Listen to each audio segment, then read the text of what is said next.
It was motion made by Councilmember Soria, second by Councilmember Arias. Roll call. This is to approve the agenda? Yes. Approve the agenda as modified. Okay. Councilmember Arias, Yes. Councilmember Rutherford, No. Councilmember Kravasi, No. Councilmember Maxwell, Aye. Councilmember Soria, Yes. Council Vice President Esparza, Aye. and President Chavez. Yes. Okay. All right, thank you. We will now move on to ceremonial presentations. First item will be Black History Month proclamation presented by Vice President Esparza and Councilmember Arias. Vice President Esparza, you have the floor. Fantastic. Good morning, everyone. Very excited to be presenting the 2021 Black History Month proclamation today.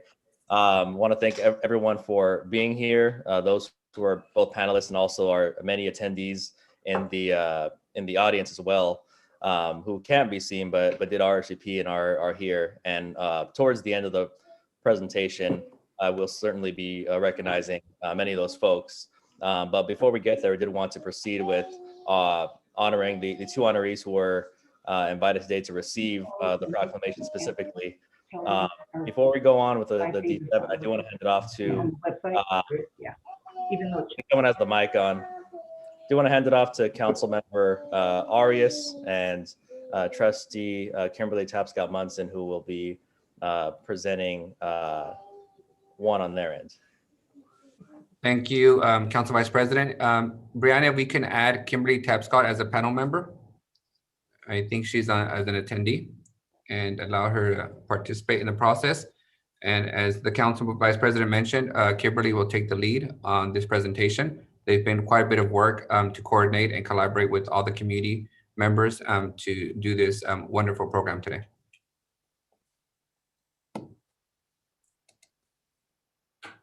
All righty, good morning, everyone. So to begin our Black History presentation to you, we begin our program with presentations that we made today of the Kente cloth presentations. And the Kente cloth is a hand-woven, originally made in the Assyrian people of West Africa country of Ghana. Originally reserved for royalty, today is worn by all. It is characterized by patterns and specific colors of which have special meaning. And the red represents passion, bloodshed, and death. Purple represents femininity and healing. Green represents planting and growth. Gold represents royalty and wealth. Black represents maturity and strength. Blue represents peace and harmony. White represents purity and healing. And today we made presentations to our city clerk, Miss Yvonne Spence, Mayor Jerry Dyer, Deputy Mayor, Mr. Matthew Grudy, and our Assistant City Mayor, Mr. Gregory Barfield, and then to our City Council members, we made presentations as well. So we are pleased that on behalf of our Vice President, Council Member Nelson Esparza, and Council Member Miguel Arias, and the African American community, we have made those presentations in honor of Black History Month today. And now we will have our memoriam in representation in honor of those Black officials that we have lost this year. We today will be honoring Anne Louise Lopez Gaston, Albert Michael Marias, Muriel Lorraine Sykes, Annis Marie Darden, Richard Dick Keys, Betsy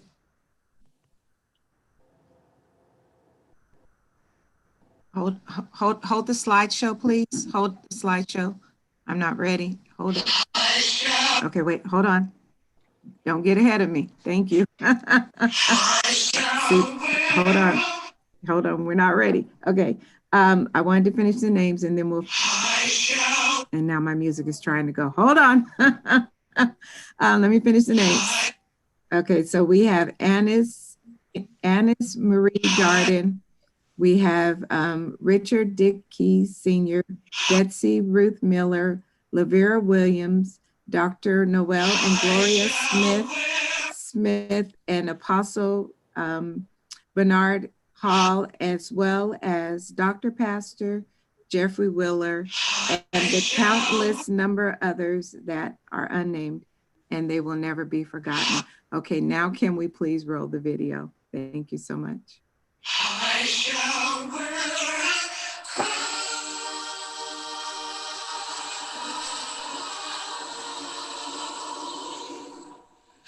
I shall wear a crown.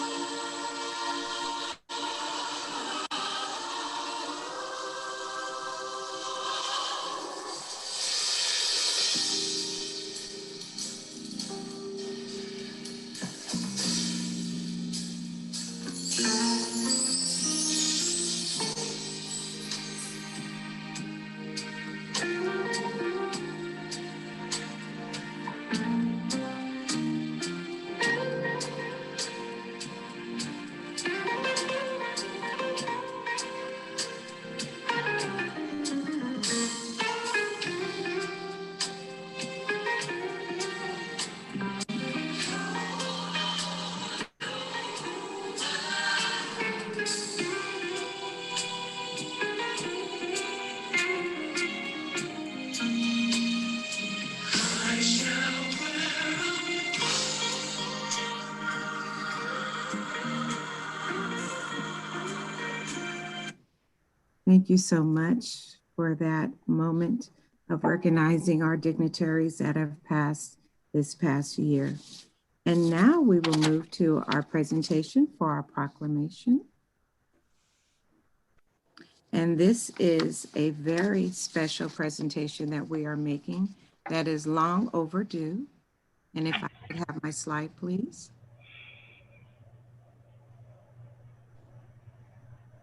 Today, we are honored to give our proclamation for Napoleon Devon, who was a beloved person in our community here in Southwest Fresno. Napoleon vowed that one day he would have his own business. His first job was gardening for the Monard Munger family. After a few years, the Munger family donated product to help Napoleon. At the sunrise of each morning, you could find Napoleon at the Hobbs Pearson's Produce, gathering fruits and vegetables. This was the beginning of the legend of the Fruit Man. For 42 years, Napoleon was the entrepreneur on wheels.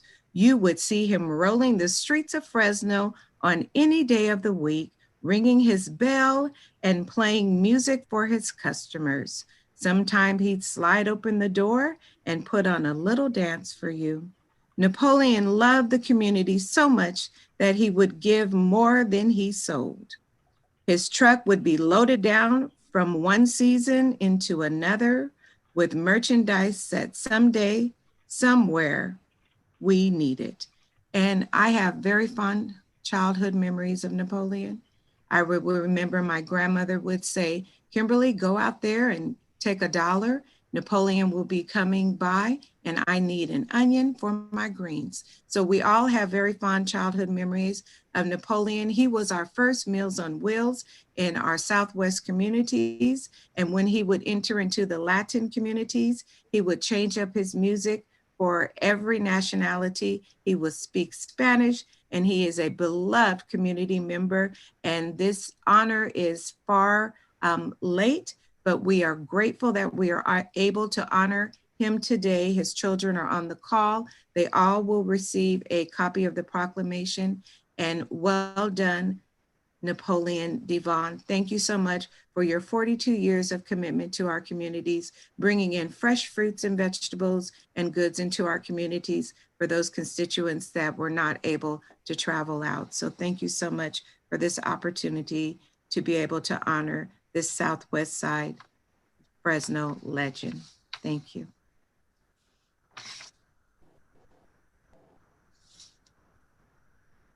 And that's the end of our presentation. Fantastic. Thank you, Trustee Tapscott Munson. That was beautiful. Really appreciate the proclamation.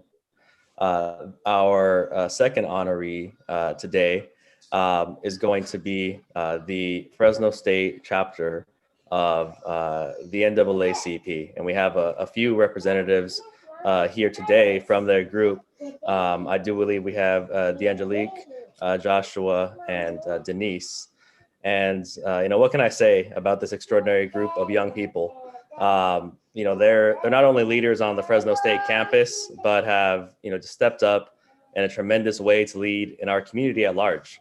This past summer marked a pivotal turn in the ongoing movement for racial justice in our country. But with all things national, it was made up of individuals and groups and communities all across America. And the way that the Black Lives Matter movement manifested itself here locally was through the effective organizing of NAACP's Fresno State chapter.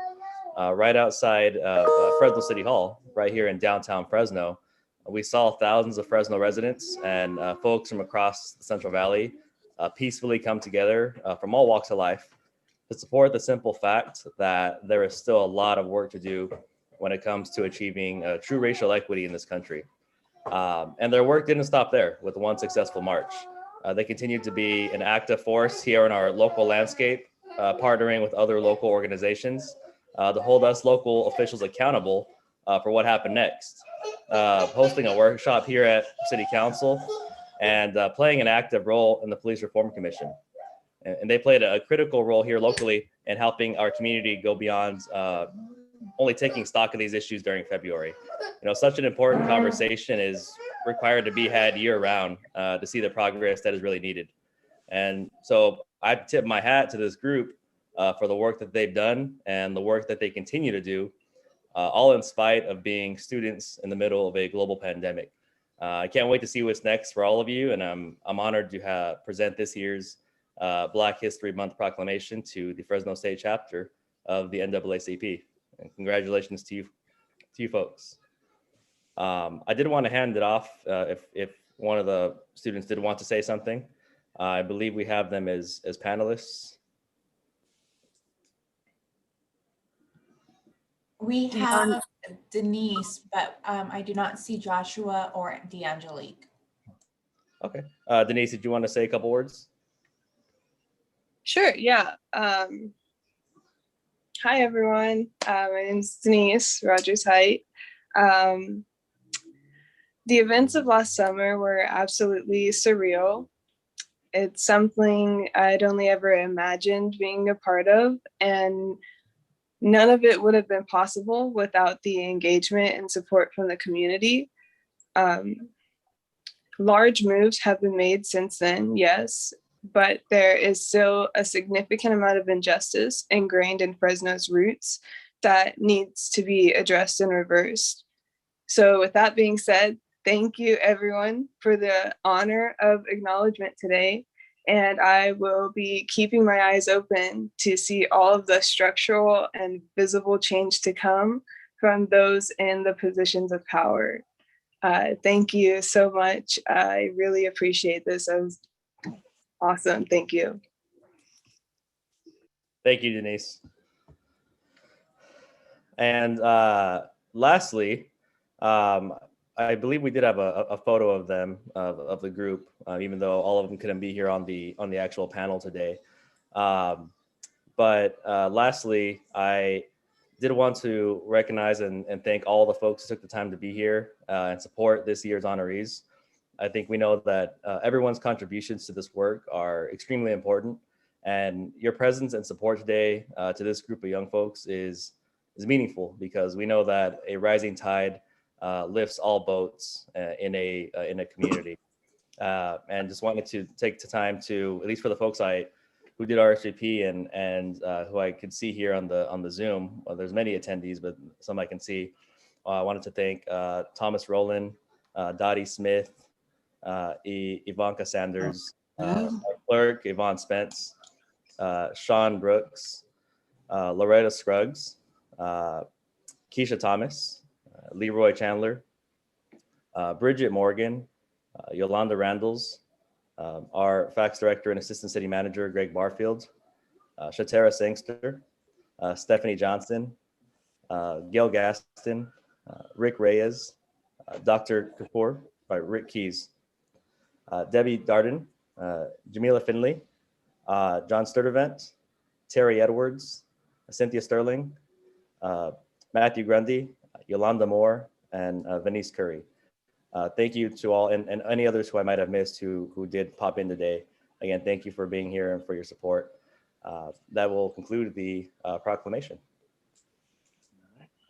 Do we have a proclamation to read, Councilmember Esparza, or was it just a ceremony?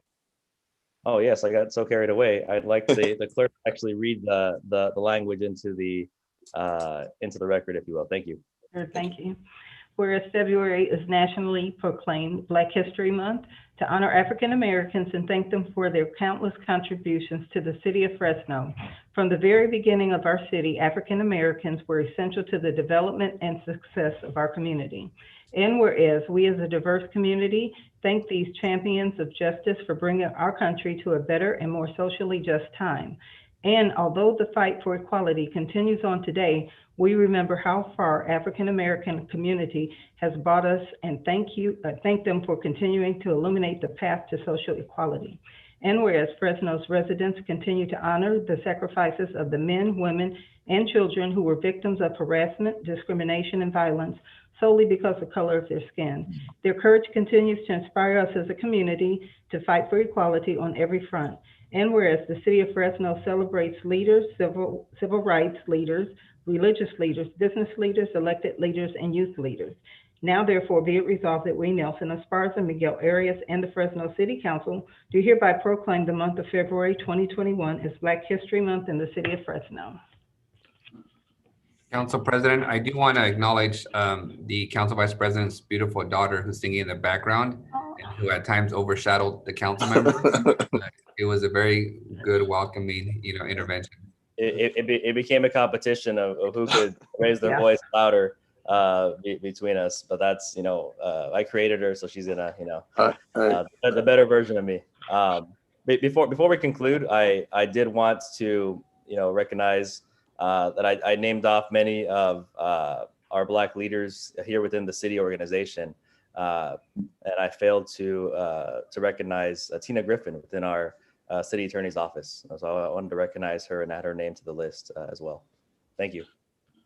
Thank you for that. Thank you to my colleagues for bringing this forward, and I agree with my colleague. I think your daughter singing lullabies was the highlight of the morning here, but she's living her best life, as you guys say. All right, next up we will go to council member reports and comments, and I'll go numerically. Council member Soria, you're up first. I don't have too many comments or things to report, but we're continuing to do just food distribution. So I encourage folks to keep watching social media. We want to thank our partners at the Neighborhood Industries for working with us, and the variety of other stakeholders like some of our local schools in the neighborhoods that are our partners in the food distribution. So just thank you everyone, and our volunteers as well. And then just lastly, I also just want to chime in very quickly.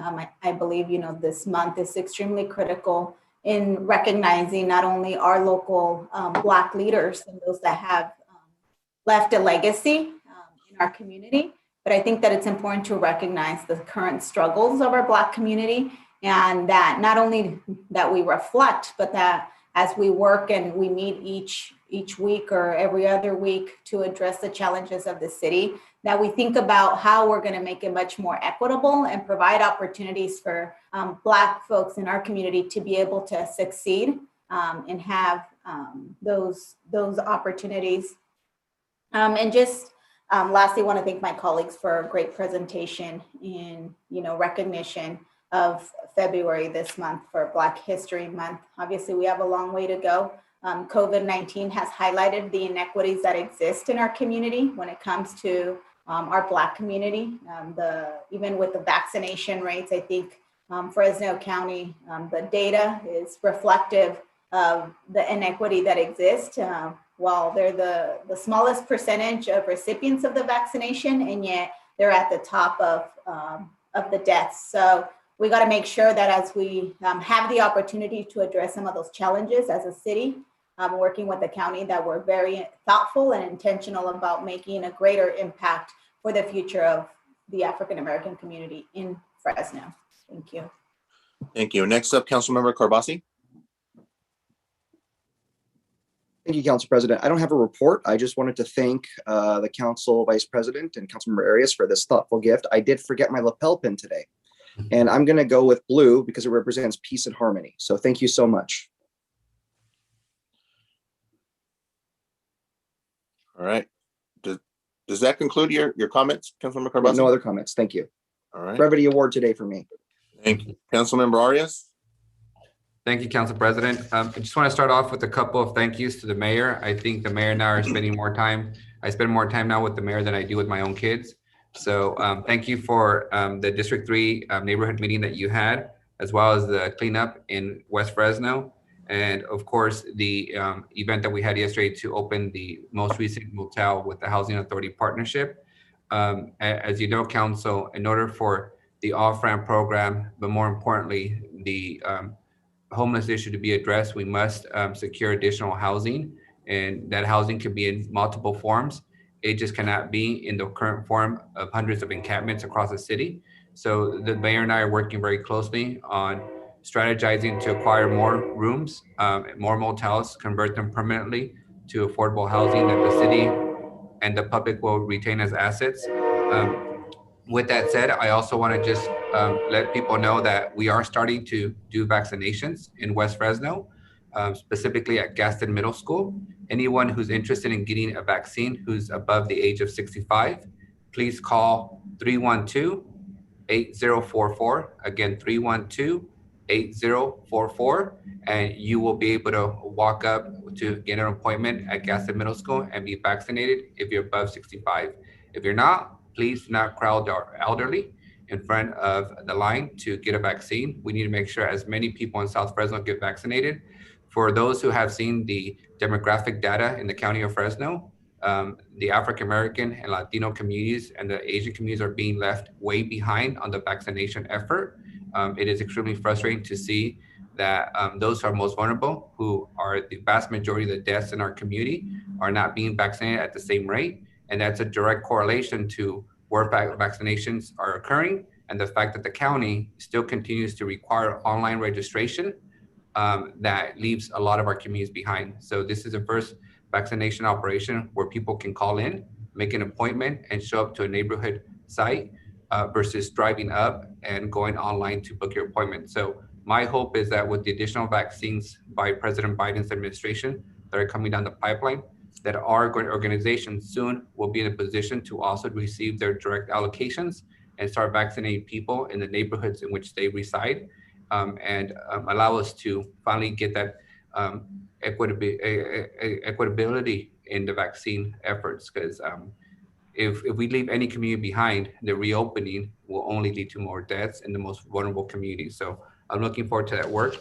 And again, thank you for the time, Mayor, City Manager. Keep up the good work. We continue to make progress on a lot of fronts. Besides picking up garbage, there's also budgets and projects to develop and acquisitions to occur. So I look forward to that work. Thank you. Next up, Councilmember Maxwell. Yeah, good morning, everybody. We have a lot of exciting things going on in District 4. First off, I just want to let everyone know that we have kicked off our 100 Days, 100 Trees event. We planted 10 trees at Cary Park, not this last Saturday, but the Saturday before. We're going to be teaming up with Public Works to plant 80 trees along the Sierra Corridor, all the way from Gettysburg to Shields. That's several mile stretch. And the idea is we want to bring back the beautification. We want to bring back the pride to our parks, to our main corridors. So we restore that sense of pride to the people that have been living in those neighborhoods for decades. So businesses want to do business in District 4, and they don't feel like they have to keep moving further north to succeed as a business. So I really want to thank Tree Fresno, Mona Cummings. I want to thank the Parks Department, TJ Miller, Aaron Aguirre, and Public Works, Scott Mosier, for their partnership in making sure that we get these 100 trees in place. The last 10 trees will be planted on Earth Day at Robinson Park. It'll be the end of the 100 days. It happens to land on Earth Day, and we'll have a nice ceremony there for the last 10 trees. I also want to extend a huge thank you to Mayor Jerry Dyer and Mark Standriff. We had an awesome event at Cary Park this last Saturday. We had a neighborhood cleanup blitz. Essentially that week, we had sent city staff out there to repair potholes, fix minor concrete issues in the sidewalks. They trimmed the trees. They replaced all the street signage with shiny new street signs. And then on Saturday, it was the beginning of a 3-day weekend. It was raining, it was cold, and we still had over 80 people show up to clean up trash and litter at Cary Park and the surrounding neighborhood, which to me just reinforces the idea that these neighbors are ready to reclaim their neighborhoods and their parks from blight and neglect. I talked to a lady there that morning that had lived in the Cary Park neighborhood for decades and nearly brought to tears because she had never seen anything like this in her whole time living there. She'd never seen such a community effort to take back what has always been a beautiful neighborhood, but through time, people just forgot that fact. And so I want to, thank Mark Standriff and Beautify Fresno, as well as Jerry Dyer for their efforts on that. That was an awesome event.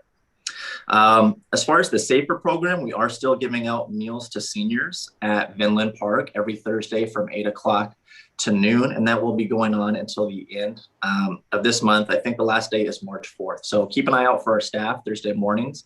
They'll be helping to assist in the efforts there to make sure we distribute meals to our seniors. And lastly, we are going to be putting together a District 4 Community Engagement Committee. And essentially what that is we've divided District 4 up into 10 smaller districts. And we're going to be opening an application and recruitment process where every year we have a new cohort of District 4 folks, and we're going to train them on how to report issues on Fresco. They're going to be involved with planning community events, community cleanup events. They're going to be identifying spots for little free libraries. They're going to be checking in on their local parks for repairs, but they're also going to be part of the discussion about what's going on here at City Hall. Every month, we're going to give them reports and updates on what our office is working on so they can help us get out the word to their neighborhoods. And ideally, we're going to have a different city leader every month kind of talk a little bit about what their department does, whether that's public utilities or public works, parks, police, or even our mayor, just so the folks in District 4 feel like they have that engagement. They know what's going on at the city level. When I was knocking on doors, that was something really important to the people living in District 4, is that they felt like they wanted to know a little bit more about what was going on, that they were involved, and that their voices were being heard. So we'll be opening up that application process shortly. We are really excited about it. And that concludes my comments for today. Thank you, President. Thank you, Councilmember Maxwell. Next up, we have Councilmember Bredefeld. You have the floor. Yeah, first of all, I want to thank Councilmember Soria as well as Corbasi for willing to keep on the agenda the issue about our kids and opening up these schools. However, it failed and was removed, which is unfortunate. And I have some comments about that. My constituents have expressed their concerns that we continue to have a city council determined to prevent discussions on critical issues facing our city, such as lockdowns in our children's education and well-being. I served in the military as a naval officer and was willing to risk my life to defend our country and our way of life. I worked for 27 years with other veterans who also sacrificed to defend our country. And what separates us from other countries is our Constitution and the Bill of Rights. We're inherently free, and one of those freedoms, of course, is freedom of speech, the First Amendment. The right to say what you think and believe. But now we live in a dangerous time where people want to silence and cancel others they disagree with. Unfortunately, we've seen this too many times with members of this city council and within this chamber. We've seen it again today as a majority of the council removed from the agenda my effort to force Fresno Unified to let our kids return to school and stop the year-long destruction of their education and the adverse impacts on their emotional and social well-being. These same council members have fully supported the shutting of our businesses, throwing people out of work and extended school closures. I've opposed all of this insanity and have strongly spoken against it. And today, rather than have this debate and allow our citizens to hear it, they again refuse this public dialogue. They've done this before. Last September, I put 4 resolutions on the agenda to rescind all the unconstitutional and destructive lockdown orders imposed on our citizens by the former mayor and our current city council that have destroyed our citizens' businesses, their lives, and livelihoods. This council again refused to have the debate and pull the items off the agenda. We were right then to end the lockdowns. We're right today. Now, not surprisingly, we face a $31 million deficit and face prospective layoffs of public safety personnel as a direct result of these anti-science and foolish lockdowns. Now today, 4 months later, the council's again refusing to address the destruction to our children who've been locked out of school for nearly a year. Everyone knows our children are falling further behind academically. Distance learning is not working. Our children are suffering.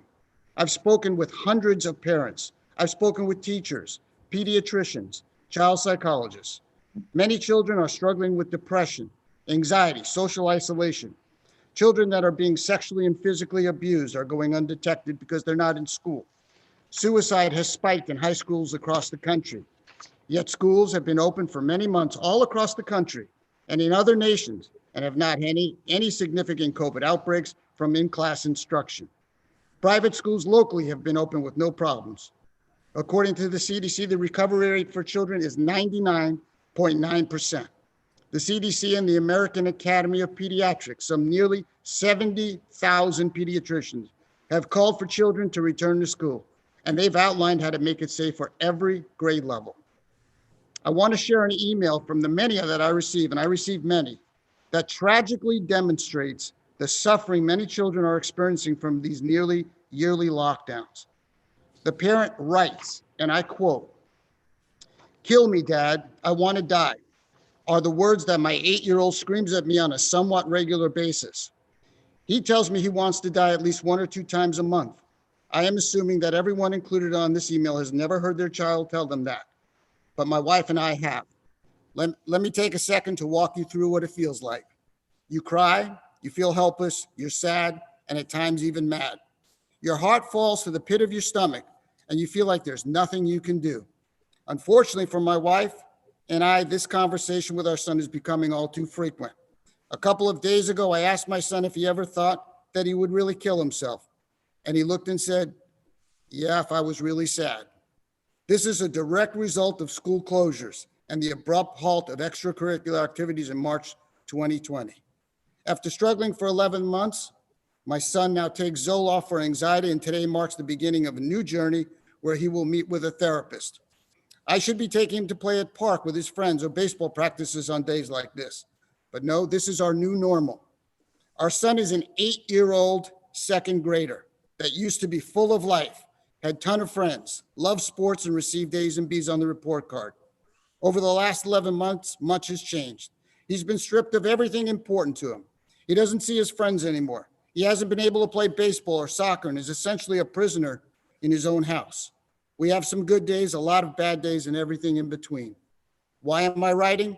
I'm tired of being failed by our governor, the California school system, the health department, and elected officials. Millions of kids suffering just like my son. Suicide, anxiety, depression, mental health issues are just a few of the things that students are dealing with. Why is it that I can send my daughter to an in-private person school in Fresno 5 days a week, but my son gets 2.5 hours of instruction a day? Why is it that my daughter can go to dance or gymnastics inside of a studio for 10 hours, but my son cannot play baseball or soccer outside? Why is it that other states allow their kids to go to school, back to school full-time in person, but we cannot? I scratch my head and wonder about a lot of these questions like this, but can never make sense of it. The frustration is mounting and things need to change now. End quote. Despite all this suffering, we have Fresno Unified Superintendent Bob Nelson refusing to allow children to return to school, even while other school districts are opening up. He has cut an agreement with the head of the teachers union to only allow kids to return to school when we're in the orange tier, which could mean they won't return to school for 6 more months. This is not based on science, but rather politics and bowing down to the union. Yet Bob Nelson's children are apparently attending school in another school district. Why does he feel that school district is safe for his children, but the classrooms at Fresno Unified are not safe for Fresno's children? I want to be clear. I will never be silenced. I'll never back down. I'll never stop fighting for our children to return to school or for our businesses to be opened, and the science and the data support this. No threats by any council members to remove me from some educational committee, no removing of items I place on the agenda for open debate and dialogue, no disgraceful and nonsensical tweets from Superintendent Bob Nelson comparing me to the rioters at the US Capitol when I criticize him for his failed leadership at Fresno Unified and for failing our kids will stop me from speaking out in this chamber and outside of it. Not now, not ever. Lastly, I call on all local elected officials to speak up for our children at Fresno Unified, and they demand kids be allowed to return to school. The data and the science fully support it. These children and their parents have been pleading with Bob Nelson and the school board to open the schools. Their pleas have been ignored. These children and their parents are all of our constituents. There are no jurisdictional lines when it comes to our children. The time for dithering, moving goalposts, bowing before union is over. The academic, social, and emotional well-being of our children and their futures are at stake. Superintendent Nelson, Fresno Unified School Board, open the schools now. Thank you, Mr. President. Thank you, Councilmember Bredefeld. Next up, we have Vice President Esparza, and then I'll close it up. I will yield my time today.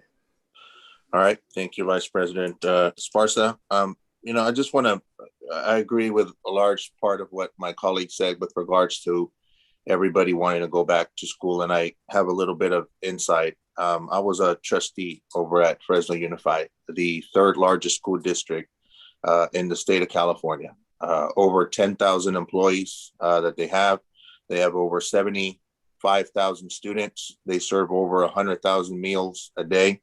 And I agree with the fact that we do need to get our children back to school. We do need to get our schools going back again. It has taken a toll, and I can tell you that that's probably one of the most common calls I receive from my constituents with regards to when are our children going back to school, particularly those that are our English learners, that are special ed, that are disadvantaged to begin with, and limited on the resources. One of the biggest challenges that we have with online learning is that we know that internet access and access to computers is not universal in our communities. And so we have several of those dynamics at play here with our counterparts over at the school district, not just at Fresno Unified, but Clovis, Sanger, Central, and a number of other smaller school districts around us. We do need to be working together, but I just want to make sure folks understand we've gone through probably one of the toughest years here in the city of Fresno. And all the progress that we've made from really rolling up our sleeves and working and collaborating with organizations, with churches, with CBOs, with the school district, with the county has come about because we're collaborating, we're working together. I agree with what my colleague said. We disagree on the conversation starter, which is ensuing another entity to force them to do something that we want. And we all have an opportunity to publicly state where we are on that. I just don't see that as being the means to accomplish that for a number of reasons. But we are about to enter into a phase where collaboration among all entities from the state, the county, the city, the school districts is not only going to be just helpful, it's going to be required in making sure that we're vaccinating our community members, our most vulnerable essential workers. That's going to be the key from us going forward. I do see a light at the end of the tunnel with regards to the vaccine administration, with regards to really supporting our communities. And I just want to make sure that the public understands that it is going to be so important for city officials, for school district officials, the county folks to be working together. And I know that I sound like a broken record when I say that, but the positive strides and overcoming the challenges that we've had this past year has really been as a result of working together.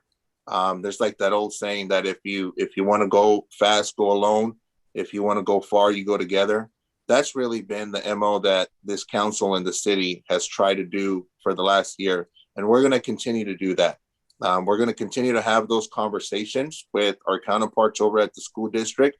But I also want to remind folks that when the city of Fresno and our residents were struggling the school district stepped up and helped us feed a number of children and families in our neighborhoods.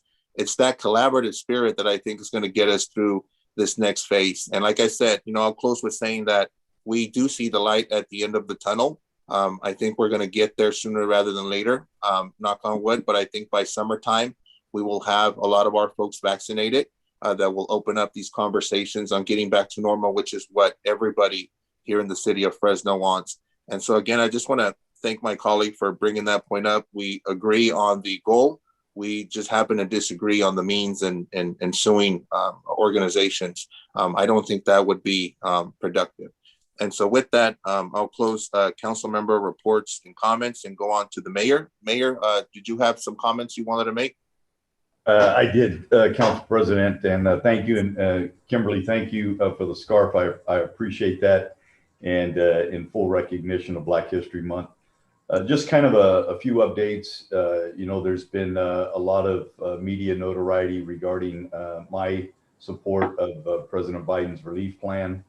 Very simply put, I believe Fresno is in dire need, literally, of the help that the federal government can provide us financially, not only to ensure that our revenues are made whole in the city of Fresno, but also for the benefit that it can provide for rental assistance and utilities for some of the folks in our community that are struggling.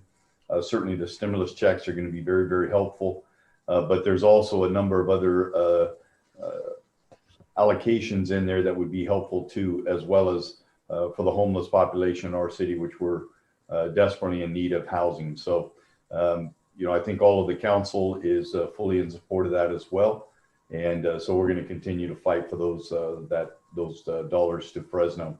I want to commend H. Spies, our Director of Housing and Homelessness. He has done an incredible job of putting forth and working with Caltrans and California Highway Patrol, a number of other organizations on Project Off Ramp.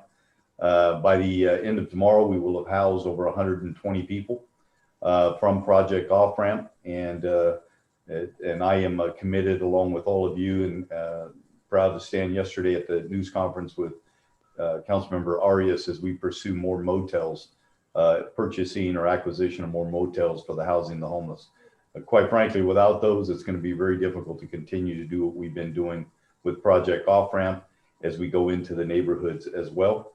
Also want to commend Mark Standerth, Director Mark Standerth, for his efforts on Beautify Fresno. Great partnership with Councilmember Maxwell in his district over in the Cary Park neighborhood. That was a great cleanup, just to reiterate, having 80+ volunteers come out that day. It's very, very refreshing to see that kind of commitment in our community, and then obviously in D3 with Council Member Arias and the cleanup we had on Monday. So great stuff happening. Those are the things I want to focus on. All the good stuff that's happening in Fresno. We're starting to see the homeless population get reduced, get housed. The neighborhoods are going to slowly but surely get beautified, and we want to continue with that. Last thing I want to mention is, and it's really consistent with Council President Chavez. I do appreciate the passion in terms of us, the importance of opening up our schools, and I 100% agree with that. And Gary, I'll just say I appreciate your fight for our youth and getting our youth educated in Fresno. I too want to see our youth back in school. I made a written request to along with some other mayors in our city or in our cities to the governor this last week, not only asking that they open up the schools, but that they do it in a fashion that is done safely, which is what everybody wants, as well as making sure that we prioritize vaccines for our teachers, specifically TK through 2nd grade and then up until 6th grade and beyond.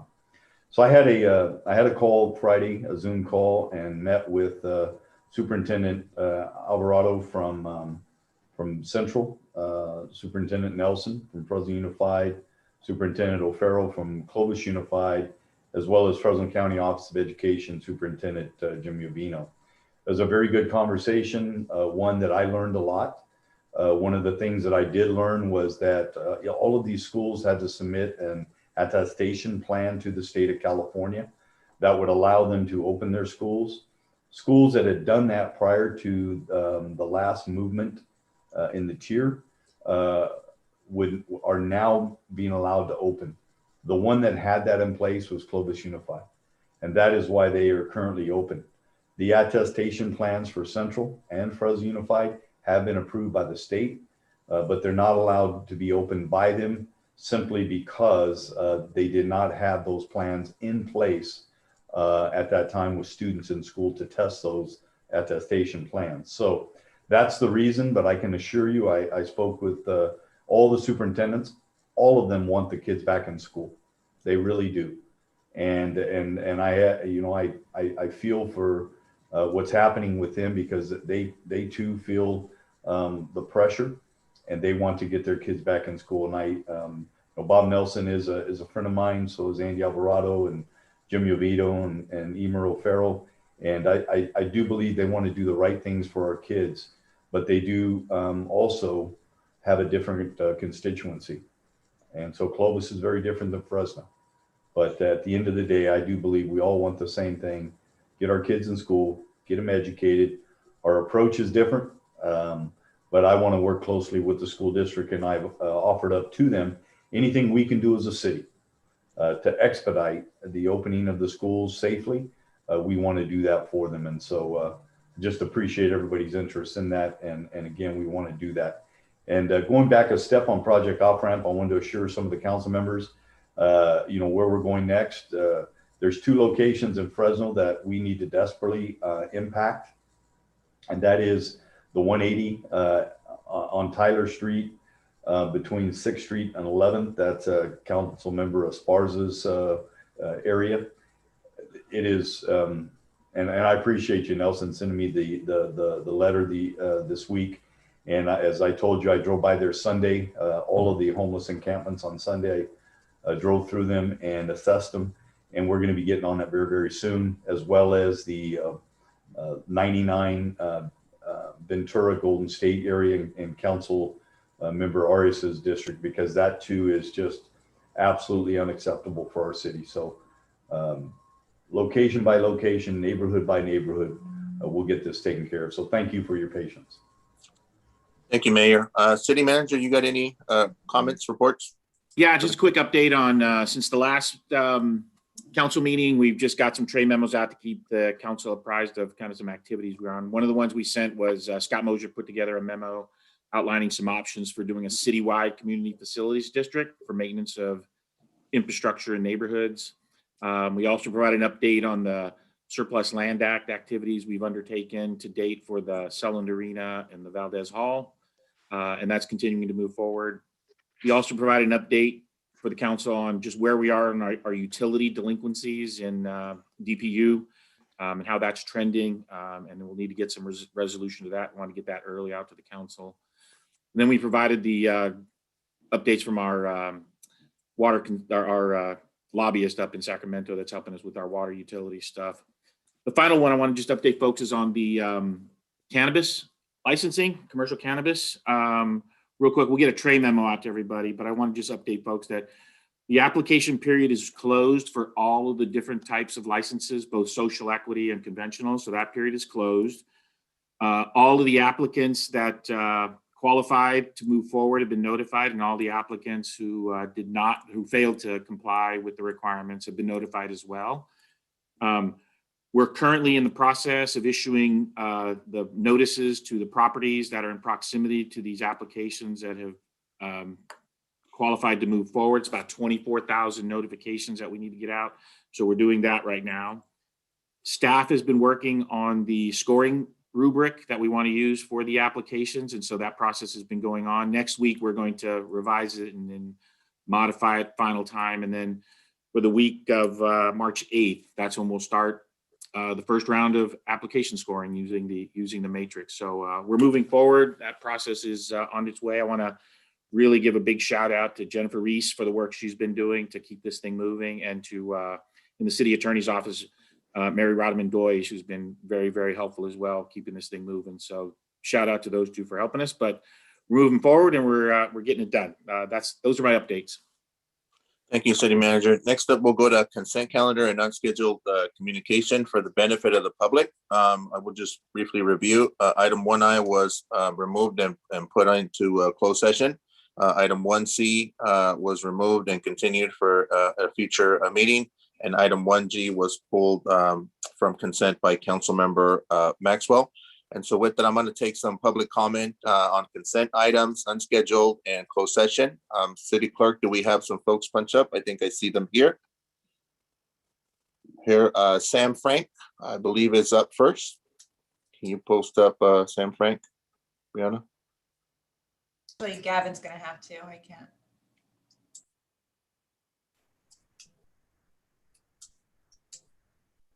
Mr. Frank, you have the floor, sir, 3 minutes. Hello, Mr. Council President, members of City Council and staff. I'm Sam Frank. I'm president of the Fresno City Employees Association. I'd like to speak to you about an item that was pulled to be put on the closed session, which is the item concerning the 80 hours of COVID relief leave that was originally given in the COVID relief package last year. I just want to say that, I feel very strongly that extending these hours, and remember, these are just unused hours. People who've already used up those hours last year, they had the benefit of those hours the first 9 months. But unfortunately, there was a sunset of December 31st put on those hours, so that anybody who hadn't used them and who gets COVID now or has to quarantine now needs those hours, they're unavailable. So we have employees right now who have had to take leave without pay because they were placed on quarantine. And I feel strongly that these hours were funded, they were booked, they were in our pay advices, and I don't know what happened to that money as of December 31st. I would just like to say that with another relief package, a big one, just around the corner, and the will of many to see that these dollars be used for people who are impacted by COVID, I would like to see this council make a clear statement to its employees that they are valued and that people who've already used those hours, the first 9 months of this pandemic, won't be treated better than people who have to use it now. And I hope that you can find it in your heads and your hearts to look at this as a simple question of equity and a question of using dollars intended to help mitigate the impact of COVID, to help mitigate the impact of it on our employees. So that's all I have to say. I really hope that you all make the right choice in this. And, I hope that we can get through this and not have a really bad taste in our mouths when it comes to the actual impact people are seeing. Thank you. Thank you, Mr. Frank. Next up, we have Kayleen Valenzuela. Ms. Valenzuela, you will have 3 minutes. You could unmute yourself. Hello. You have 3 minutes, Ms. Valenzuela. Okay. I'm here on the 41 freeway. I'm homeless, and they're supposed to be coming. They were supposed to be coming today. I have about 20 some people waiting here for them to take them to motels, and nobody's here. Been here all morning, but they come say they're gonna throw all of our stuff away. I mean, some of us, this is all we have, and No, I think we might have lost Ms. Valenzuela. Okay, let's move on to Ms. Brandy Villegas, Kevin. Ms. Villegas, you have 3 minutes. Okay, so I want to piggyback on that, and I know that Des would have more to say, but I wanted to address the workshop on homelessness and echo these concerns. If something is, one of the things that that is lacking with the homeless is understanding of their situation, of those who are homeless, and how your actions affect them. Like even saying something like telling people something one day and coming back and changing that. In all the plans, that affects people's lives and them being able to get into shelter. In all the plans, one thing that's left off is significant involvement of those who are homeless. No one's reaching out to give them a voice, and once people are in shelters, they still don't have a way to speak up. I ask you to bring them to the table and look into ways to bring them to the table in meaningful ways, like create a commission, go out to them. I ask the city to do the work to dispel myths. Yesterday, Soria, you said that we need to stop NIMBY attitudes and get housing throughout the town. Thank you. The Crossos Village on Dakota and Blackstone is safer and more resourced than any other shelters, and we need more of this and buy-in, but we need to communicate to the community differently. Yesterday, Mayor Dyer stated we have a problem with the homeless and we need more motels. I know that might sound like an innocuous, that's not what I meant moment, but saying that the homeless are the problem is continuing to humanize them as a project or a problem. You wouldn't say we have a problem with the poor. People talk about them like they're a project, and the years of overlooking their humanity and complex needs have caused the community to not understand and support efforts. I want to continue to hold Dyer to a statement that to not displace people, and that it's not effective, and that they should be offering beds, but not forcing people. Get them into beds, don't force them. Regarding affordable housing, we need that. I heard from someone on Nextdoor that they have to move because their rent is higher. Another point is with I asked that the council look into the number of beds already and not made available because they're being held for off-ramps or other projects. Anytime someone is asking for a room for off the streets, it should be made available. We need to look at that report and notice how many of the number of the beds were available over last year, how many were available but vacant, and why. We know that there's been reasons like two bedrooms being occupied by one person. Also the number of the added shelter beds does not consider the fact that we're closing one shelter and one of those motels are taking them. But we need to also recognize that those numbers are important because we need to dispel the myth that there's always room. And we also need to be able to make a way for those who are walk-ins to be able to get room. They've been dealing with a lot of frustrations. Regarding the numbers that were given about the people who were helped at the shelters in the past year, they say 1,500, but 1,100 to 1,200 are no longer in there. So we need to understand why that is, and the city needs to find out. I understand that some people got permanent housing or connected with family, but what are the reasons? And we need the residents to give a chance to voice what happened. This is not success if people are back out on the streets. I am also aware that, it's important so we need to be able to help these. We need to make sure that people have rooms when they're seeking it and not frustrate their efforts. So please continue to do that. Please do not tell people one thing and then change it like a year ago when people were waiting for motels and then told that they were not going to happen. They are relying on you and need everyone to be able to have a voice and need to be considered, and their voice needs. And I ask that you bring the voice of those who are homeless into the conversation in a more meaningful way. Thank you, Ms. Villegas. Next up, we will have, it's under the name We Are Not Invisible. Gavin, if you could cue them up. We Are Not Invisible, you will have 3 minutes.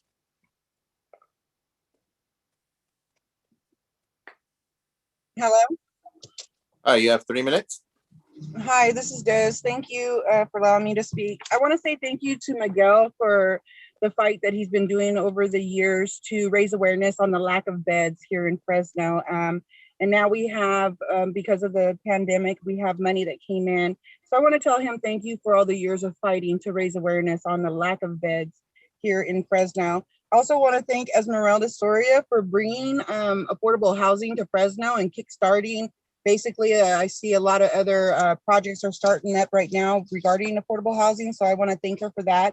Thank you, Pav, Sarah, Zach, and the whole team for the outreach team that they have. They're doing a great job, and congratulations on transporting everybody, almost a lot of people from the cabins in a short amount of time to transitional housing, which is one step closer to permanent housing.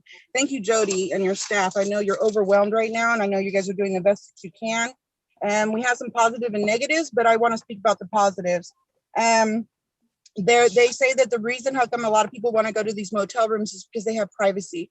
You're dealing with grown adults with mental illness. You have people that don't get along. So when they were putting people together as roommates, it was never working out. Usually the person that wanted the help the most was the one that left. So I want to thank them for opening up the motels and giving them privacy to their own shower, privacy to their own room, and allowing their pets inside. I appreciate that. And I'm getting good feedback about having that privacy as grown adults. I want to talk about Parkway. Parkway is a hot spot, and a lot of individuals that are out here are banned from that area. A lot of people are banned from Santa Clara area. We have to understand we have a lot of different types of individuals out here. And back in the days when they were doing all these gang things, we have a lot of people that dropped out that had tattoos removed, and they're not allowed in this area. So we need to think about any other motels that they purchase or buy should not be on Parkway, because that area, you got hundreds of people out here that do want shelter, want a brand new life, and they're stuck out here because they can't go to that area. Same as the Santa Clara Street area. There's a lot of people that cannot go there because they are banned, literally banned. You will be putting them in harm's way, and they'll probably be shot and killed if they actually are found on those streets. So that would be something to look into. I heard you guys are going to buy 2 more motels, so it would be good to probably go to the north side and purchase a couple of motels over there on the north side, or maybe by Fig Garden somewhere. Recovery individuals are denying shelter and leaving shelters because they are low barrier and they have recovered, and they said that they are slipping back because their roommates, like we have one of the shelters has 4 people per room, 4 different individuals. One will be a recovery. All 3 of them are in the room doing drugs. This leaves the person that really wants the help and the recovery to continue to leave that and go right back to the streets. So we need a shelter that is specifically for individuals that don't want the low barrier, that don't want the drugs and the alcohol allowed over there. They're not allowed on premises, but you guys understand what I'm saying. Individuals that are 290 and 280 are going through reunification through the court systems are not allowed at family shelters. What kind of shelter do we have available for these parents that are going through the court system to be reunified with their kids that are 280s and 290s? We don't have nowhere for them to go, so therefore they will not be allowed at your shelters also. What type of shelters are allowing them? Because if they do have a place where they can go ahead and turn into the courts, they're allowed overnight visits with their children. I don't feel like we need more shelters, you guys. I think we need to utilize some of the more money on tiny home villages. This is something that can be put up in a quick hurry. They have the 3D printing that needs to be looked into. That's very inexpensive. There's a lot of other choices that we can have for permanent solution instead of temporary solution for the next 4 years to spend $45 million on 5 shelters. This is a temporary solution. I also need to know what they're going to do with the residents at the motels in 2 years when they decide to change them into permanent housing. Do you guys have that set up for a solution yet? Also, Dyer just said that they house 120 people. I would love to see this list, because yesterday during the press conference, he stated that there was about 80 plus rooms at that motel with about 30 occupied already. That only leaves 50 rooms. Ms. Martinez, can you conclude your comments? Yeah, how can you guys come up with those numbers? And I've been calling all week, and I'm getting denied shelter for people that want shelter. Thank you, Ms. Martinez. Council President, if I just remind Ms. Martinez and the rest of the advocates on the homeless matter, we will have a full presentation this afternoon, very comprehensive on all the funding that we received as a region of homelessness. So stay tuned, and you're welcome to participate in the afternoon. All right, last speaker that we have is Mr. David Broadsley. Mr. Broadsley, you will have 3 minutes, sir. And you're on mute. Can you hear me? I'm sorry, I'm only here for one of the items that was on consent with K&N Public Finance. So I don't have any comments. I was just available to answer questions. Okay, thank you, sir. All right, that concludes our public comment. Do I have a motion to approve the balance of the agenda? I'll make that motion.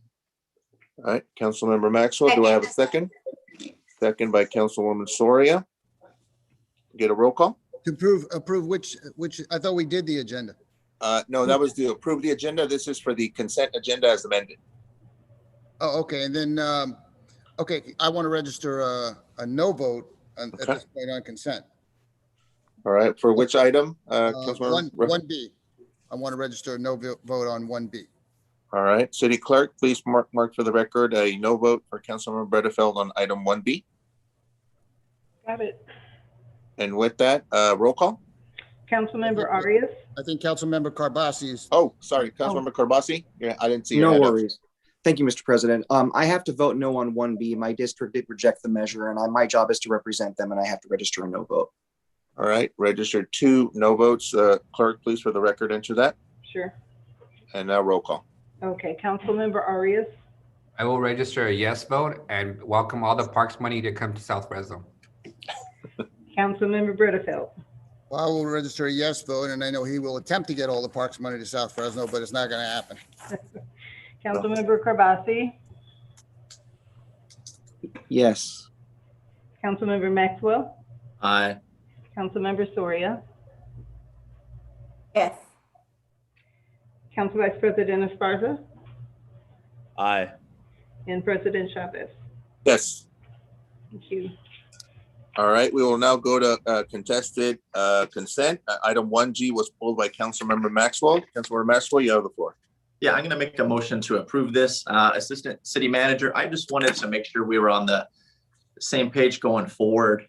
When it comes to items that deal with the bidding of fare collection software, I just want to make sure that this goes before the Transportation Subcommittee first. I understand that, we were using grant money to fund the initial bid and that this might go out for a rebid. I just want to make sure that before we do that, we have time to meet with the administration and facts to make sure we're not entering into any contracts where if we were to pull out, it would, financially handicap us somehow as we explore the idea of, a zero fare route. So it was just my ask that we could hold off on the rebid until the transportation committees had a chance to, discuss that and similar bids with the administration and the facts department. Other than that, I'll go ahead and make a motion to approve. All right, motion by Councilmember Maxwell. Do I have a second? Second. Second by Vice President Esparza. Roll call. Councilmember Arias. Council President, can I Oh, make sorry, some Councilmember comments? Soria. Just wanted to make sure, I want to understand the timeline because this, today we will be able to take a vote on the suspension of bus fare and then bring back with a financial plan at a later date to fully go zero fare. I want to make sure, as was mentioned by Councilmember Maxwell, that we don't go out and then come back and say, hey, well, we've spent these dollars. So what's the time frame on that we expect? City Manager, who do we have on staff? Yeah, to I've answer got, that question?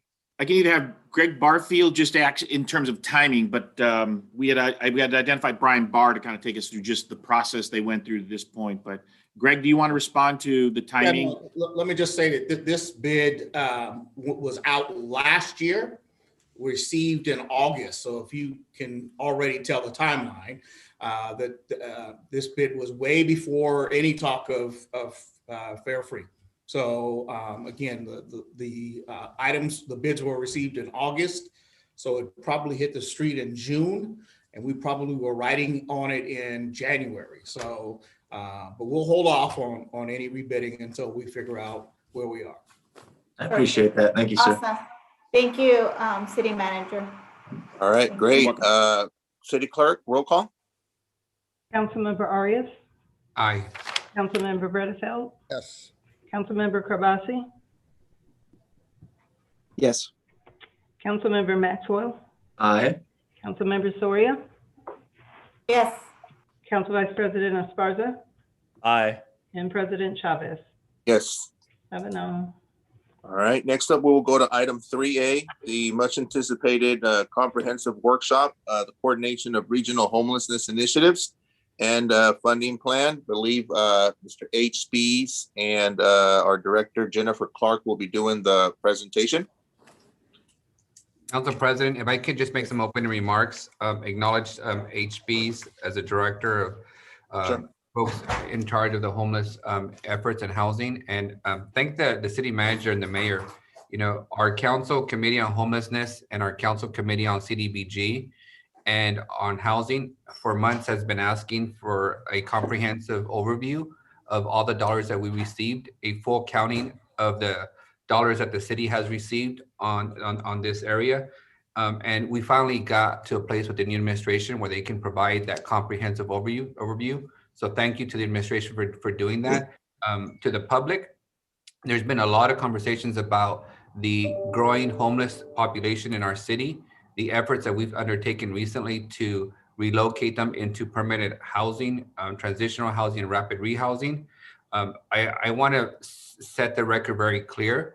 There's been a lot of criticism of the state, the governor, and the federal government when it comes to responding and supporting cities for the homeless, with the homeless challenges that we have.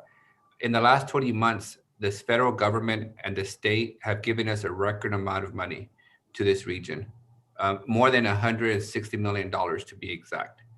And it's been an unprecedented amount of resources and an unprecedented amount of coordination and collaboration between multiple dozens of agencies. And yet we find ourselves in a place where we're just making a dent on the problem. The population of homelessness is growing. It grew by 1,000 last year. We anticipate it growing by 2,000 more next year, given the impending eviction moratorium that will expire. The city is taking unprecedented actions with more than $30 million in relief efforts for those who are behind in rent. But yet that's not going to be enough. You know, we still have less than a 1% vacancy rate. We need more housing to be able to exit folks from the transitional housing to motel rooms and shelters to permanent housing. So as you look at this presentation, please look at it from the perspective of this is what the homeless and the CDBG committee has been wrestling with for 2 years.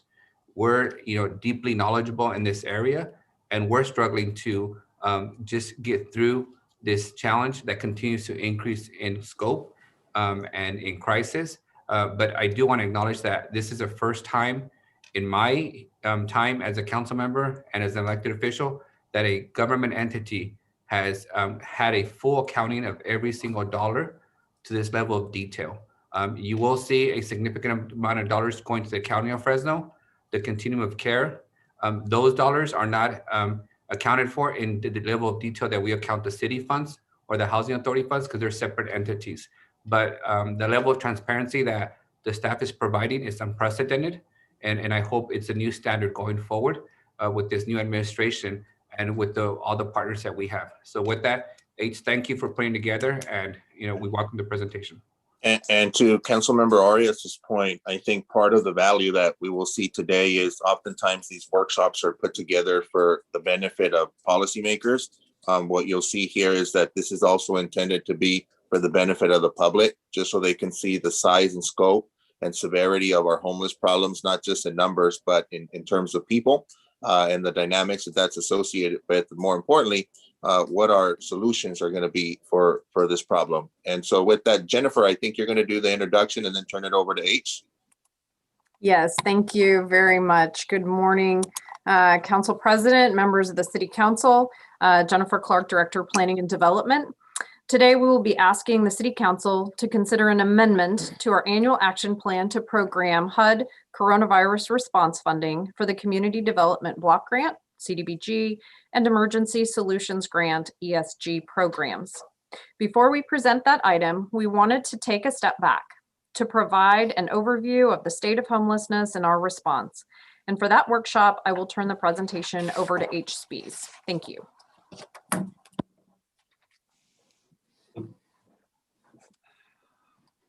Thank you, Jennifer. Thank you, Council President and Council members. I'm H. Spies. I'm Director of Housing and Homeless Initiatives for the Dyer administration. And thank you for those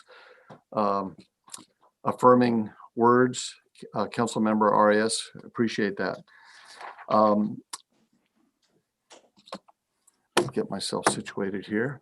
Today, what we're going to look at very quickly is the size of the problem, how much money we received, where's the money going, what we're getting for our money, and what the plan forward is and how we intend to keep the council engaged, not just informed, but engaged going forward.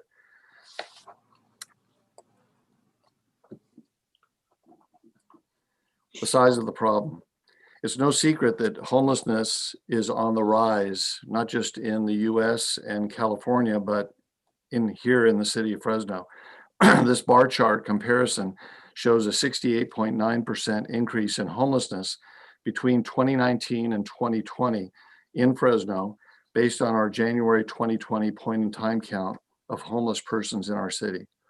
Some good news is that during that time, from 2019 to 2020, we increased the number of those sheltered from 334 to 836. But as you can see from the pie charts, though the number of sheltered was up by 150%, the number of unsheltered rose by 522, up 45%. And that's 2019 to 2020.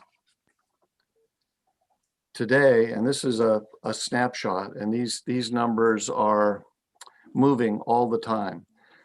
Some of the comments that were made during public comment is indicative of that, because we're attempting to create situations with rooms and beds so that people don't get stacked up in shelters and then thrown off the cliff back onto the street, but where there's a pipeline developed moving people from the streets to shelter, to transitional housing, and then on to other safe exits.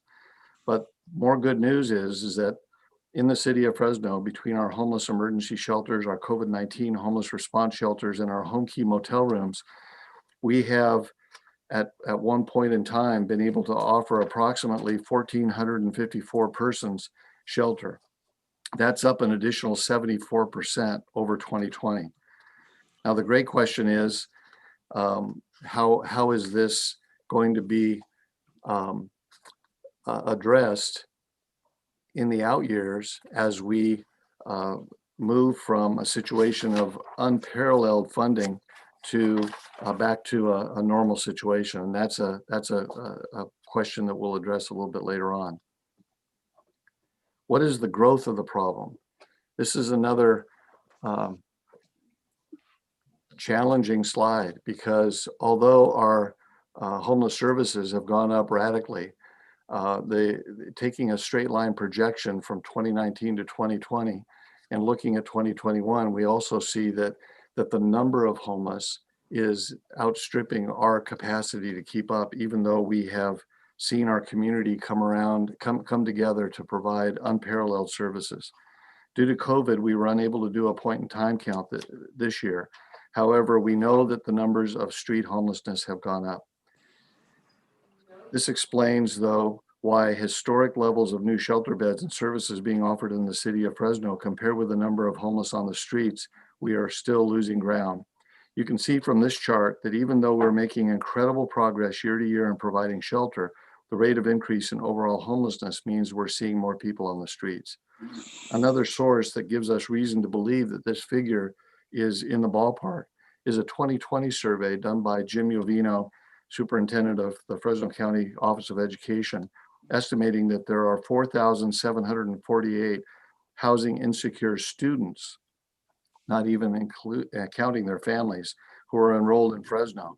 Students who are either unsheltered in temporary shelters in hotels or motels, or doubled up in family situations.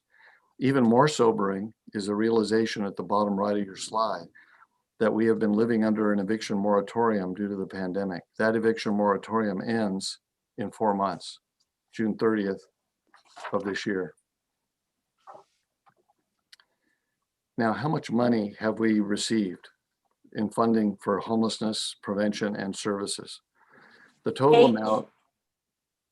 I have a question on the eviction moratorium. I'm under the impression that if the emergency order goes beyond June in the city of Fresno, we still have an eviction moratorium. Can someone speak to that? Couldn't hear the question. Your audio was cutting out. Okay, can you hear me now? Yeah, that's a little better, Councilwoman Soria. I was just asking, I was under the impression that our eviction moratorium runs with our local emergency order. Is that not correct? Oh. Legal, can you answer that question, Doug? Sorry, what's the question? Ask the question again, Councilmember Soria. I was under the impression that our eviction moratorium runs with our local emergency order. Yes, it does. And to some extent, though, it may be superseded by the state order. But yes, ours does. So all I'm saying is because right now the feds have extended it through June. If we continue to be in an emergency or have an emergency order in place, the eviction will still be in place locally. I just want to make sure that that's clear because that's how I intended when I brought it forward to make sure that it protected folks from the homelessness situation. Yes, that's what I understood too, Councilwoman Soria. And So I think Doug, this time I just want to clarify so that if we extended ours to December 31st, 2020, we would be covered. We could do that with the landlords. Assuming the emergency exists during that time, yes. Okay. I think the point that Council Member Soria is underlining is the fact that this eviction moratorium is looming and could substantially add to the homeless challenge in our community. How much money have we actually received? This slide indicates that over the last 20 months, over almost 2 years, from July 2019 to February 2021, our community has received about $157 million in funding for homeless prevention and services. The city portion of that is that portion in the blue, $56,532,000.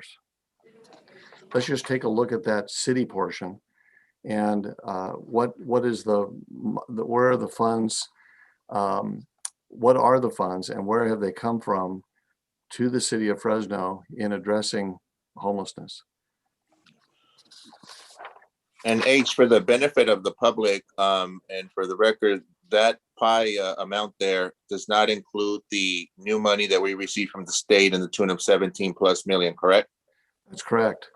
That's exactly right. Beginning with the dark blue near the top, that's 2 years worth of our normal federal annual entitlement. That would be ESG, CDBG, HOPWA, TBRA, et cetera. So that blue chunk, the dark blue chunk up at the top of the diagram is what would be normal for us to receive in terms of outside resources for homelessness. And that's for 20 months. The orange sliver to the right of that is the state COVID-19 emergency response dollars in a little over $1 million that came in, which is part of the 5 million that we invested in our community-wide Homeless-19 homeless response. The gray on the right is the state emergency homeless funds that you've known as HEAP, HAP, and HAP2, started under Governor Brown, continued under Governor Newsom to address the homeless emergency prior to COVID. The next big gold bucket at the bottom is the federal COVID-19 response dollars. Monumental, ESG CV1 and 2, CDBG CV1 and 3 allocations. The light blue is the COVID-19 CARES funds that your council committed out of our city's $19 million in CARES funding. And that 4.5 million was used to purchase and to repair, will be used to repair the Travel Inn motel. And then the large green segment is the 15.8 million in federal emergency rental assistance funding, ultimately homelessness prevention, that we have just received to partially address the economic crisis created by COVID. And by the way, just as Council President Chavez just mentioned, in addition to the 15.8 million, we've just received word that there's an additional 17 million for rental assistance coming from the state that's not included here. Again, I think you can, yep. If I may just reinforce this point for the public, on average, every year the city would get about $2 million to address the homeless crisis, 2 million per year. That's why we could only fund approximately 10 homeless beds a year in the shelters that we had. In the last 2 years, we're up to $174 million from the federal and state government. So I want to be crystal clear with, politicians across the valley that always, blame the feds and the state for not helping with the problem. This is an unprecedented amount of help that the federal government and the state, prior to the next bailout bill, has given to local municipalities in Fresno, Madera. And we should also be humbled by the fact that this level of support is not going to continue in future years. So the decisions we make now, if we simply just rent private beds and space, and when the money goes away, those beds go away, we're gonna set ourselves up for failure. That's why it's critically important for the council and the county to look to acquire permanent, bed space that remains in the public inventory of available assets for the homeless population, or we're simply going to make private owners extremely wealthy for a 2-year period and leave us hanging in future years downstream. So it is an unprecedented amount of resource, and we have to be able to navigate it to stretch it out as long as possible. Excellent. And so again, I think you can see from this diagram that there's a lot of one-time money, much of which is in large chunks designated for specific purposes, and leveraging that for the building of our community's capacity to address homelessness over the long term is exactly what Councilmember Arias is addressing. Next slide. Where is the money going?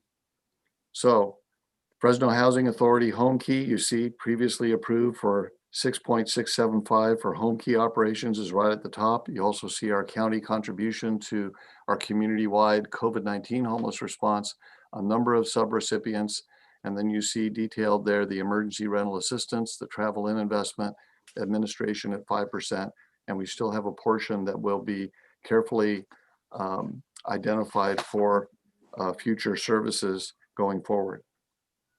What are we getting for our money? Well, in terms of our homeless service programs in general, we've seen 4,411 unduplicated persons assisted with one or more services for unsheltered persons utilizing city funds. You see the number of beds there that have been increased. You see the 2,000 unduplicated persons assisted with shelter, triage, and bridge. You see the persons who have exited from the system, 1,226, and with 648 of those being exits to permanent housing. Just to unpack that 1226 number a little bit more, in addition to the 648 to permanent housing, we've seen 352 to temporary housing. We've only seen 14 or 2% of the exits to a place not meant for human habitation, meaning back to the streets. So a very small number of people back to the streets, 27 to institutional settings, 119 to other or unknown. Those are folks that have made voluntary exits, many of whom have gone back to live with family members. So what is the picture for how we see our way forward? And this has been alluded to by Council President Chavez, by Councilmember Arias, and Councilmember Soria. The way we look at this is critical. Here's how we think about what's next. Long-term change involves a set of actions that moves folks from the street all the way through, ultimately, to owner-occupied housing. This is the continuum that we're building in Fresno. The ladder, the continuum, the path, a variety of options for people to go down. The list includes some current methods and some options that we're looking at to bring back to you. One of the members of the community mentioned tiny homes. It's on this list. We're looking at that. Some of these are concepts, some are actual projects. We don't want to dive into these right now. We'll be glad to come back in depth, and we will be exploring these with our various subcommittees. But here's our strategy, the strategic options that we're considering now. This is what we're planning to do, building this continuum going forward. I'd just like to highlight a couple of projects right now that are online that are part of this continuum. The first is Project Off-Ramp. We've identified a total of 503 and GIS mapped a total of 503 camps on our highways. The total individuals estimated in those right-of-ways is 794.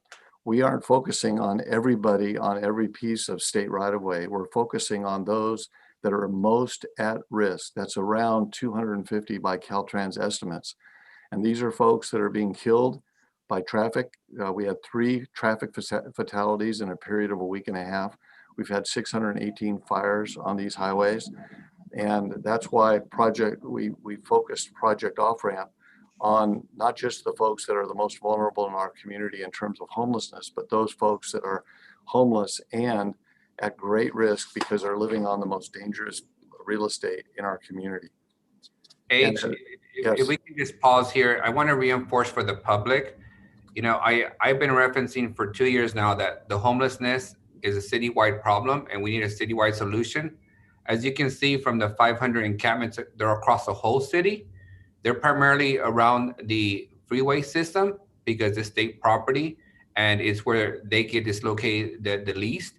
But this is, again, just more evidence that this is a citywide problem and we can't look to one part of town for the whole solution when we're talking about thousands of people that need to be sheltered. So thank you for the GPS work that you all did. And each of these dots represents people, human beings and residents in our city that are living under tents and under makeshift shafts that are a significant fire hazard and health and human hazard for themselves and for the neighborhoods. So thank you again for reinforcing and putting it in a visual format where the general public can see that this is a citywide problem. Thank you, Council Member. And the other thing that this map represents and the response to it is the fact that we don't operate in a vacuum. We are working with our county, our continuum of care, our Fresno Housing Authority partners, as well as Poverello House, Fresno Mission, Caltrans, CHP, our police department, our sanitation department. I was at 7 o'clock this morning, I was out on the freeway with our teams that are right now, this very moment, working with folks that they've notified for over a week about housing and then transporting them from the freeways to the housing. In addition to this, we have our Parkway Drive motels. This is a part of Project Home Key, but also it goes beyond Home Key because your council has decided to get behind an initiative that has been championed by Councilmember Arias and supported by our Mayor Dyer to look at leveraging short-term resources for long-term impact. And what we mean by that is that the acquisition, this is really a four-step process: the acquiring of a hotel, the repairing and turning it into a temporary COVID shelter, the renovating of that hotel property to add to our ongoing inventory of affordable housing, which provides safe exits for folks long-term. It's a big deal. And that type of investment takes the short-term one-time dollars and helps us build the continuum, the pipeline that we've described earlier. How will the City Council be kept engaged? Well, our plan is to do that around a data dashboard for the council. This again is the continuum from streets to housing, long-term housing and owner-occupied housing. There are many steps in between, but the three boxes on the left really represent our homeless response. And for that, we work with a council subcommittee on homelessness. And it's our intention during this year to provide quarterly reports of expenditures, activities, and outcomes by category and by program. And then periodic workshops, just like this one, reporting to the council as a whole. On the housing side, we're looking to the CDBG subcommittee for consultation and review for entitlement planning activities, including performance reviews, and then periodic meetings, plans, performance reports, and amendments. Glad to open this up now for any questions you might have. I have a question, H. Yes. A great presentation, by the way. It was really informative to be able to have this broken down into really digestible parts. If we could take it back to page 9 real quick, where you're talking about the exit rates. And, you know, I'm saying that 648 folks exited to permanent housing. Can you give that context to that, H? Is that like a high number? Is that low? Is that about what we were projecting? So in an age of COVID, it's a great number. And what I would say, Councilmember Maxwell, is that what we're looking at, and let me just say this too, that one of the things that's happened in Fresno with all of our partners is a new approach to shelter. The old style shelter, if you remember the Will Smith movie, Pursuit of Happiness, where the old style shelter is where you stand in line at 5 o'clock in the evening, praying for a bed. If you get a bed, if you're lucky enough to get a bed, you're there for a night. then you have to leave in the morning and come back and do that cycle again. We've chosen over the last couple of years to institute new types of shelter called triage centers. And prior to COVID, we actually had a 65% exit rate, safe exit rate for our city-funded triage centers in 90 days. That's remarkable. Now with COVID, we're still getting results. And the key to answer your question is that the goal for each of our shelter situations or each of our triage center situations is to have navigation services so that people are embraced by case management and navigation, so that there's a constant support of individuals to overcome any barrier that they have to move through the shelter system into transitional housing, permanent housing, and onto a new future. H, and if I may add to the council member's question, one of the biggest challenges we're seeing, Councilmember Maxwell, is that in order for people to exit to permanent housing, there must be permanent housing available. With the lack of, the vacancy rate in Fresno is less than 1%. We are seeing that there isn't sufficient apartments or permanent housing to transfer people into. So that's going to be one of the biggest challenges that we have as a city, is that we're not building high density or housing fast enough for, that's affordable to these individuals. Another point I would just reinforce is, we just reported that Fresno had the highest rent increase in the country in the last 4 years. This year alone, it increased by 10%. Folks with limited incomes, the incomes are not growing as fast as the rent is growing in the city, and we're not building sufficient housing. And on an average, it takes us about 4 to 5 years to build one housing project. So it's not that we just don't have enough housing, it's we don't have enough affordable housing. Correct. Affordable housing. And we also don't have enough near higher density housing that people can move into from those affordable units to higher density units. So we're going to come up to the challenge of, folks don't generally like higher density housing projects in the neighborhoods when they're used to single family housing. But if we don't build, then there'll be a bottleneck, and these folks will never move out of the transitional housing, and we won't be able to accept new folks into that transitional housing if they don't have permanent housing to enter into. Thank you to H and Councilmember. Thank you. Yeah, H, really briefly, for the benefit of the public and my colleagues, the housing conversation and Councilmember Morris and Maxwell are correct. The affordable housing component to this, the administration right now is working on a comprehensive workshop that addresses that very same question, but more importantly, what will be some of the solutions on creating a dashboard. And my colleagues are gonna love it or hate it, but that's gonna be our word for the year. Dashboards, I think we're all very visual learners, and I think the public benefits from that, but essentially creating that dashboard that will monitor exactly how many units are being produced in the city of Fresno across the spectrum, whether that's affordable, mid, market rate, single home residential, multifamily, everything and all of the above. I think this is going to be one of those all hands on deck approaches. Councilwoman Soria, as you recall, has been really leading the push on being really innovative with regards to tiny homes, with regards to different housing models. And I think that is going to be coming up here in the next council meeting or two for the council to really consider and also engage in that conversation with all the data on the table, so to speak. Yeah, by the way, my role has shifted from strategic initiatives generally, that the mayor and the city manager have asked me to focus specifically on homelessness and housing initiatives. And the number of conversations that the city manager and the mayor have had with us, with Jennifer and myself and our team, related to all of these issues, push on housing options along this spectrum. So you're right on target, and we're looking forward to engaging with the council on that in the future. All right. Any other questions by council? Yeah, Council President? Yes, Councilwoman Soria? Okay, just a couple of questions. Can you hear me? Yes. Okay, H, thanks for the comprehensive presentation. I think it's good to see all the various pieces of this enormous challenge that we have in front of us. And so there's a lot of, I think, puzzle pieces that are going to be critical as we move forward. So one of the questions that I have, I know that Councilmember Arias and then the mayor have been pushing for the acquisition of additional motels to create more temporary shelter.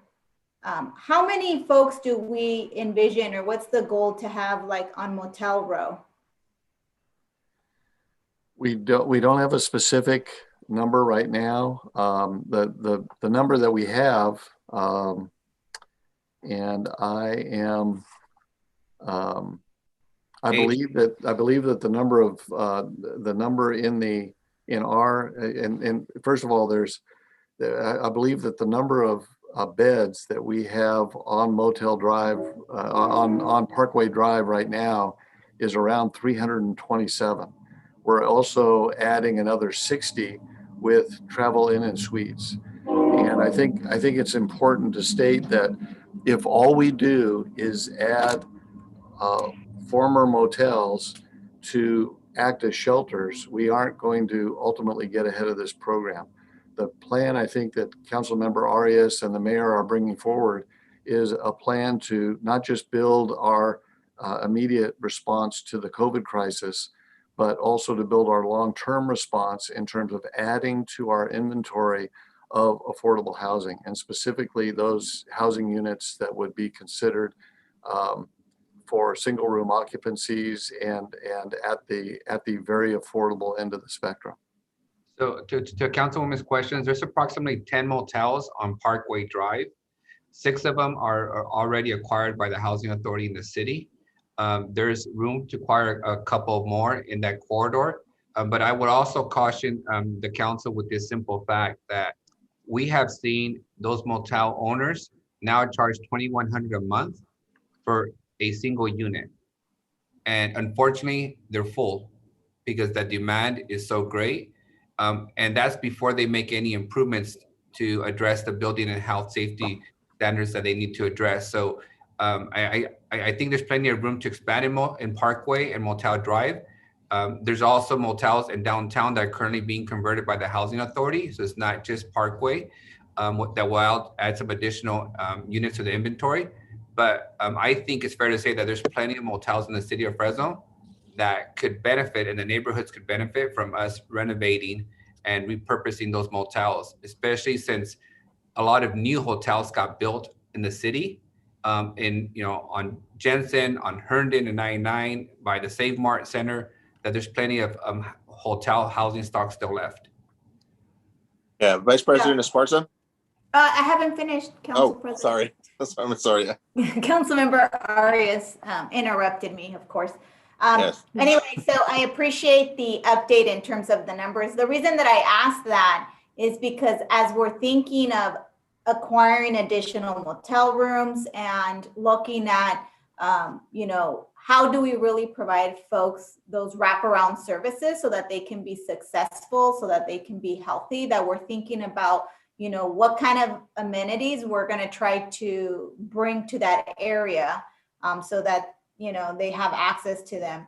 I was talking to Jody Ketcheside about even just like some health services. If you look at west of the 99, there are very few areas that have health clinics. Like I think the closest one may be a few miles to that area. So if we're going to start concentrating folks that are vulnerable, that need these types of services, we should be thinking about how we can build something that is going to provide the comprehensive services with mental health and so forth, so that these individuals can access that.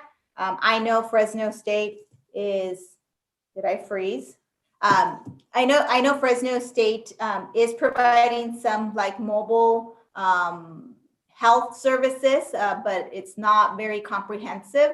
So I just want us to think about that as we move forward, how we can invest and partner up with some of our local federally qualified clinics or our Valley Children's Hospital to make sure that those kids and families that are living in that area get the adequate health and mental health resources that they need. And then just lastly, I think, affordable housing is going to continue to be a bigger issue as we move forward. And so I'm hoping that this council is very thoughtful as developments come before us. Because I mentioned this, I'm already starting to hear the NIMBY issue. We don't want them in our neighborhood. Well, we don't want them on the freeway. We don't want them in our neighborhood. Where are we gonna put them?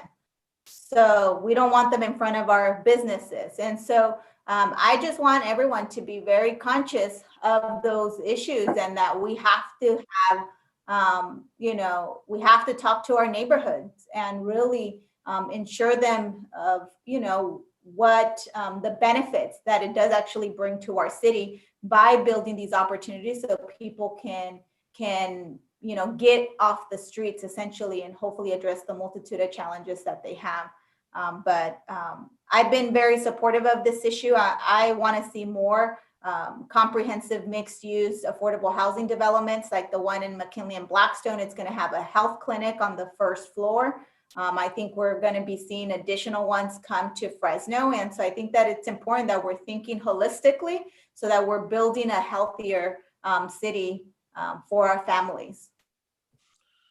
Thank you, Councilwoman Sora. Before I get impeached by my colleague, Vice President Esparza, you're next. Yeah, thank you, President Chavez. So I did want to first, before I get into my line of questioning, thank the mayor for responding to my letter about the 180 freeway, roughly between First Street and Cedar Avenue, roughly in that area. While I have 3 freeways in my district, and we have seen the encampments grow along the embankments and along all the freeways throughout the city. This particular stretch of highway actually is in a residential neighborhood. So when folks on Tyler Avenue walk out of their door, across the street from them, there's not a line of houses. There is the freeway property where the encampments have grown since early on in the pandemic. And they've been asking for help, not just with the homelessness, but all of the sort of compounding issues that have followed or that were existing, but were now compounded. So I want to thank the mayor for responding and committing to action in that particular area. But H, I did have a few questions for you that I just had them generally, but some of them were kind of brought to the forefront through your presentation. And taking a look at the growth, just not only the growth, but just the existing homeless population within Fresno, within the valley.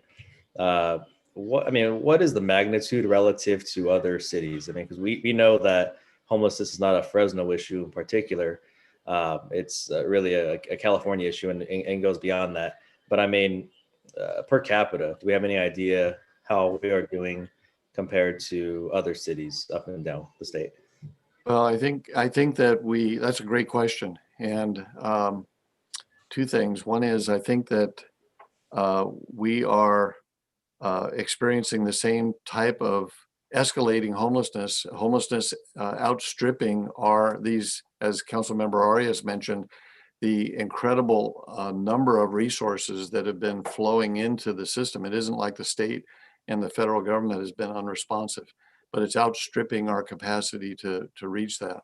I will say this, that the plan that we brought to the governor by the mayor was received in this way, because I believe it's because we are working together as a city. We've got a comprehensive plan. Your council has taken leadership in this. It's a heartbeat issue. And we came to the state with a plan that included not just complaint, but they basically, what the governor's office said is, we receive concerns every day saying, get the homeless off of our freeways, and we turn them down. What you guys have done is brought a plan that is thoughtful, it's doable, and you're all working together on it. And that's the result of that is the project off-ramp. And it's something that other jurisdictions in the state are envious of. We're able to move with clarity and directness. and it's encouraging. So the other, I think, working smarter, not just harder, stretching the resources out. I know that there's been some concern about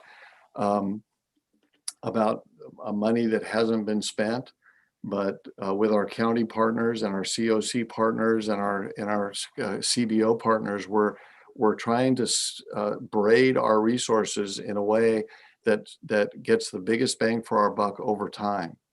And another example of that is the coordination of Project Home Key with Project Off Ramp, so that we are, as we're bringing new beds on, we are taking folks from our most dangerous real estate right on the freeway and coordinating those efforts. So we're just staying with it. It's a coordinated effort. The mayor is on this every day. You guys are huge help. We're also going to be working to bring you a proposal for how to, based on the Police Reform Commission, how to reorganize our homeless task force with the PD, and see outreach take the forefront, working with code enforcement, working with sanitation, and with PD as backup to do a much more comprehensive district-oriented approach that you'll be seeing soon. That I think will also take the next steps for us in winning the battle to really address homelessness in a strategic, systematic way. Okay, H. Well, my next question is about the current growth and also the projected growth. I mean, anecdotally, I mean, to me, it appears to be the source of it appears to be a housing crisis that we have. But do we have any sort of legitimate indication of what the source of this projected growth is? I mean, are we home growing homeless residents because of a local housing crisis, or is there migration occurring throughout the state? Do we have any indication of what the source of the projected growth is?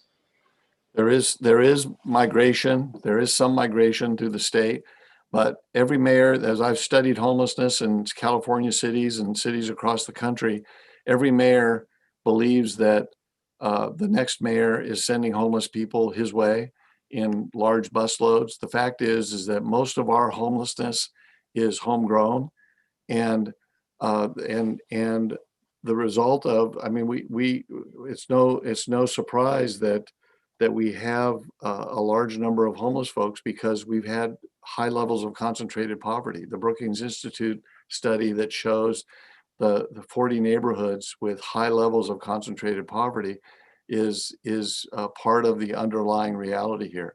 But the good news is, looking forward, strategically thinking like Councilmember Arias and the mayor have looked at this concept of motels, looking at tiny homes, looking at building our capacity in a systemic way is our way out of this. It's going to take a while to dig our way out. Okay. Turning my attention over to one of the stats you gave about there being 277 Project Home Key beds. I know that the city is an active participant in the Home Key properties in District 3. The 277, does that include number of beds that are at Crossroads Village on Blackstone? So we have let me just take a quick look at my notes here. You look at the number that I shared does include Crossroads Village. It includes basically all of the shelter beds in Fresno.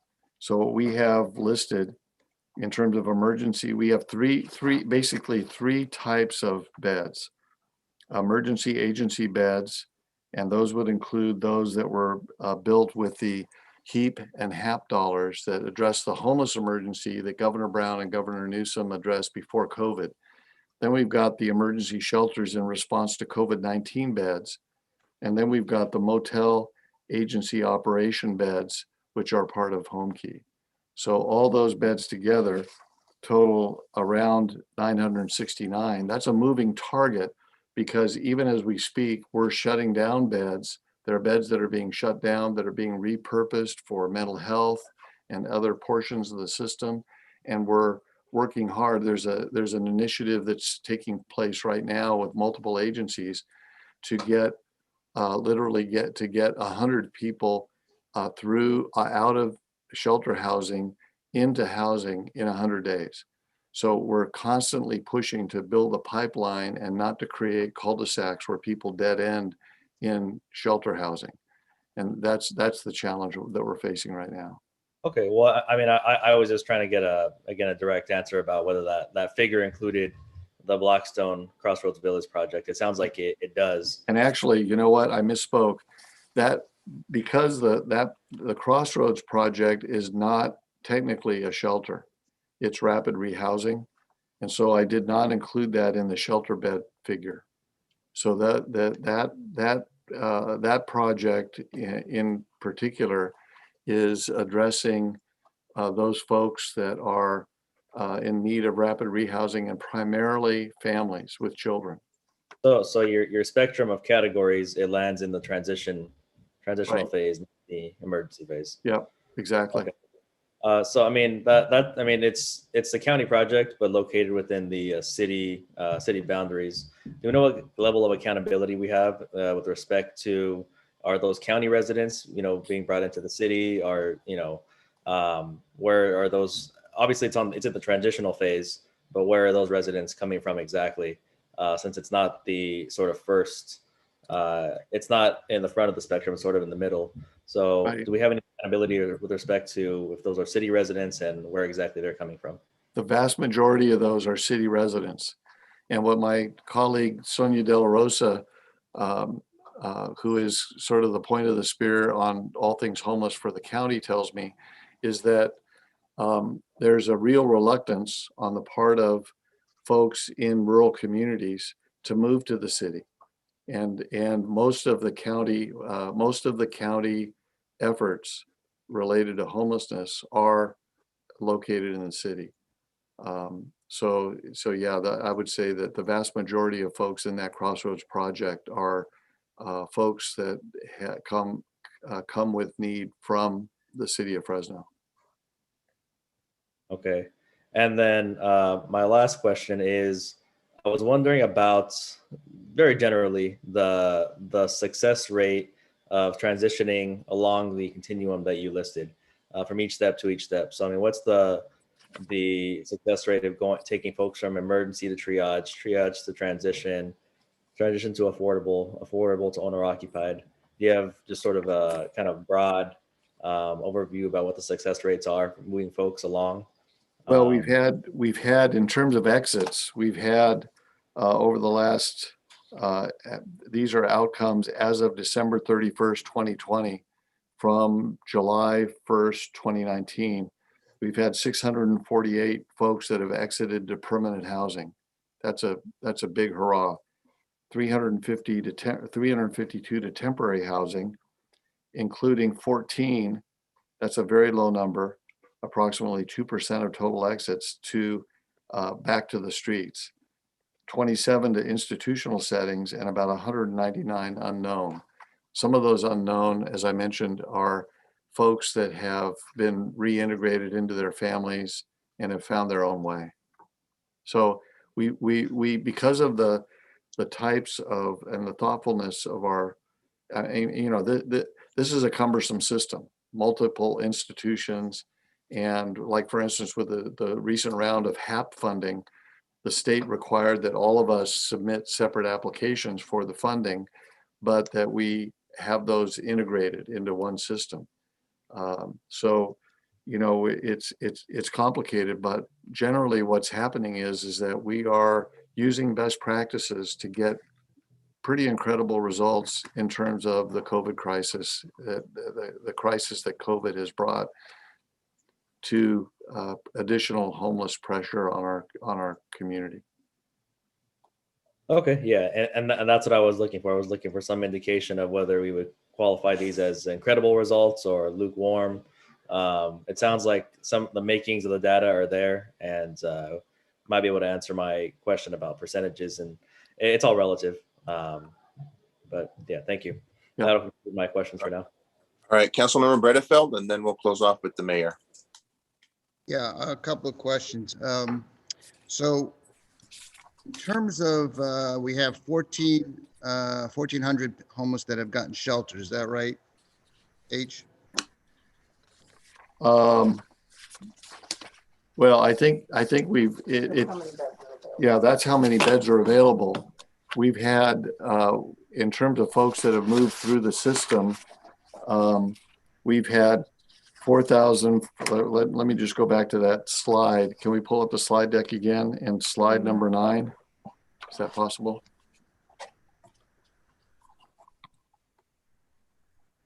Brenda, do you have that PowerPoint? Here we go. No, We got it. We got it. We're bringing it up here. Yeah. So slide 9. Let's go down to 9. There we go. Okay. So outcomes as of, here we go. Outcomes as of December 31st, we have 4,411 unduplicated persons who have been assisted with one or more services for unsheltered persons utilizing City of Fresno funds. We've had 473 beds added to the system, and then 2,000 with unduplicated persons assisted with overnight shelter, triage, bridge housing. 1,226 have exited from the system. What does And that mean, they've exited from the system? that means that they have moved through the system and fall into one of several categories. One category, the best category, is the 648 that have exited to permanent housing. The next category is 353 that have exited to temporary housing. So if you look at this as a continuum, like you see on this slide, where people are moving from homeless on the street to emergency shelter to triage to transition to affordable housing to owner occupied housing.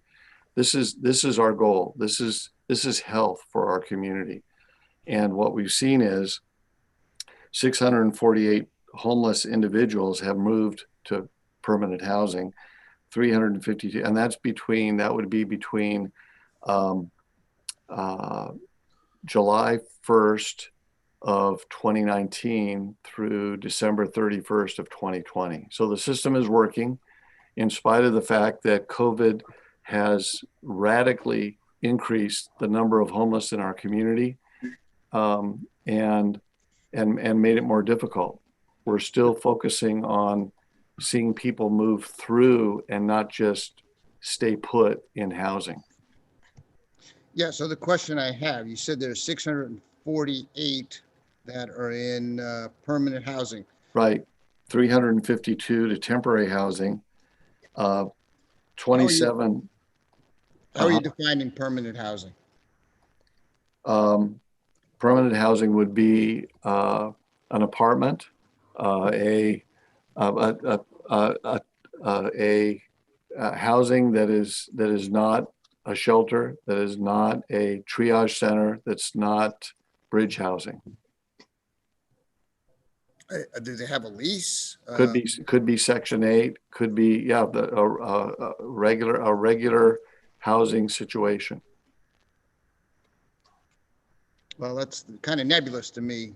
But that could include Section 8. That could include ongoing. Yeah, it's basically a lease. Okay, so it involves some kind of lease. Yeah. And who's paying for that? Section 8? A whole host of resources, including private. What do you mean, including private? Well, you have everything from rapid rehousing resources to Section 8 to persons whose families are assisting them to live independently, to people who are back on their feet with jobs and you have a breakdown of that? how many are Section 8? How many are private? Do you have any breakdown of that? We can do a deep dive. I don't have that at my fingertips, but we can look at that. Okay. And so one of the questions I also have, we all agree that many of these folks, some of them struggle with mental health issues, drug issues. Some of them have criminal background. Some of them have fallen on, hard times and don't have that background. Do you have a breakdown of those folks at all? How many are, related to mental issues, drug issues, fell on hard times, and how many are criminals who this is their lifestyle? Not at my fingertips, but I can bring that back. And I think you've identified the spectrum. We've got folks that are working 3 jobs and lost their 3rd job and lived in their car for a while and then ended up on the street. We've got folks that are chronically mentally ill that are cycling through the system. We've got folks that have been incarcerated and have come back to the community and have not found housing. So we got a whole spectrum of folks, and we can do a deeper dive on that for you. Well, I think we need to do the deeper dive. I don't know how we can truly solve this issue without knowing that breakdown, without truly knowing how many suffer from a drug issue, a mental health issue, or just fell on hard times. And what is the breakdown of that? Because I think you're going to have very different outcomes with different folks. We have that. We have that information in our continuum of care, and our homeless service delivery system is looking at those numbers all the time. I'm just not prepared to share those in detail with you today. Okay, well, we need to see that. We need to know that and understand that. The other issues, how are those who have mental health issues and drug issues getting any help for those drug issues? Are any services being provided? Absolutely. Yeah, we've got, part of our, in fact, the individual who leads the charge on our COVID response, and every week for a period of time, we had daily calls in terms of the whole system coming together. But that individual who leads that is Dewan Utek, who's in charge of our county mental health system. She's been leading our coordinated COVID-19 community-wide response. And so, yeah, absolutely, that those issues are addressed and looked at, and we're looking at different pieces of the system all the time. Are you saying that some of these folks that are in the system are being seen by Fresno County Mental Health right now, that some of them are being seen by psychiatrists, some of them are in counseling? Absolutely, yes. And we've got mobile units that are a part of our system that have mental health staff that are out there in the community all the time responding to issues. We've got a unit with our CIT unit that is made up of PD and mental health workers, that a special unit that's addressing those specific issues on a daily basis. So yeah, we do. We've got a very robust response. Good. That's very important to really addressing this issue, because without it, I don't see how we really put an end or really make a dent in this in any long-term way. We're at $157 million in Fresno County. I think if we don't address those problems, 10 years from now, we'll be at $700 million. And we'll all feel very great about all the services that we're providing, but we'll just continue to build housing for people who are homeless.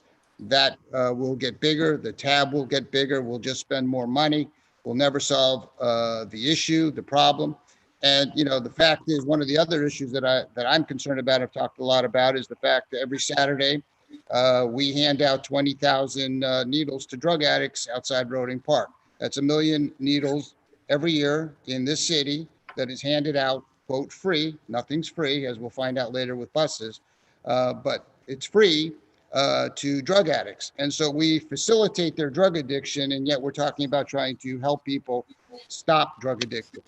And I wonder, I'm sure, I was there, I saw the program, There are many homeless people who are going there getting needles for their drug addiction as opposed to being in a program somewhere, stopping their drug addiction. I think one of the reasons that you're seeing, I couldn't agree with you more. And I think one of the reasons that you're seeing great success, for instance, with our project Home Key, we got more than our share of resources for Project Home Key because of the strategic work that's being done that was described earlier by Councilmember Arias, and that the mayor and council member are working on in terms of seeing these resources acquire hotels, use them temporarily as COVID shelters, rehab them, and then add them to our inventory of affordable housing. It's that type of movement that's causing us to be recognized in the state as really making a dent. I mean, are the number of homeless going up faster than our ability to serve them? At this point, yes, but we're working smarter rather than just harder, and making a difference. I think the other example is our highways. The fact that the mayor stepped up and said, we want to recognize the fact that the most at-risk individuals who are homeless are those living on our dangerous highway right-of-ways. And when we met with the governor's office, they basically said, we have cities throughout the state every day coming to us demanding that the CHP remove homeless folks from our highways, and we tell them no every day. You guys have put together a comprehensive strategy that is compassionate, that's smart, that gets us to an end result, and actually deals with the issue in a systemic way. And so they've gotten behind us. And that, I think that's the difference. We've got a community that's working together with our county partners, our COC partners, our community-based organizations, and it's becoming seamless. It's not easy because every one of our entities, whether it's the city council or the COC or the county or the housing authority, have different boards and what have you, but we've woven it together in a comprehensive approach, and together we're making a difference, and we're being recognized in the state for that. Well, and I do appreciate that effort. I think Jerry has led the effort. I know that others on the council have tried to address this ongoing issue with the homeless, and Jerry put together a good plan. And I'm sure something, a little something called the recall is probably helping, but I appreciate the fact that Jerry has led the effort to remove the homeless from the highways, because it's a problem for them, it's a problem for us, and it's not the kind of city that we want to have. So I think that is moving in the right direction, and I commend everybody on those efforts. But I think we better really understand how we're helping these people, because if we're just moving them through a system, I can assure you 5 or 7 years from now, what is 157 million will be 750 million, and we'll just perpetuate this. It'll just be ongoing, and it will never end until we really address the core issues. Okay. I think you bring up Thank a you, real, Councilmember Bredefeld. Mayor, if you could have some closing thoughts. I know your hand was punched up for a while. Yeah, thank you, Council President. I just wanted to address a few of the issues real quick. H, great job on this. I know you spent an enormous amount of time preparing this, and it's very important for all of us and for all of the community. And I know you spent an enormous amount of time working with the Housing Authority and Kingsview and all of our partners, the POV, et cetera, Fresno Mission. So you've done a great job. I said it this morning. I want to say it again publicly. We're going to get you resources, because I know you can't continue to run at this pace without the resources. And this is the most pressing problem that we have here today. So, but I did want to address a few of the things. Councilmember Bredefeld talked about, and I've asked this question myself many times. Well, which one is it? Is it, are they addicted to drugs or alcohol, or is it mental health? Do they fall on hard times? And sometimes the answer is yes. All of those things. There's as Gary knows, he's the expert in this, but co-occurring disorders. There's people that are addicted to drugs and alcohol and have mental health. And which one came first? Difficult to say. And I found that in law enforcement to be true.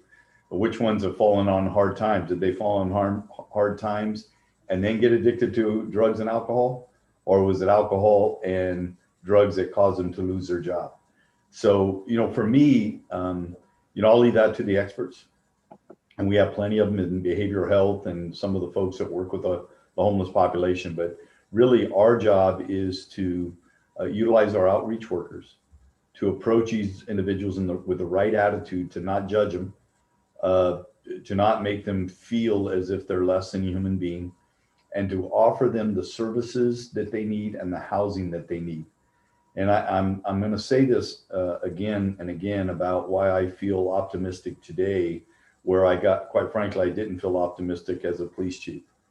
And it has to do with the fact that we have a partnership, we have a plan, we have funding, and that funding appears to be not only today, but in the future as well. I was on the phone last night with the big city mayors, and this is the number one issue. Councilmember Esparza asked, how do we compare? I don't personally know how we compare without me driving down those locations, but I can tell you that every single one of the mayors on the call, all 13 of us, said the number one issue in their community is the homeless.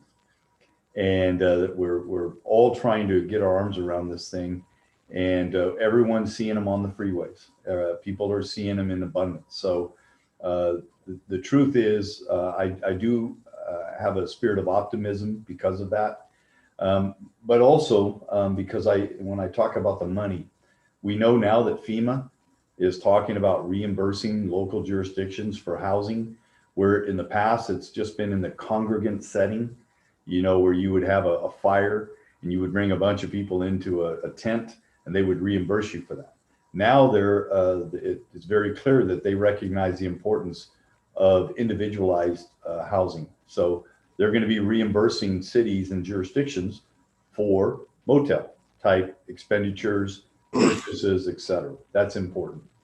I'm also optimistic because we do have a pending relief plan coming from the federal government.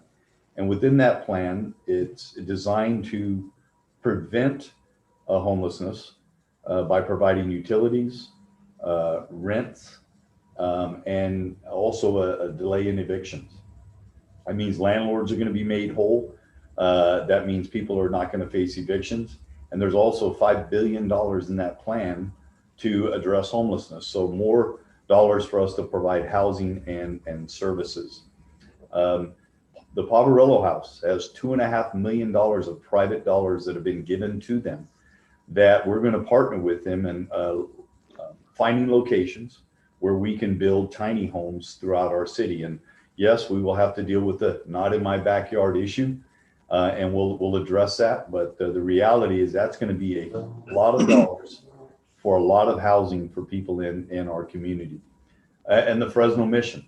I don't want to get ahead of their plans or say anything too public about this, but they have plans and funding available to do a large scale tiny home village that's going to be in Fresno. And when I say large scale, it's going to be hundreds and hundreds and hundreds of people that will have housing, and that will be affordable. So those things are on the horizon. At the end of the call last night with the mayors, we've decided to go forth and make another request to the governor because of the one-time surplus monies that they have at the state, and asking for a substantial dollar amount to come to our cities, to the large cities, that will deal with housing, services, and the thing that we oftentimes overlook is the cleanup that sometimes is caused by our homeless population, like on our freeways. There's no dollars that go with that so far. So that's what going to be our ask, and we're going to be asking for it to be multi-year. So not a 1 year, but maybe a 3-year program that we get dollars, substantial dollars from the state to do this. So federal dollars from FEMA, state dollars, relief plan dollars, all of those monies are coming, private dollars with the Poverello House, the missions plan. So over the next year, we're going to have a lot of housing. And to Council Person Soria's point on affordable, affordable housing is critical in our city. We know how far we are behind, which is why we're encouraging developers today to build smaller units. So for example, in downtown, instead of 800 square foot or 1,000 square foot units, let's build 400 square foot units They're smaller and they're affordable. And not only that, they're desirable by some of the Tyler Maxwell generations. The folks that are, the under 40s and under 30s, they like those smaller units. So let's give it to them on Blackstone, downtown, the 4-story townhouses all up and down Blackstone, the Lingo project at Blackstone and McKinley, and mixed use, the 80% market rate, 20% affordable. Those go very, very well, and no matter what part of Fresno you build those in. So we've got a lot of work to do, but we have a plan, we have a partnership, and we have funding, and we got to continue to work together to do that. And I'm not really interested in blaming the governor or blaming the president or blaming the county or blaming each other as to why we have the problems we face today with the homeless. What I do know is it's going to take a lot of work, and we're going to have to work together to get there. Thanks, Council President. Thank you, Mayor, which brings us to our next item, which really be the actionable piece. But before we go there, I just want to be very brief. H, thank you for that presentation. Jennifer, Thomas, I think it was very comprehensive. That dashboard is going to be very helpful for the council, like you said, to be engaged and really, go with an approach that we all got to be steering in the same direction, right? And that's the goal, to get as many people housed, to keep them housed. And Mayor, I think there's consensus on this council to, go in that direction on applying for all available resources, whether it's FEMA, HUD, all of the above. The one thing I do want to just caution H is, as we're debating these funds, and that'll be the next item coming up, I just want us to be cognizant of the fact that this is one-time money. And I think right now we have an opportunity to structure this in a way when that money runs out, we're not left with, really not an answer to address the homeless issue. I think the motels are part of that conversation, and in the city of Fresno really building capacity. But just start thinking about that, as you're putting together your plan on what that could possibly look like with regards to not just the housing, but also the services that are going to be along with those units that we're all working towards. I think there's going to be some pretty innovative initiatives that come out of, the council in the next couple of months with regards to that problem. But just keep that in the back of your head. Councilmember Arias, did you want to give some closing thoughts? Yes, first I want to thank H and Jennifer Clark and everybody who's been working closely with the two committees on this item. And then just to remind the council, we have given the mayor and the administration direction to apply for FEMA funds. I'm hopeful that in the next COVID committee meeting, we can get an update on that application process so we can get reimbursed for as many of these costs as possible. And then secondly, just to remind the public that the single largest threat to the homeless population increase in the next year is going to be minimum wage employees with skyrocketing rents. And we have to be fully prepared for that. And when we talk about exits to permanent housing, that also includes people going and living with family. They're doubling up and tripling up in one home. And we have to be able to address that. So as we consider all these new housing projects, please keep in mind that as a council and administration, we hear the public. You don't want people on the freeways. You don't want people in your neighborhoods. You don't want people in the parks. You don't want people in the storefront. So we have to be able to build the shelter, the transitional, and the permanent housing. So please reconsider any NIMBY, not in my backyard kind of old thinking, because if we don't have somewhere to put them, they're going to remain in your parks, in your businesses, in your neighborhoods, and your alleyways, and on the freeways. So thank you for that, staff, and I appreciate that. Thank you. Now let's, this is a workshop, so it's not an actionable item. Let's move on to item 3B. I want to get that before our break. And I believe H, you're doing the presentation, or is it Jennifer that will be doing item 3B? Council President, I don't think we need a presentation on this. This is being heard for a second time. I'd just like to make a motion with an amendment that we worked out with the administration. Can you read that amendment for the record?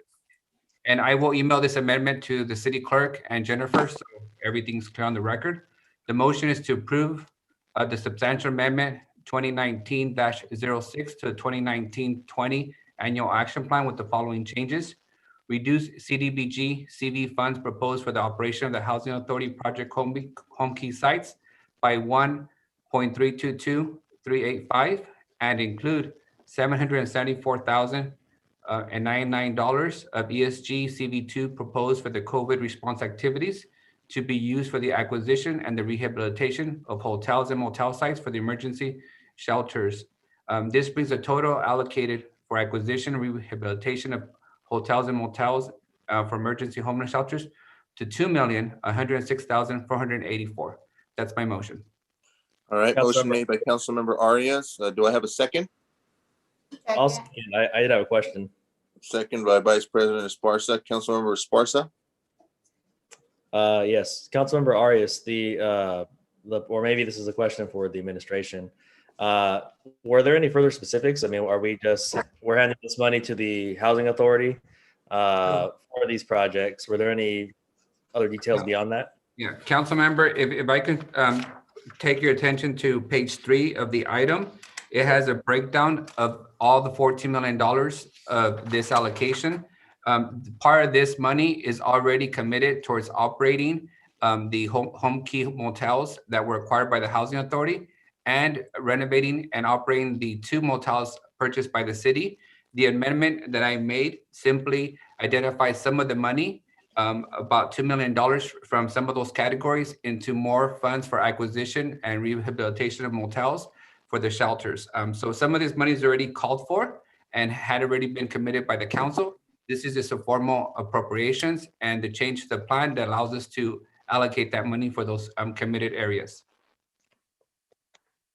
Okay.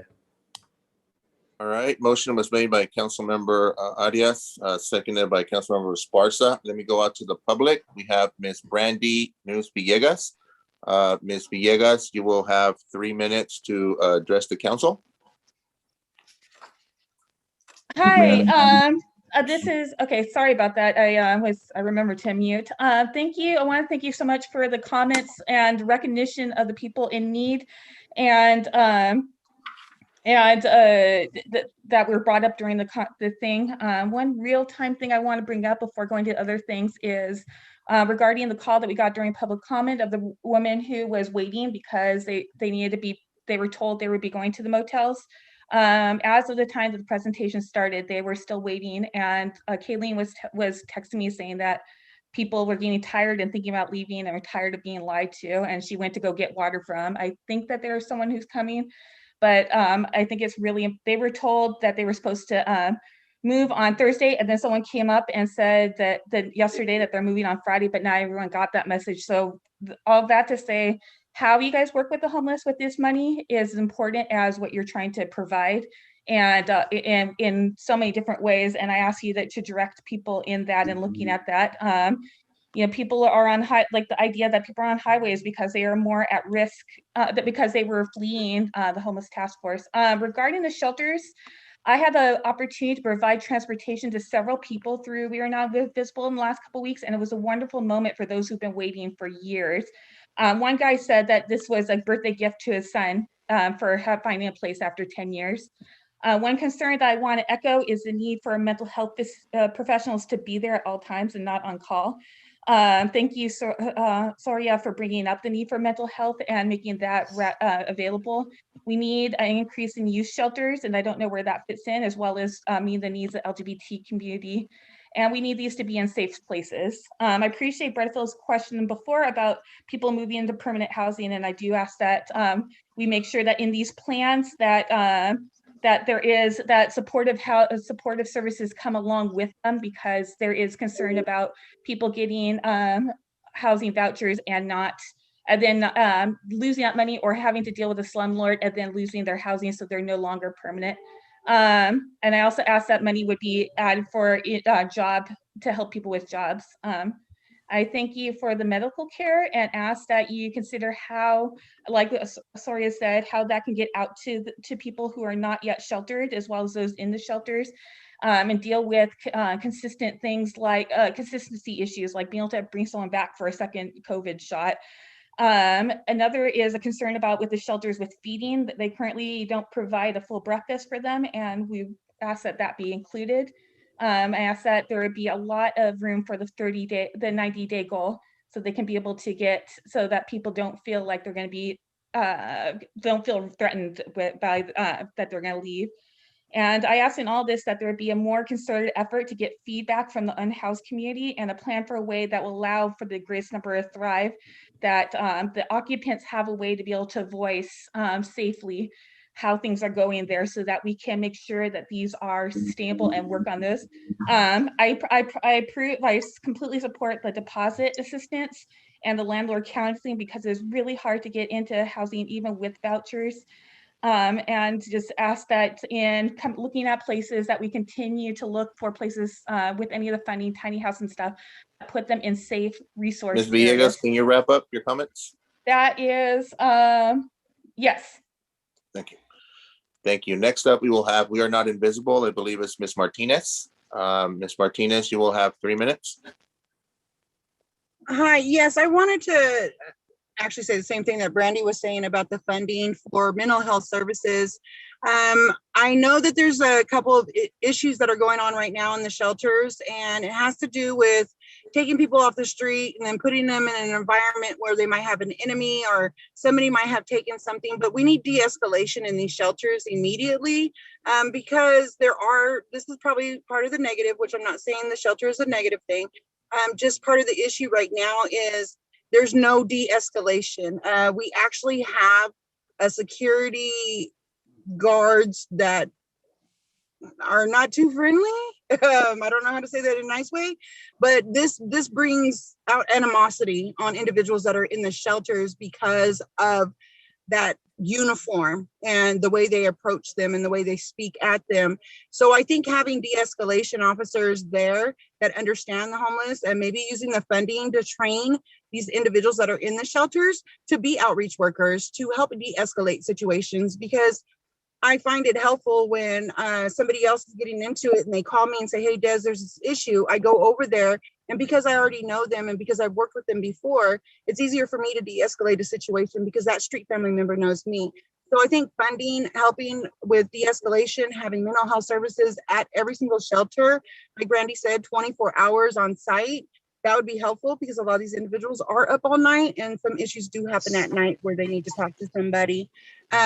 The funding needs to be utilized on a hotel specifically for people that are recovered and that are homeless, because we can't keep on putting people that are recovered in a low barrier shelter that the individual might be high or something and it triggers them to go back and relapse into that. So I think using some of that funding to open up a shelter specifically for individuals that are homeless that have already recovered, that would be something great. Having a homeless program, the welfare, not welfare to work, but having the homeless outreach program where they're picking up the trash in the city.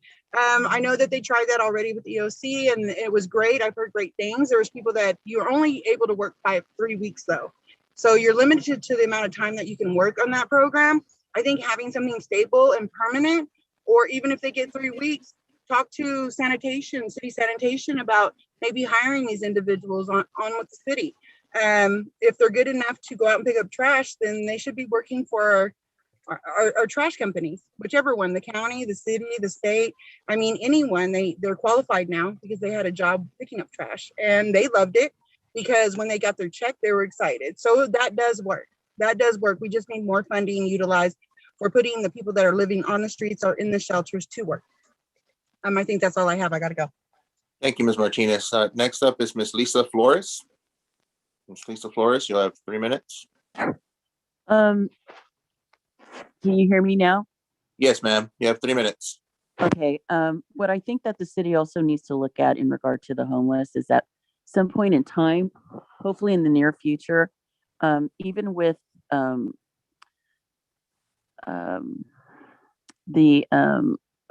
stand on no evictions, come June, you're going to have a lot of people being evicted for non-payment of, upwards of $15,000 in rent. And I think that the city needs to think about a rent moratorium and stabilizing rent that way. Just basically say what the rent that you're paying now is what we're going to have for like the next 2 years, just to stabilize everything. So you do not have that many people displaced.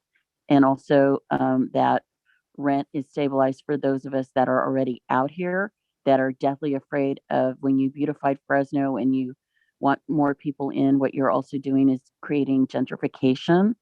And I think rent stabilization is a good way to go for at least 2 years. The other thing also too is I hope that these homeless transition homes and tiny homes and all this is also put north of Shaw and is spread out throughout the community, because it cannot continue just to be, south of McKinley. Thank you. Thank you, Ms. Flores. Mr. Robert McCloskey. Mr. McCloskey, you will have 3 minutes, sir. Yes, thank you very much. Like all homeless advocates, we do appreciate what the efforts the city is making. I just wanted to raise some issues related to the recent grand jury report. One of them is the lack of coordination between the city, county, and other agencies like the Fresno Madera Continuum of Care. We do see, like you mentioned, over $137 million recently funded to these agencies combined. Apparently said the city has spent about 30 million. That leaves open the question of where all these other dollars going. I think we need to look at what the sweeps are meaning. If there's no shelter beds available, where are these people going? That's my understanding. I've urged people to call the Board of Supervisors seeking shelter beds. They're continually turned down. So the sweeps on the Project Freeway Winding are just forcing people to move somewhere, losing their belongings potentially. My other question was any timelines on this funding? What are they? When are they going to run? When's the timeline's going to run out on a lot of this funding? There's not enough details on these funding sources. We need a full review of all the funding sources, not only emergency funding, but regular funding for not only the city, the county, but the Fresno Madera Continuum of Care and the Fresno Housing Authority.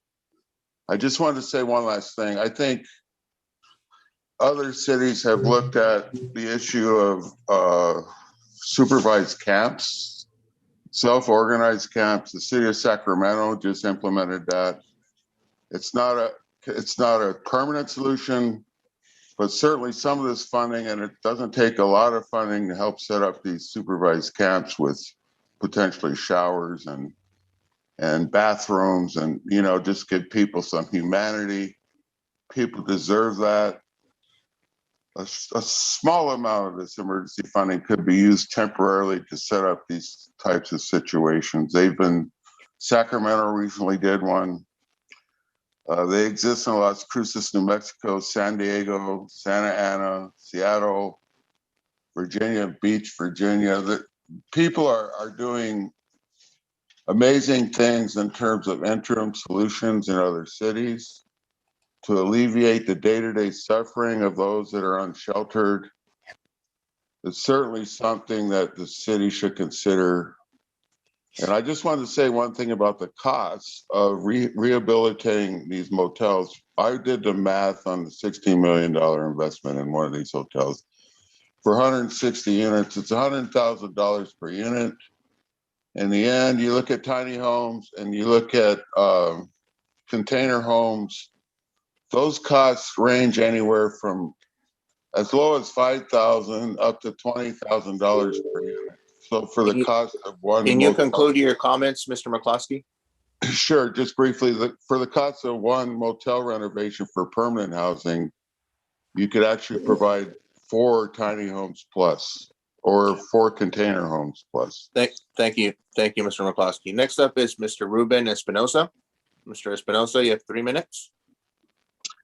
Hello, and I just want to say thank you to the city council and the mayor for addressing all the needs that have arisen from homelessness. And I just want to reiterate what Des Martinez and Randy Villegas said about supporting the landlord-tenant counseling and the deposit insurance, and making sure that there's a mental health official at these facilities at all times, because we do have a lot of people that have mental health issues, and it's really multifaceted, and it's not just comes from one thing. So having somebody with the expertise to help and deal with these issues would be really helpful. And I also want to say I am thankful for Arias and Soria for calling out the NIMBYism, because we do have to get these people, these humans, in a safe place, in a safe environment. And, you know, that attitude of, you know what, I don't want these people in my backyard, or it might be unsightly, is not the attitude to keep moving forward in our city. And I just want to thank you guys for calling that out. And then I also support the idea that these will become permanent for our homeless community, like the hotels, and having the wraparound services on site. That is something that I greatly support and appreciate the local leaders doing. And with that, I am done and have nothing further. Thank you for your comments. Last speaker is the individual with the last 4 digits of 5383 phone number. You have 3 minutes. Hello, Council President. Can you guys hear me? Yes, loud and clear. Yeah, this is Jonas Paulos, man. I want to tell you, thank you. I've been asking a lot, and for our heroes, our veterans, man, I just heard of 2 suicides. The social distance is doing them in, man. So I'm very hurt. I approached them and I thought they were okay. You can never tell. And yes, please, I know I'm the mayor. You know, we have a great relationship with all of you. And it just breaks my heart to see somebody die because of lack of mental health and housing. So let's continue to do affordable housing. I thank you. And it's just been hard because I got to know them and I just love them. And there is that mental health. I'm actually one of them. I have PTSD from sports, but I surrendered to therapy. And they're very severe. And they were just very decorated young men. And we just need to do more for our veterans. Thank you.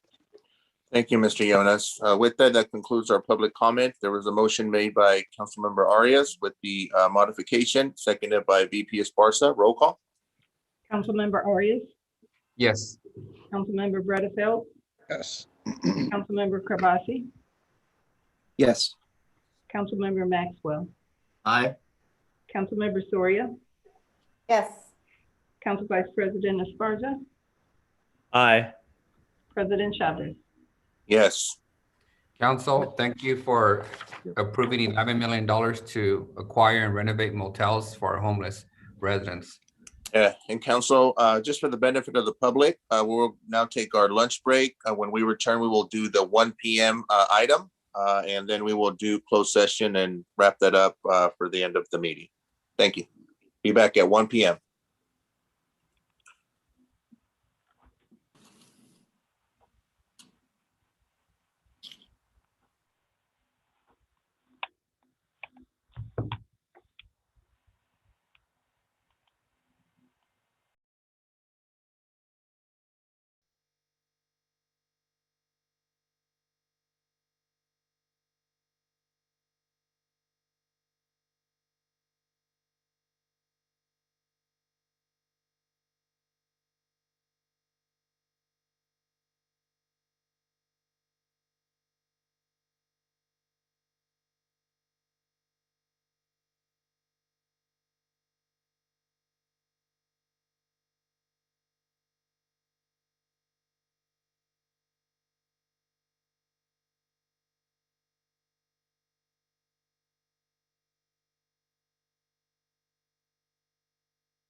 Round two. Yep, the final round. Hey Doug, quick question for the closed session item that was moved from consent to closed session. Are you going to announce that before we go in? It's not a separate item. That it can be totally subsumed within the existing closed session item. Okay. What was for lunch, Luis? Oh, I think you noticed I had to change shirts. Uh-huh. There was a burrito incident. Nice.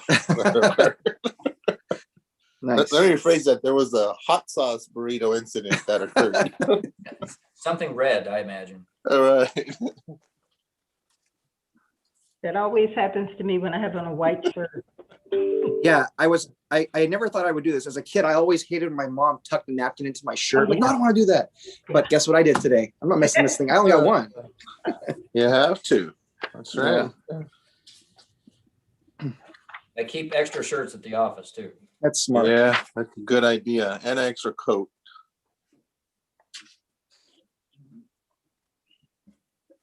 We almost have a quorum. Let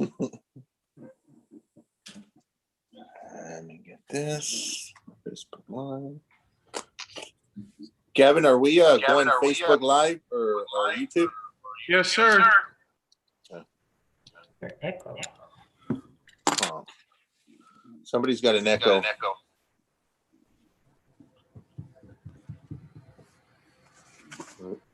Is that my audio? I think it's yours. You have two devices in there, Louis? No, it's you too, Gavin. Somebody's got two. I'm going to mute all of you and we can go from there. Yep.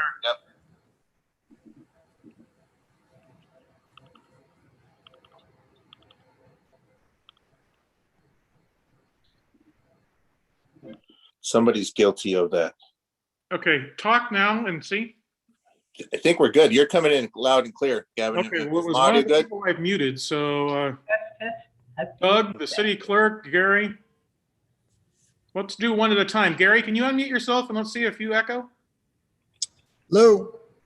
Okay, you're good. Doug? Not me. Okay. Mike? I don't think it's me. Tyler?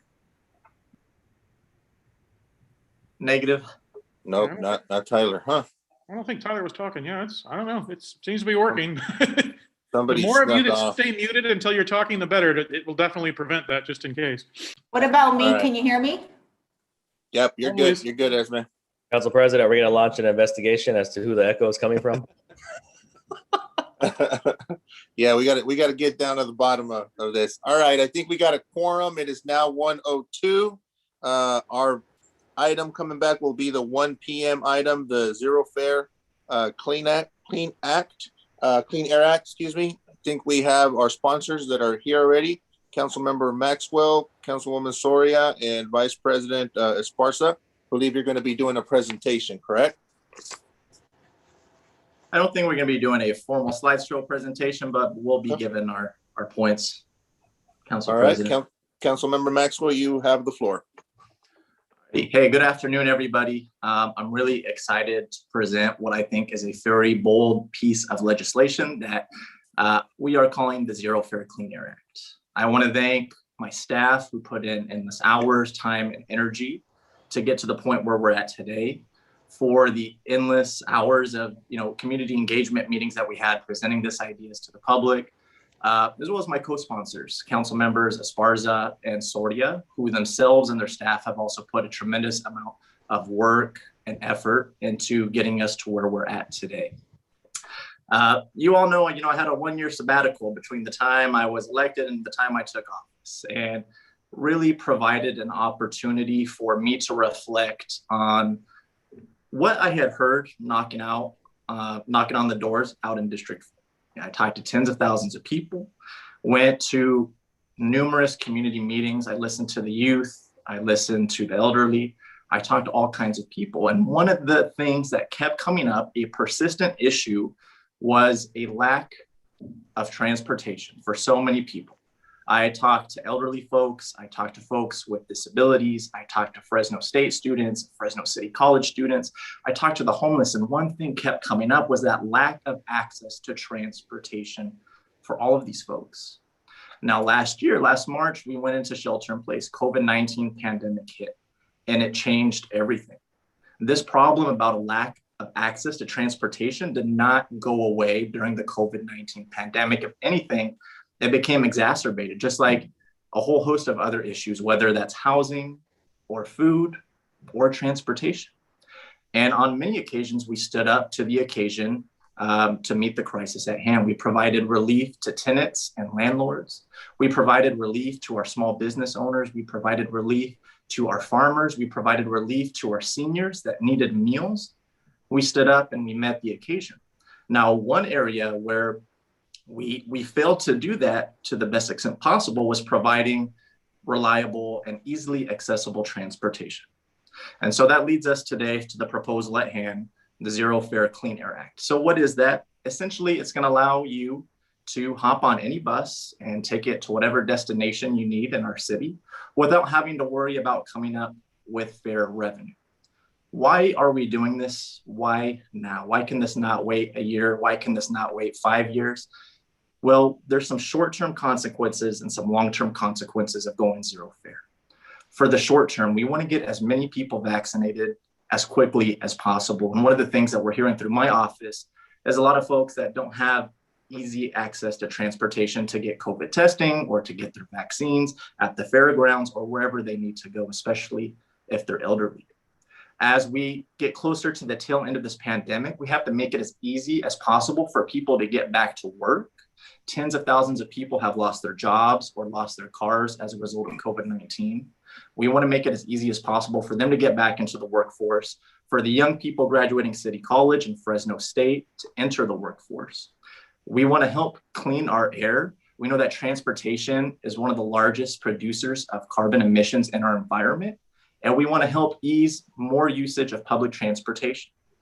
And we want to provide equity to our most struggling families here in the city of Fresno, which brings me to my next point. Who is the average bus rider here in the city of Fresno? Well, we know this because every 2 years we conduct a comprehensive ridership survey amongst our bus riders. And we know that the average bus rider here in the city of Fresno is a young woman of color. She has kids. She's on her way to work or school. We know that 76% of our riders have no access to a vehicle. We know that 77% of our riders make less than $20,000 a year. It's abject poverty. And so I think we have to acknowledge bus fares for what they are. It's a regressive tax on our poorest people here in the city of Fresno.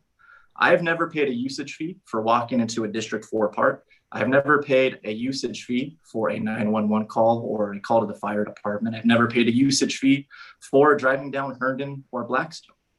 But somewhere along the way, it became common, it became normalized to charge a usage fee for the people that want to ride our buses, which we know an overwhelming super majority of these folks are living in abject poverty. So when I talk about the Zero Fare Act, I want people to think about it as a three-tiered process.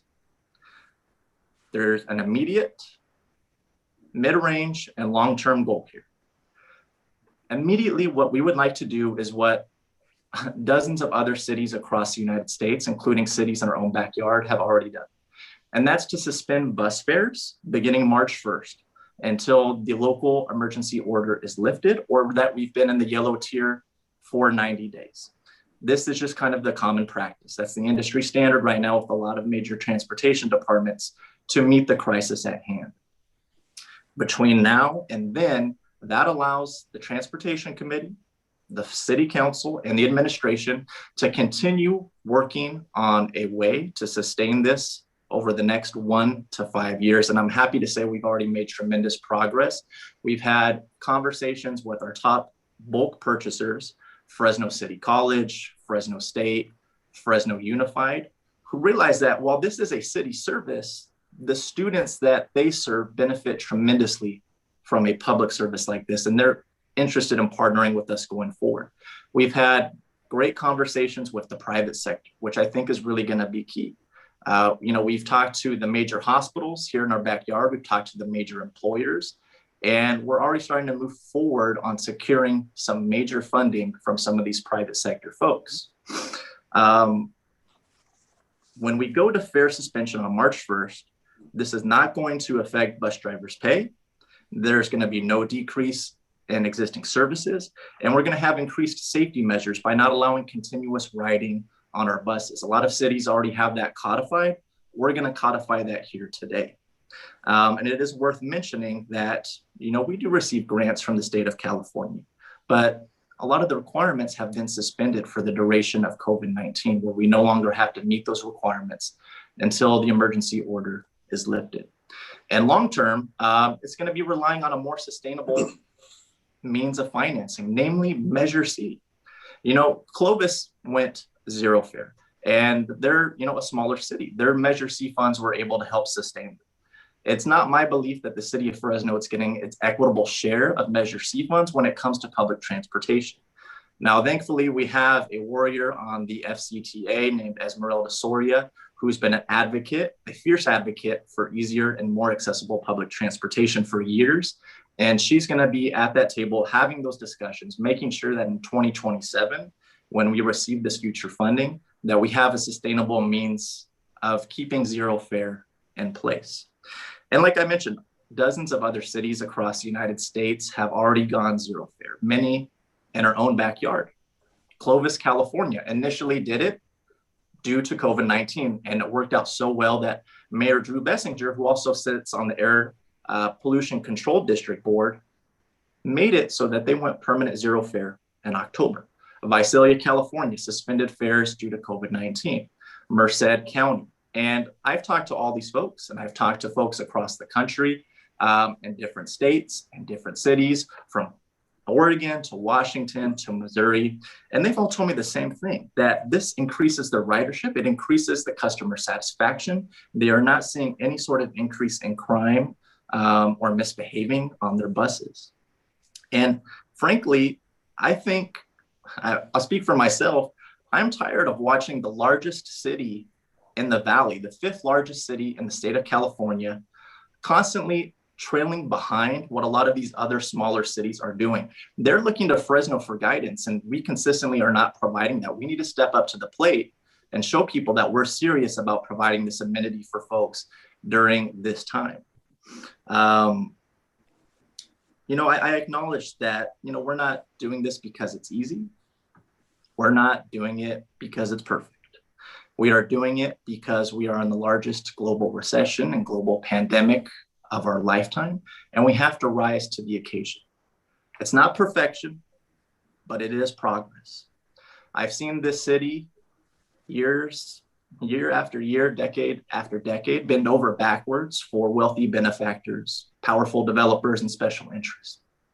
What I'm asking the city council today is to make that same effort, put in the same amount of work to provide a service for Fresno's poorest families and poorest communities.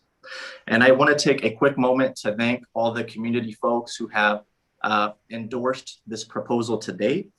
I would like to thank the Fresno Youth Leadership Institute, the Fresno Bicycle and Pedestrian Committee, Bitwise, Jakara Movement, Fresno Metro Black Chamber of Commerce, Central California Hispanic Chamber of Commerce, the Central Labor Council, Fresno Metro Ministries, Better Blackstone, Fresno Barrios Unidos, Central La Familia, Boys and Men of Color, Fresno EOC, Fresno Reading and Beyond, Faith in the Valley, Assembly Member Dr. Joaquin Arambula, Fresno City College President Dr. Carol Goldsmith, Community Regional Medical Center, CNC Education Fund, CSU Fresno State, State Center Community College Trustees Nasreen Johnson, Magdalena Gomez, Annalisa Perea, Danielle Parra, Fresno Unified Trustees President Valerie Davis, Keisha Thomas, Elizabeth Jonathan Roses, Claudia Cazares, Genevieva Islas, Fresno County Office of Education Trustees James Martinez, and Vice President Kimberly Tapscott-Munson. I'm pushing this not because this is something that's going to benefit Tyler Maxwell, but because this is something that's going to benefit our entire community. I don't care if you live in Northeast Fresno, Central Fresno, or Southwest Fresno. This This is something our community has been asking for a very long time.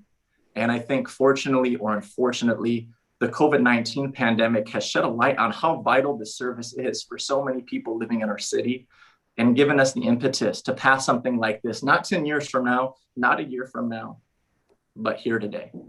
And I will say that last night we had a very productive conversation with Mayor Gary Dyer and City Manager Tommy Escueda.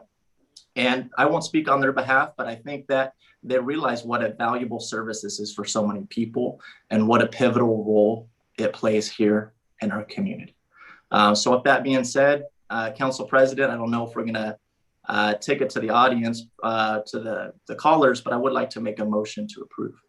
All right, motion made by Councilmember Maxwell, seconded by Councilwoman Soria. Let me actually get this here. We're going to be going out to the public, then I'll bring it back to the council. Let's hear what our constituents have to say. Got a couple folks punched up here. First one will be Monica Chacon, representative of ATU. Brianna, if you could cue her up. Ms. Chacon, you have the floor. Hi, can you guys hear me? Yes, loud and clear. Okay, hi. Good afternoon. I'm president right now of ATU 1027, and I just want to, I sent in a letter. I hope you guys all got that letter. It's just a synopsis of what some of our issues and concerns are. So we've experienced a free fare system in 2017 when we ran BRT, but I'm sure other people are going to address that as it comes up. But I've also been a bus passenger for much of my life. So the demographics that you're speaking of, Ms. Maxwell, is me, myself. I'm a woman of color. I was a teenage parent. I rode the bus to school, to pick up kids at daycare, to buy groceries, to job interviews. And actually my first job with the city, with the Department of Transportation, I rode the bus here. I rode through three buses to get here. That $1.25, that was a good assurance to me that, you know what, if someone acted up on that bus, that they would be ejected from it. There's no accountability if there's not a bus fare to be paid. And like I said, so that story is not unique to just myself.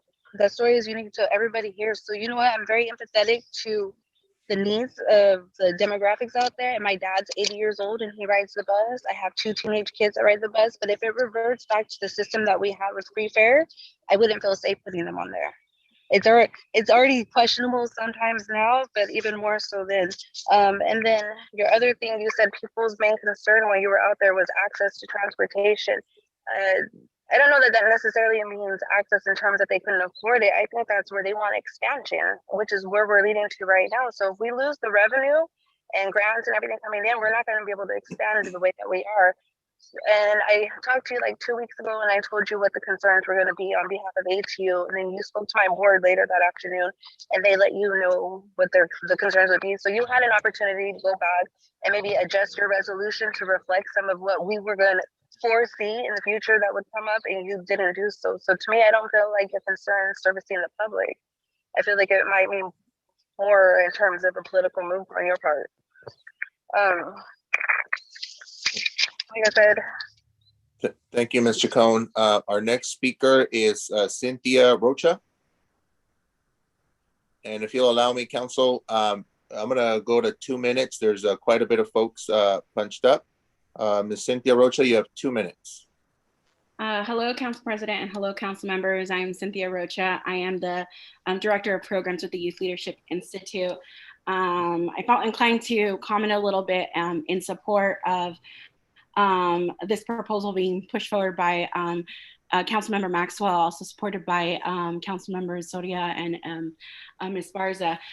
We at the Youth Leadership Institute, of course, want to make sure that we're doing everything that we can to support young people, and specifically young people of color who come from our most impacted communities and neighborhoods in the city of Fresno. And we know that having a no fare bus accessibility for our young people is vital to their ability to excel not only in not having to worry about the economic impact of being able to pay for best fare to get to their jobs and school, but also in their future endeavors. It's really vital and important, specifically for our young people during this pandemic, who've been the most economically impacted by the pandemic in both job availability as well as access to basic needs. And so as an organization, it's really important to us that we're supporting our most vulnerable in our community by providing them transportation equity. And this does that. We want to make sure that we're voicing our support on behalf of our young people, that we're showing up for them in spaces where we can make the city of Fresno a little bit easier and better for them to navigate so they can lead successful lives. And it's really important for us to make sure that we're stepping into the space to voice our support. So I just wanted to share that. And I wanted to, again, thank Councilmember Tyler Maxwell for meeting with us, meeting with our young people, hearing their concerns and hearing their thoughts, and moving it forward in the proposal that he brought today. So I just want to say thank you, and then just voice our support on behalf of the organization. Thank you. Next up will be Mr. Mario Manganiello.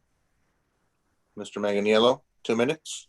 Yes, hello. I'm with a CNC Education Fund, and I'm calling because it's very important, I believe, that this pass, because I lived in Tower District for 7 years and the rent went up in Tower District, and like how downtown the rent went up just with the cost. It's very hard to catch the bus when you can barely, afford rent, and you can barely get things afloat, and you don't have enough money to go to work. And I had to work all the way in River Park.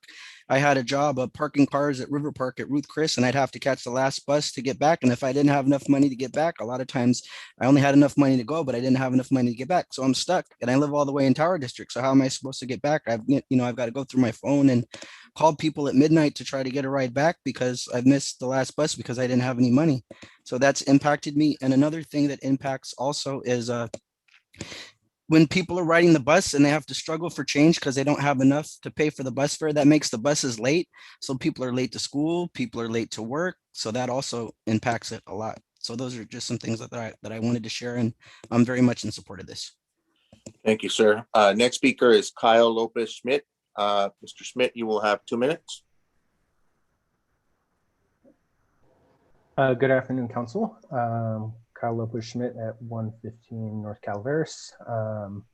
I've often used the bus. There's been a few times that have realized that the last minute not had changed. So I think this is definitely a quality of life thing that would kind of fix some of the last minute rushes of people trying to get to where they need when there's work or a job. So support that from personal side, from professional side, working on different community development issues, including affordable housing. I think could be a key thing to work with affordable housing developers and managers on them providing a source of revenue that could fill that gap of the loss of revenue, and those being key partners, and would commit to working through that in the future with you. Thank you. Thank you, Mr. Schmidt. Next up will be Ms. Lydia Chavez. Ms. Chavez, you will have 2 minutes.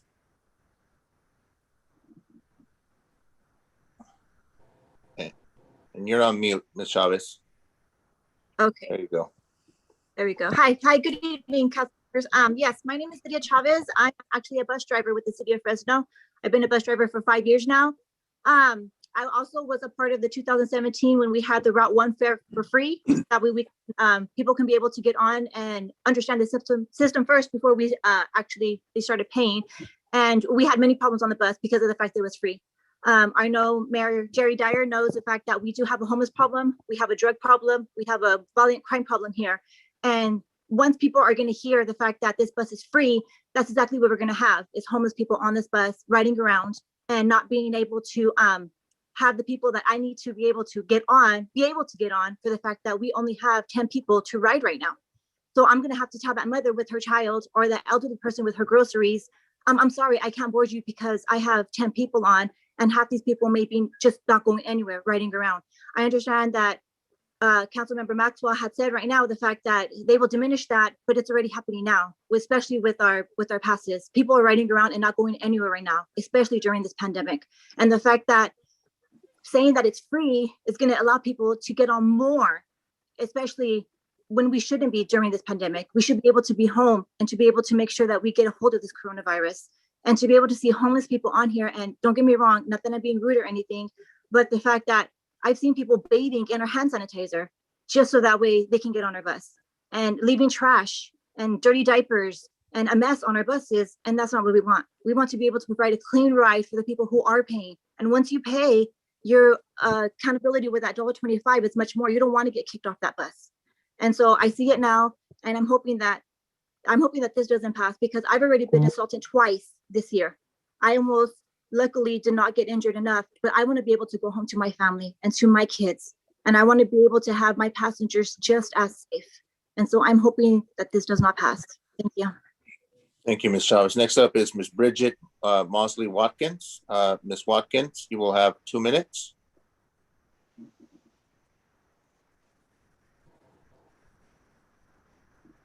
Now, You're on. You have the floor, ma'am. 2 minutes. good afternoon.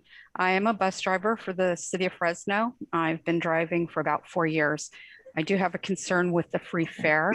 My major concern is the safety of drivers and passengers. As some of the other drivers have stated, we did experience a time when riders thought the Q bus was free. They would board through the back doors. Our assaults were up. The buses were dirty. It was an unsafe atmosphere. My other concern is Councilmember Maxwell states that he wants to get people to testing and to vaccinations. And while I understand that that is quite important, I'm concerned with a passenger boarding the bus to go get a test that may have COVID. You've now exposed me and 9 other people on that bus if you are a positive test. So those are problematic issues that drivers face, but also the passengers face. The other issue would be passengers that get on, ride from one end of town to the other with no destination in mind because they have nowhere to be. They're using the bus system as a hangout, and it's preventing people that do actually have life necessities that they're trying to take care of denied to them because we cannot board them due to 10 passenger load capacity. So I would hope that you would consider the safety of the passengers as well as the drivers when you vote for this measure. Thank you. Thank you. Next up will be Ms. Keisha Thomas, Fresno Unified Trustee Thomas. You have the floor.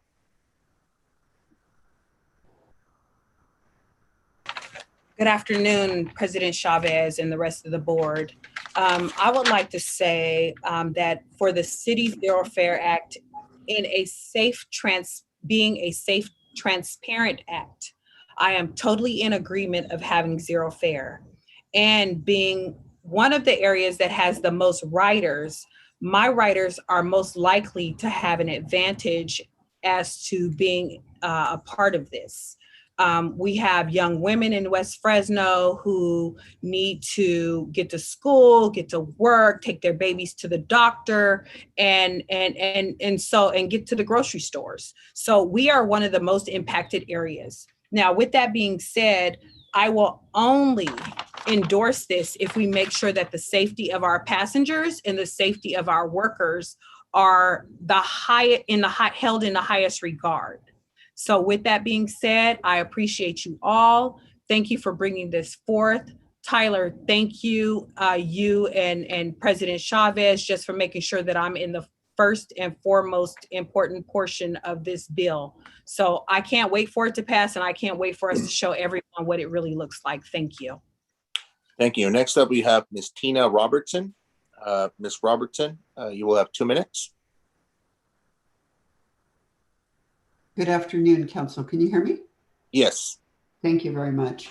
As leaders in the city of Fresno, we at Bitwise urge you to support equitable transportation opportunities for all the residents through the Zero Fare Clean Air Act. As you know, Bitwise was founded in Fresno, specifically designed to create a bridge between residents from marginalized communities identified by poverty and lack of access to skills and resources, and skill them up in the tech industry.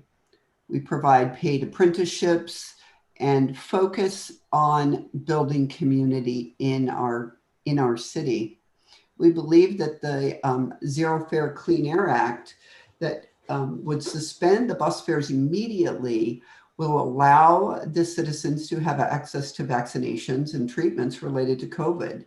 We believe very strongly that access to healthcare via reliable, free, safe bus service is one way we can address the social inequities of our town and stimulate our local economy. We believe that the proposal provided by the Fresno, the council members does have the ability to bridge safety and convenience and reliability. And we appreciate the opportunity to be a community supporter of this and appreciate your time. Thank you. Thank you. And for the benefit of the public, I have done some quick math on some folks waiting to speak. Now I'll facilitate that for the next 45 minutes. Next up will be Ms. Kaya Heron. Ms. Heron, you have the floor. Good afternoon, and thank you, Council President and Council members, for the opportunity to provide comment in support of the Zero Fare Clean Air Act today. My name, as stated, is Kaya Heron, and I'm the Director of Community Engagement and Advocacy for the Fresno Metro Black Chamber of Commerce. As you know, our Clean Shared Mobility Network, as a part of the TCC investment, is working to increase EV adoption and close the transportation gap and decrease greenhouse gas emissions. We support the Zero Fare Clean Air Act, not only because it will eliminate bus fares citywide, but because it will increase public safety and mobility in line with our long-term goals. We envision an affordable, livable, walkable, and equitable city that looks like zero fare and the next wave of community development and public policy required to reach those goals. As shared by Councilman Maxwell, we know that riders are going to work, school, the grocery store, and doctor's appointment. And most important to the chamber is to support our local small businesses. The compounding cost of bus fares impacts their spending power, and for many is the difference between dinner and debt. Despite the pandemic, we know that ridership is up and that demand will continue to grow as we reopen and prioritize. In closing, the benefits from increased ridership, system efficiency, and potential job creation are clear and convincing. We support the council in passing this, and we also are proud to support the councilman and his co-sponsors in charting the path to an equitable transportation system that prioritizes our community's health. Thank you. Thank you. Next up will be Ms. Alexandra Alvarado. Ms. Alvarado, you have 2 minutes.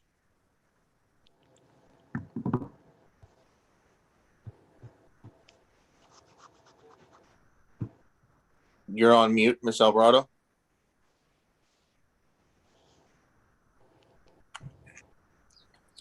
Hi, sorry, this is actually Grecia Lanes with Leadership Council. I'm not sure how my name is showing. I apologize for that. All right. But it just showed up on my phone. So good afternoon, council members. My name is Grecia Lanes. As I mentioned, I'm with Leadership Council.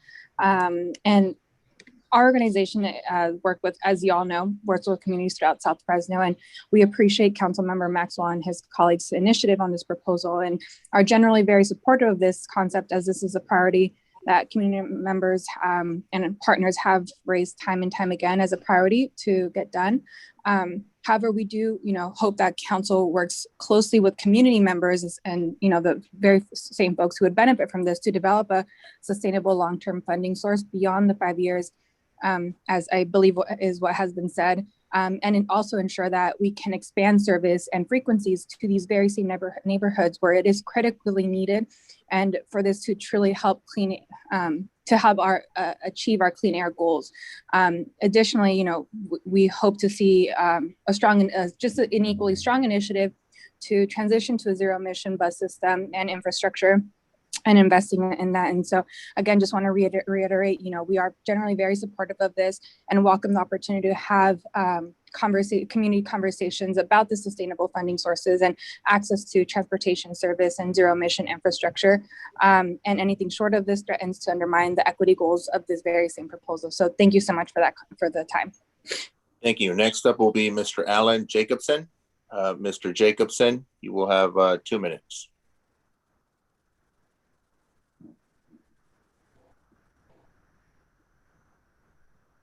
Thank you, Mr. Chavez. I'd like to just say that this resolution is a bad idea and very fiscally irresponsible resolution. This will in effect kill transit in Fresno without guaranteed money to make up the shortfall of fare collection and the loss of federal and state funding. This will have the opposite effect of what the resolution wants to do. Excuse me, I wasn't expecting to speak so quickly. The other issue is that it will have an opposite effect of jobs. If it was even remotely sustainable, will kill jobs in like the taxi industry, the Uber and Lyft industry.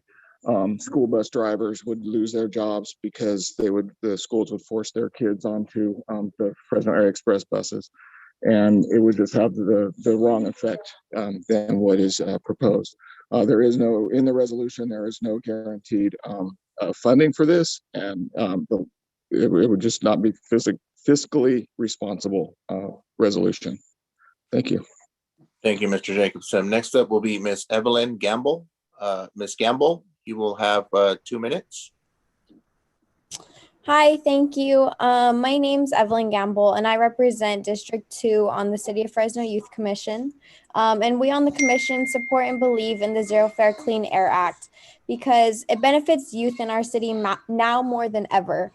Many youth can barely afford to ride the bus, having to pay when they go somewhere and then to get back home. And I think it's important to remember what's at stake here, and that's giving our youth a peace of mind of how they're going to get home, but definitely also ensuring the safety of our youth who are going to ride the bus and the employees. But on the Youth Commission, we were very excited to hear about this act, and we definitely support it to its fullest. Thank you. Thank you. Next up will be Mr. Adam Rodriguez. Mr. Rodriguez, you have 2 minutes.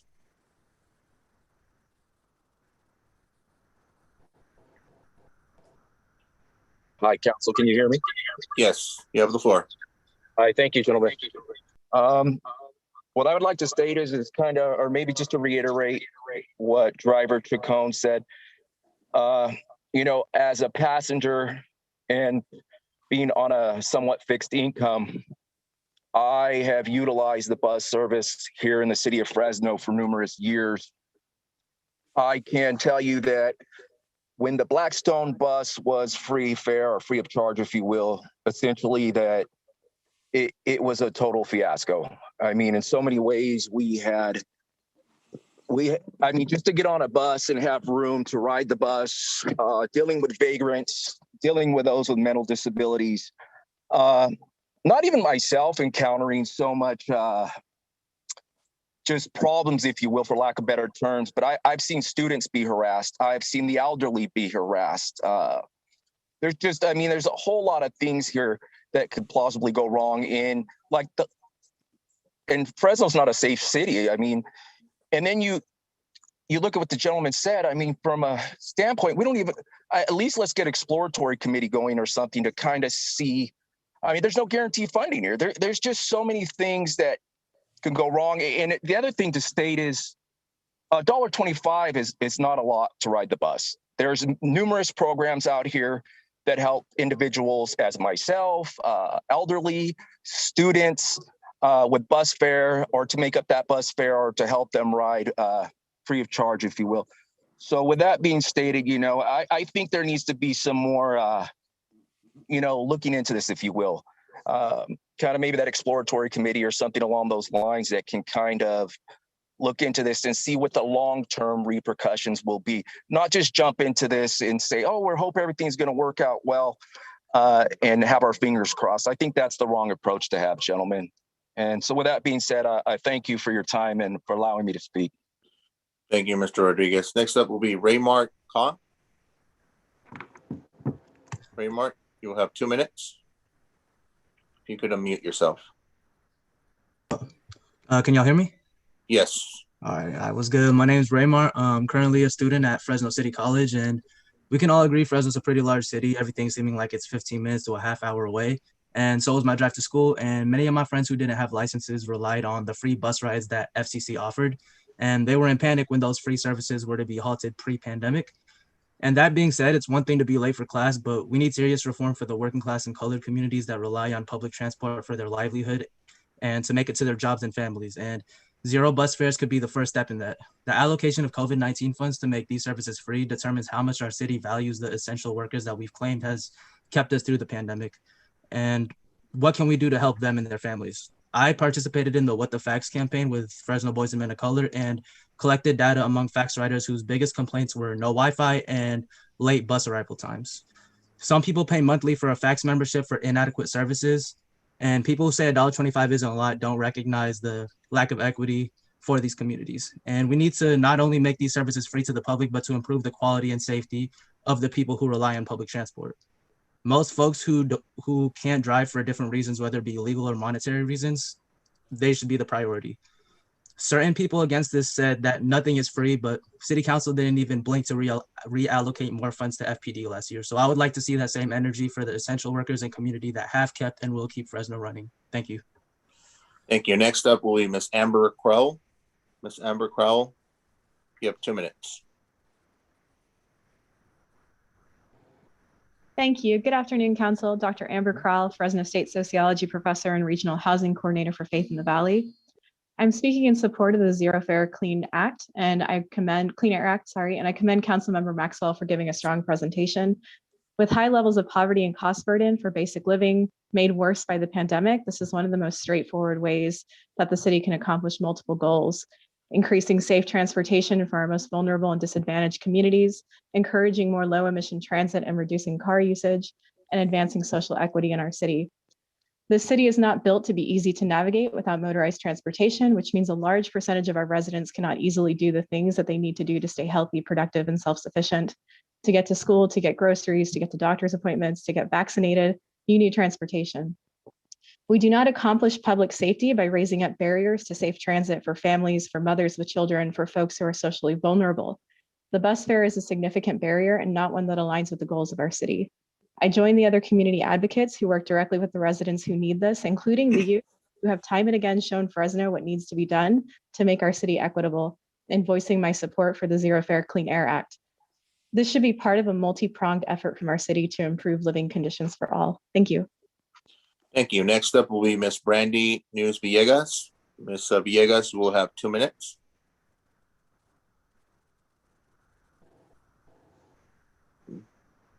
Please unmute yourself.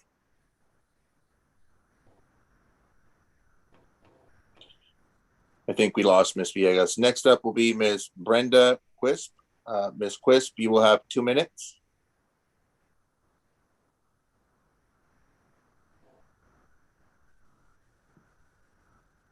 You're on mute, Ms. Brenda. Mic check. There you go. We can hear you. Okay. You have 2 minutes. Thank you.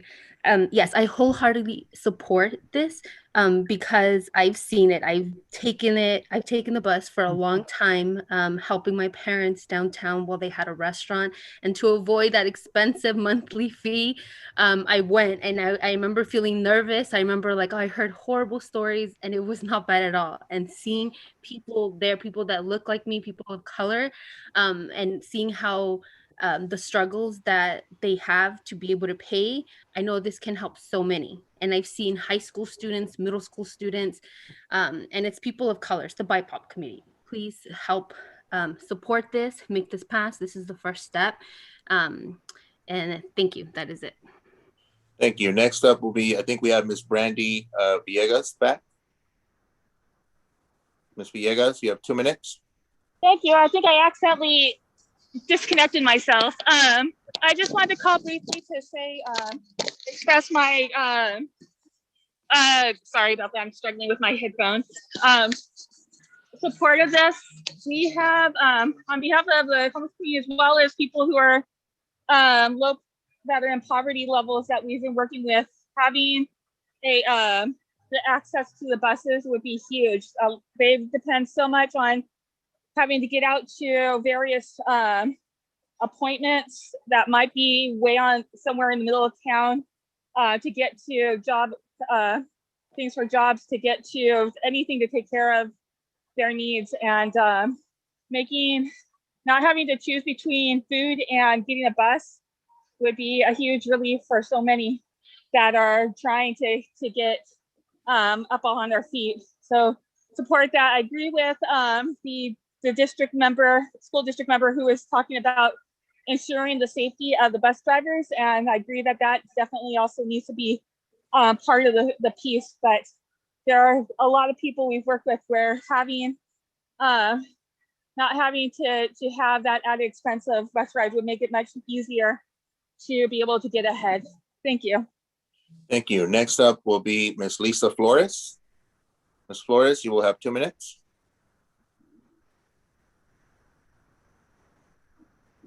Good afternoon. Oh, can you hear me? Yep, you have the floor, ma'am. Oh, okay. Well, I think this is just a fabulous idea, by the way, Tyler. I think you do need to look at long-term financial stability, especially if you're giving up both state and federal matching funds for transit.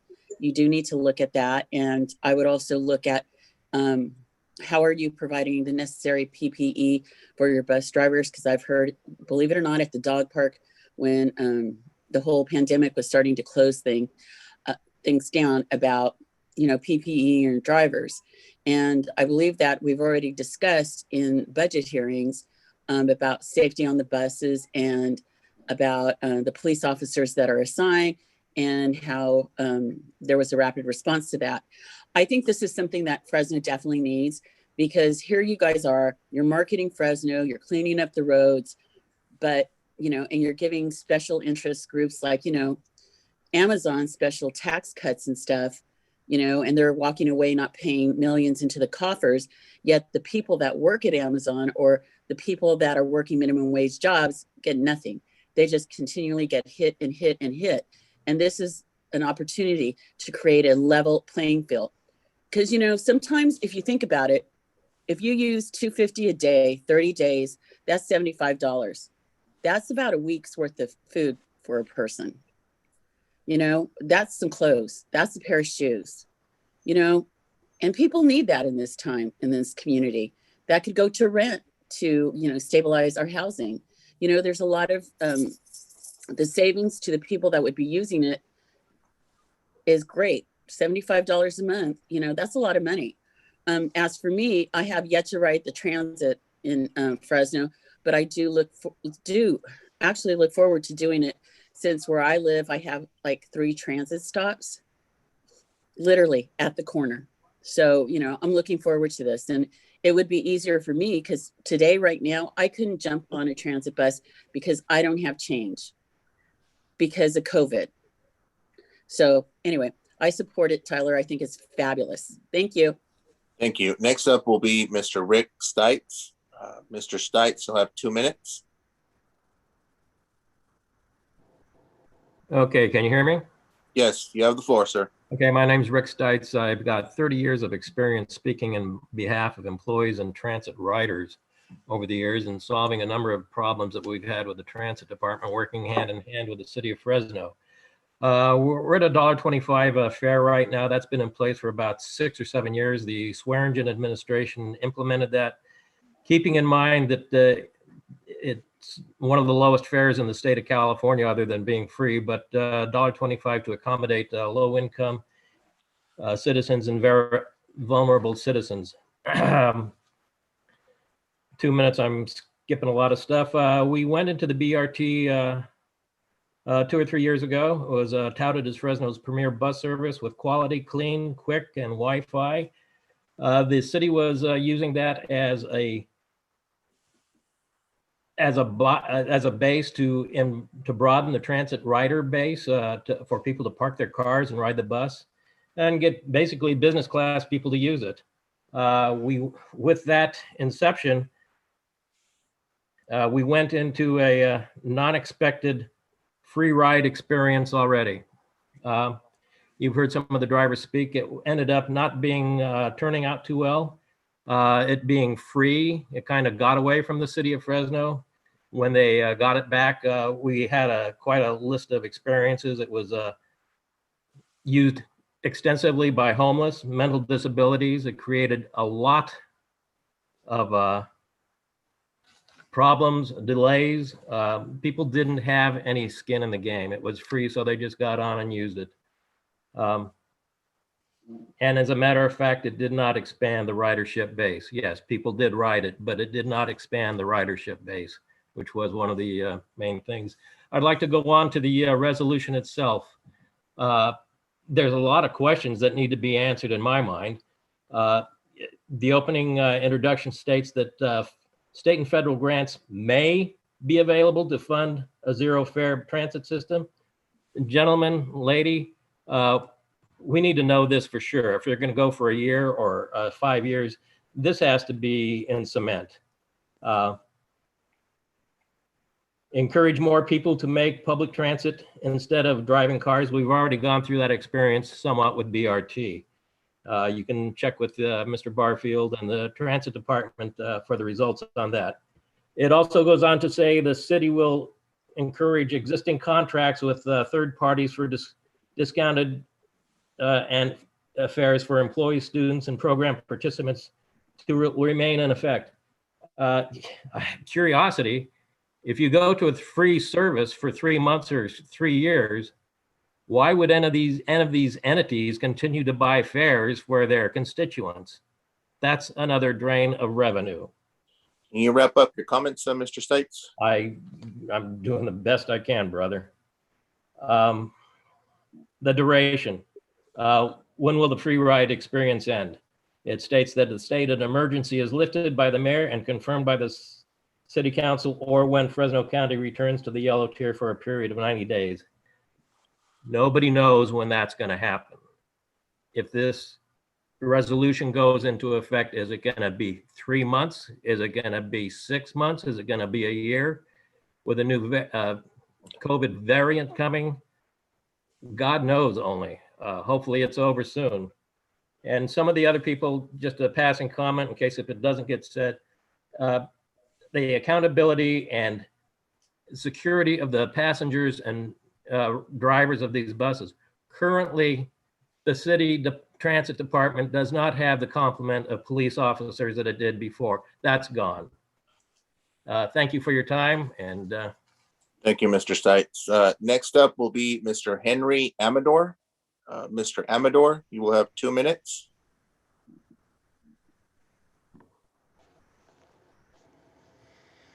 If you could please unmute yourself.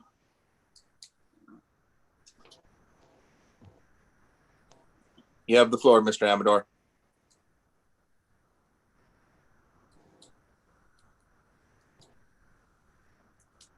Mr. Amador? I think he's having some technical difficulties, so we can come back to him later. Next up will be Mr. Pedro Navarro Cruz. Mr. Cruz, you will have 2 minutes. Hello, can you hear me? Yes, you have the floor. Thank you, Council President, and hello to all the City Council and Mayor Dyer. I'm in full support of the Clean Air Act. I really want to thank Council Member Tyler Maxwell for pushing this. And something that just comes to mind as I'm listening to this conversation, and I would like to get clarity, is I really like Mayor Dyer's hashtag #OneFresno, right? And I think this is a really great opportunity as residents to get a good understanding as to what this hashtag really means, because I see this proposal as a great opportunity to connect our city, to really give the opportunity for folks that have spoken up, right, that are lower income, that are really tight budgets, and can really move up the social ladder by being able to attend their schools, by being able to go to school. But I am concerned because as a person that grew up in North Fresno and lives in South Fresno now, I grew up hearing a narrative, right, that there's basically two Fresnos, right? A North Fresno that's better developed, that there's more opportunities, and the South Fresno that's lacking everything, and folks from North Fresno are afraid to encounter. But I think making the bus zero fare will be a great opportunity to bridge our city, connect our city, and just make our city more thorough. And I really support this. I live close to Blackstone, so when the Q bus was brand new, I took my son to Woodward Park on on the Q bus a couple times because it was easy, right? I didn't have to worry about having change on me. I just got on the bus and we went to Woodward Park and we came back and we had a great day. And I imagine myself doing the same thing and doing the same going to downtown. So thank you all again. I hope that you can support this and we can create a One Fresno that really encompasses everybody, especially folks that are struggling the most in our city. Thank you. Thank Next up will be the Central Valley Urban Institute. The representative from the Central Valley Urban Institute, you'll have 2 minutes. You can unmute yourself. Yes, good evening, council members. Eric Payne, Executive Director of the Central Valley Urban Institute. We stand in strong support of this item. Just briefly, I won't take too much of your time because we wholeheartedly agree with what many of our allies have said who spoke in favor of this item. But it's a basic need. It's not a luxury. It isn't a service that people need to pay for. It's a public good. It gives the city the ability to combat inequality and reduce its carbon emissions. Over 100 cities around the world are already doing this. Just to speak briefly to Ms. Perez, who couldn't be here, who's one of the residents that we work with in the community. She's a resident leader. She's 62, she lives in public housing, and she supports her 2 young grandchildren on an unemployment check of $235 a month. So saving $2.50 a day for her trip to and from the doctor, that means something to her. And so I'd like to graciously ask that council please stand in support of this item. And we look forward to educating the public once this item is passed, that this is a resource that is available to them to get to college, to get to school, to get to the grocery store, and to get to doctor appointments. Thank you for your time, council. Thank you, Mr. Payne. Next up will be Mr. Anthony Molina. Mr. Anthony Molina, you will have 2 minutes.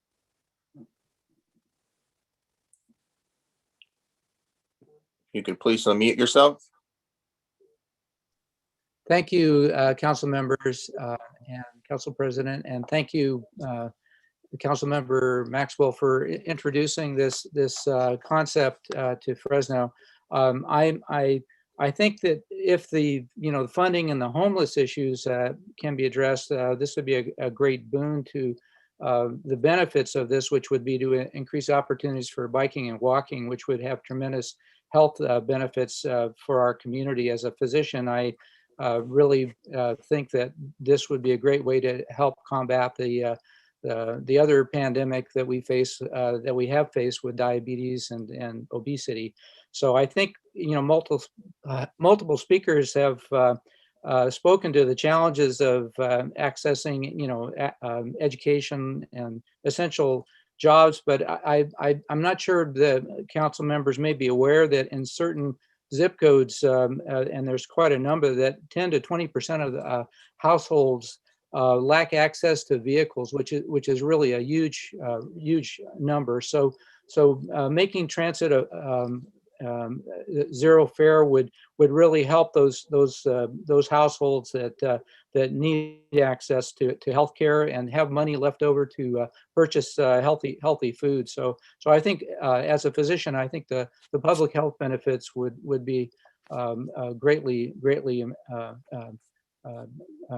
warranted. So thank you very much for your attention. I would support zero fare transportation. It has been done in many communities and really can increase ridership. And my understanding, I'm not an expert on transit funding, but I understand that funding is tied to ridership. So it makes sense to increase our ridership. So thank you. Thank you, Mr. Molina. Next up will be, I think we have Mr. Henry Amador back, that we're going to try and accommodate him. Mr. Amador, if you could unmute yourself, you'll have 2 minutes, sir. Hello, can you guys hear me? Yes, loud and clear. Okay. I'm a bus driver myself, and I strongly disagree with this. Due to the fact is, if we let this go for free, it's just going to take up a lot more space with people that shouldn't be riding the bus, unwanted people that are riding the bus, as far as, let's say, the ones that come and start a lot of issues, the ones that are sitting there. As far as the city people and the state people, I get that they were free at one time. And I agree with that, because the fact is that you're going to school, you're getting education, everything else is working great for them. I mean, as far as, them trying to get to school and build themselves up. So I agree with that. And the disabled is 60 cents for them. I agree with that also, because, it's tough times for them, and they don't have all the funds to make that $1.25. But as a bus driver, my wife's a bus driver also. It's the safety of us also. We can't just allow everybody just to ride for free and think that is not going to have issues on there. There's going to be a lot more issues, like when the BRT was for free. There was a lot of issues going on then. So, I mean, just the safety of us and the safety of other riders. And the fact is, having room on that bus, there's going to be a lot of people that are just going to want to ride around. And there's not room for other people. Right now we're at the 10 capacity, and it's people there, that need to be on, and they're not on, due to somebody else just sitting there, trying to stay warm or trying to stay out the heat. And that's the sad part, is that, some people are not making to work on time due to that. And I strongly disagree with that. Thank you, Mr. Amador. Next up will be Mr. Kevin Hall. Mr. Hall, you will have 2 minutes. Please be respectful and maintain decorum. You have the floor. Good afternoon, Mr. Council President, council members. Until this morning, I was firmly opposed to this proposal because of its funding scheme and repeated use of the Clovis model, which is a bare bones service. And the driver's comments today have me worried. I can't imagine why they weren't spoken to first. And we should not have to lean on our public schools or private hospitals for funding. There is fax money available to cover the cost of free bus rides for at least 4 years with security at $7.5 million a year. And in the meantime, we can craft a Measure C that creates a sustainable funding stream for free transit in an integrated county-wide equitable system. It's the $30 million found in the Regional Transportation Plan for methane-powered buses. The methane path was chosen 20 years ago when Henry R. Perea was council president. That was the bridge fuel to today. The future of electric buses has arrived. It's time to stop investing in methane, the hottest greenhouse gas, next to nitrous oxides from chemical fertilizers on farms. It's time to stop using methane buses and go electric. This is perfect timing. Just last week, the new Measure C Renewal Committee met for the first time. Its membership has been privately selected. FCTA advocate Rose Willems tells me the committee is not subject to the Brown Act rules, and it is dominated by urban white interests again. Several commenters today are on that committee and haven't disclosed their membership. Measure C is the largest, longest running, most regressive tax in city and county history, but this is where the electric bus decisions will be made.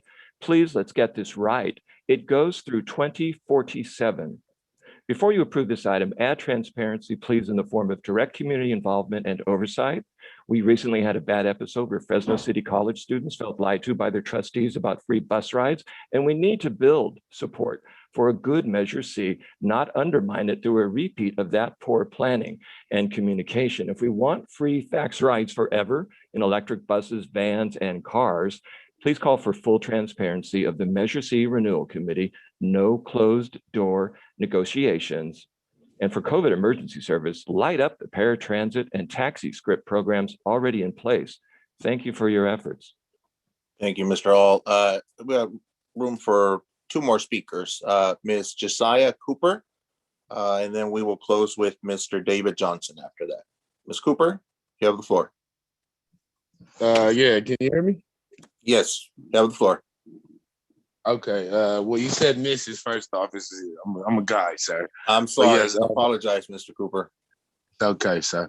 My name is Josiah Cooper. I'm a resident of District 4 under Councilman Maxwell, and I'm a leader of Faith in the Valley, Fresno. In November, I was part of a team that convened a group of youth at the Fresno Fairgrounds to address violence in our city. And at that meeting, the youth named what they desired from the city. On the list, they stated that they wanted more affordable transportation and free bus rides for students. We know that not only will free bus rides make our city cleaner, it will make it safer. This is why I am in support of Councilman Maxwell's proposal for zero fare bus lines. Thank you, sir. Last speaker will be Mr. David Johnson. Good afternoon. My name is David Johnson, and I'm here on behalf of the Kansas City Area Transportation Authority. We're a bi-state agency that provides public transportation services in a 7-county region for the Kansas City Metro in both Kansas and Missouri. I'm here today to provide some comments on behalf of our CEO, who's recovering from his second COVID shot this afternoon, and sends his regrets that he can't be here himself. His background in social services led us to this point of implementing a zero fare program in March of last year. We were actually accelerated into that program by the pandemic. We implemented zero fare as part of a list of responses that were actually requested by ATU International. And we were proud to implement all of those responses as soon as we could. And so that includes suspension of fares, rear door boarding, and between those two, you practically eliminate the direct interaction between the passenger and the operator. Prior to that, we prepared for, or in response to increased security incidents with the fare, implemented mandatory plexiglass barriers around the driver cab. And that has practically eliminated any security assaults, direct assaults on operators. And that was done well in advance of our zero fare implementation. Yes, you will have problems identifying every single dollar to backstop this. But if you set the policy goal now, you will be able to have that wind behind staff and others to help you identify ways to fund the program. And again, the pandemic response at minimum, we would recommend, because again, it reduces the interaction between the passengers and the drivers. If our CEO was here, he would tell you that this policy, this program is all about people, that we're more than just four wheels and steel box rolling up and down the street of Kansas City's neighborhoods, and that this is an equity project in addition to making sure the system is just as accessible as possible. When you pay a fare, every single trip you make is a transaction with friction. And so if you don't support this on a sort of policy level, just realize that when you're using transit, as I am, I don't have a car, I'm a transit rider by choice, every single trip you make is a financial transaction. It's very different than owning a car and having all of those costs sunk into that. I would also add that when we surveyed customers, they are in great support of zero fare and told us they would travel more. So while some may see that as a detriment during the pandemic, when you recover from the pandemic, as we all hope to do, you will see increased ridership. We saw that in the 3 months prior to the pandemic when we instituted zero fare on a single route. Customers also told us that they would take that money that doesn't go into our fare box and spend that on housing, medical expenses, retail purchases, and insurance. So rest assured that they will be putting that money back into the economy and for good use. And with that, I'll take any questions if you have them, but that concludes my comments today. Thank you. Thank you, Mr. Johnson. With that, I will bring it back to the council, and the co-sponsors will go first. Vice President Esparza, if you wanted to make some comments, and then Councilwoman Soria after. Councilmember Soria wanted to go. I'll go right after. Councilwoman Soria. Thank you, Council President. I want to thank everyone for chiming in, both those that support and those that oppose the measure. I'm actually very encouraged and actually honored to be a co-sponsor of this piece of policy. I think it is going to move Fresno in the right direction. It is about equity, and this is about people. This is about the Marios, about the Esthers, the Evelyns, the Raymarts, the Fresno City College students that I represent, even the adjunct faculty, many of them who right now, because of the pandemic and the lower enrollment numbers, have seen a reduction in their course load. And so they're seeing their paychecks cut in half. This is about them. Because for Esther, who actually spoke with us at the press conference last week, she told us on one single trip, if she's riding the bus with her husband and maybe her 2 kids that are over 7 years old, at times, if she has to go get when you not just pay the $1.25, but you get a transfer ticket, that can total up to $10 for her and her husband. Plus, it doesn't include the kids. So if you think of just one day for a couple that relies heavily on transportation, what that means a lot. For folks that are making, 6 figures, or even are making way above the poverty level wages of this city, $1.25 may not seem a lot, but it adds up over a period of time. And every year, this body actually has the opportunity to see, if you read through it, the analysis of impediments for fair housing choice. And we talked about housing earlier when we talked about homelessness in our community, and we know we have a crisis in front of us. So if we are serious about trying to eliminate every barrier for affordability in our community, this is the policy that you should support today, because it will help us not only in the short term, but it will help us in the long term. If we look at the statistics in this analysis that was just done in 2020, kind of prior to COVID, that families in Fresno on average spend about 61% of their income towards housing and transportation costs. That's for those that are at the moderate level. Those that have lower income wages, lower wages, that means 71 to 80% of their monies are being spent on housing and transportation.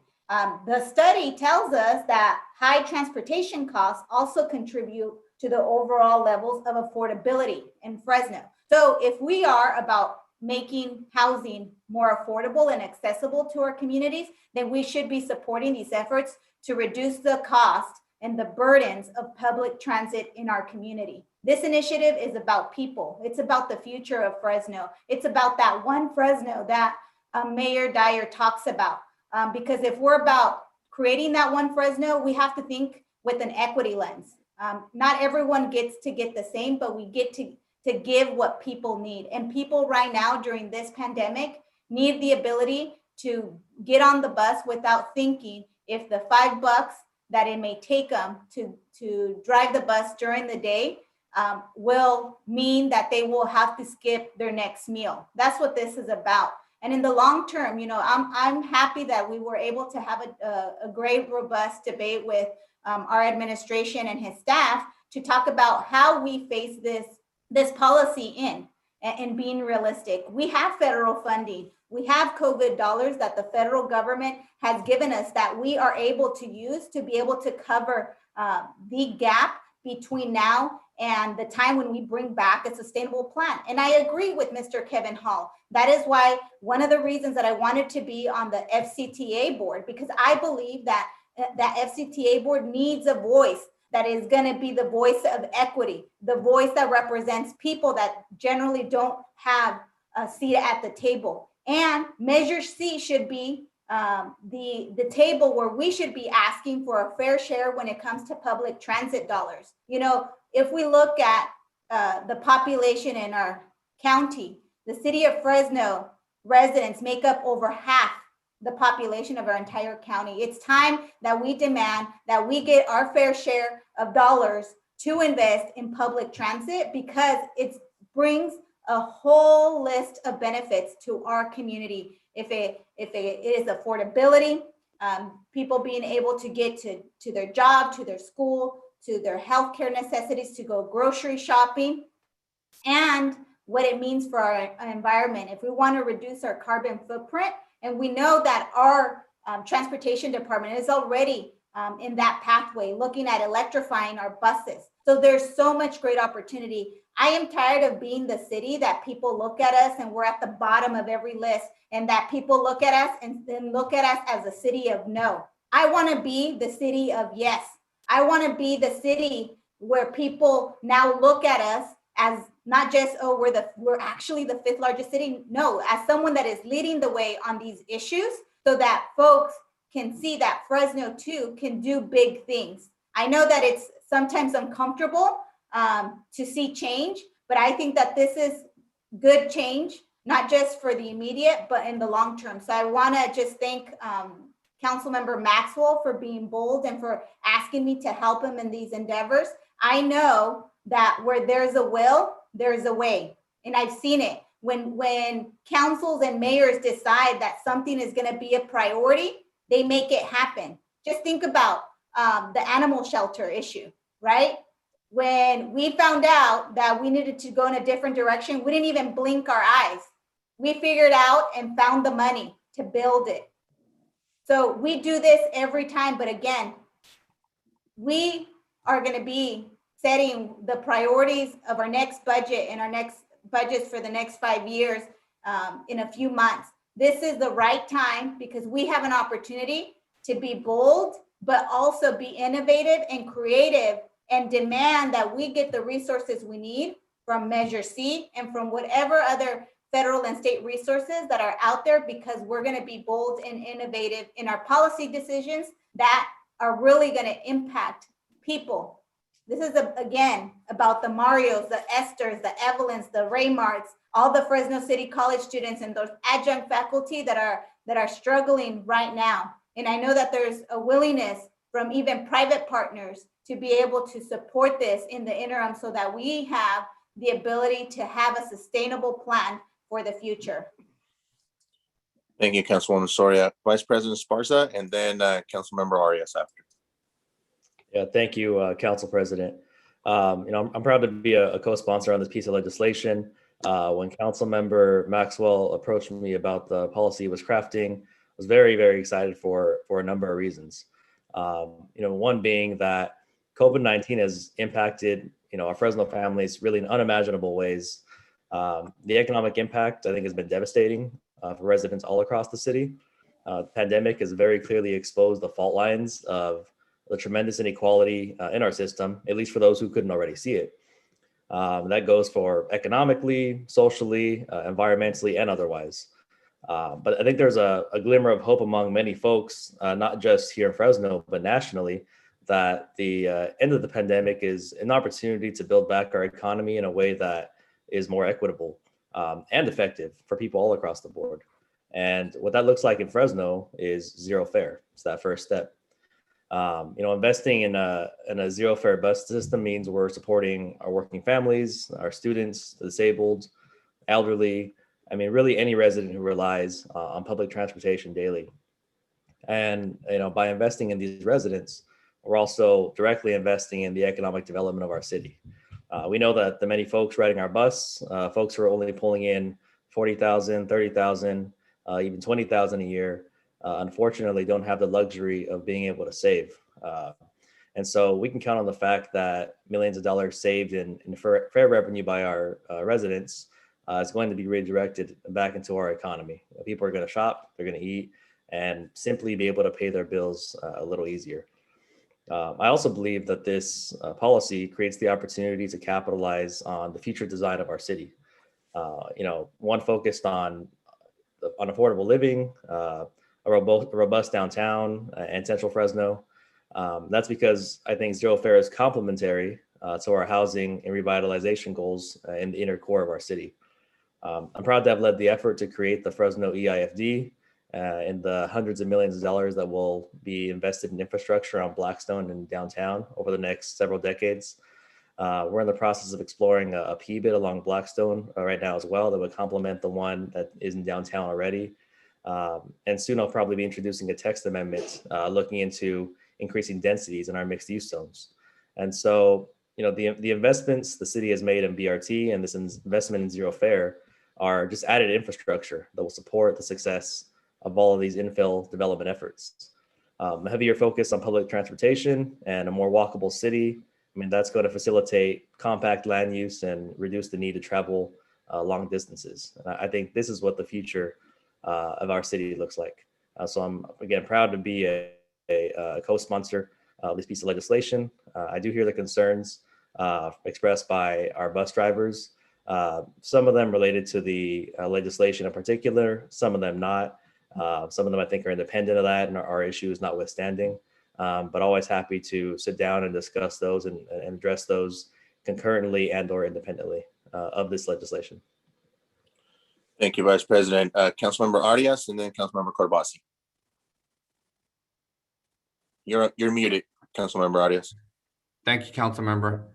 I was hoping to pull off a Congressman Porter moment and have a whiteboard breaking down the incomes of people that we've been talking about this afternoon, because I think it's visually very helpful to help folks understand the average person in our city, what they make, and how that money gets spent. But just let me walk you through one simple example. A minimum wage worker making $15 an hour. For this example, we can say somebody who works at Amazon. After taxes, federal, state, Social Security, Medicare taxes, they're taking home $23,450. After they pay rent, and the average rent in Fresno, that's costing them about $14,000 a year. Let's say they have to buy food on a monthly basis. They're not on public assistance, out of pocket. You're spending probably $6,000, especially right now during COVID when you have kids at home and you have to feed them 10 times more than you've ever fed them before when they're doing in-school instruction. You have an average utility bill of $150 a month. That's $1,800 a year. Your very affordable, as some would define, fax bill is $50 a month. If you go and take the bus 5 days a week to work at Amazon, Ulta, any other job in the city, that leaves you with $50 a month. $50 a month to pay for medical costs, clothing, and any other incidentals that you might pop up, or to help your family in any other way. Now, for some people, the current bus fare is affordable. I would argue those folks are not riding the bus every single day to go back and forth to work. They've been able to climb the economic ladder in this city and have really good benefits, especially our bus drivers with our city benefit system. They have a really good salary. They have a really good pension because we take care of our employees. But that's not the story for most of the riders in our city. Now, some folks are going to try and define this as a free service. We're giving things away.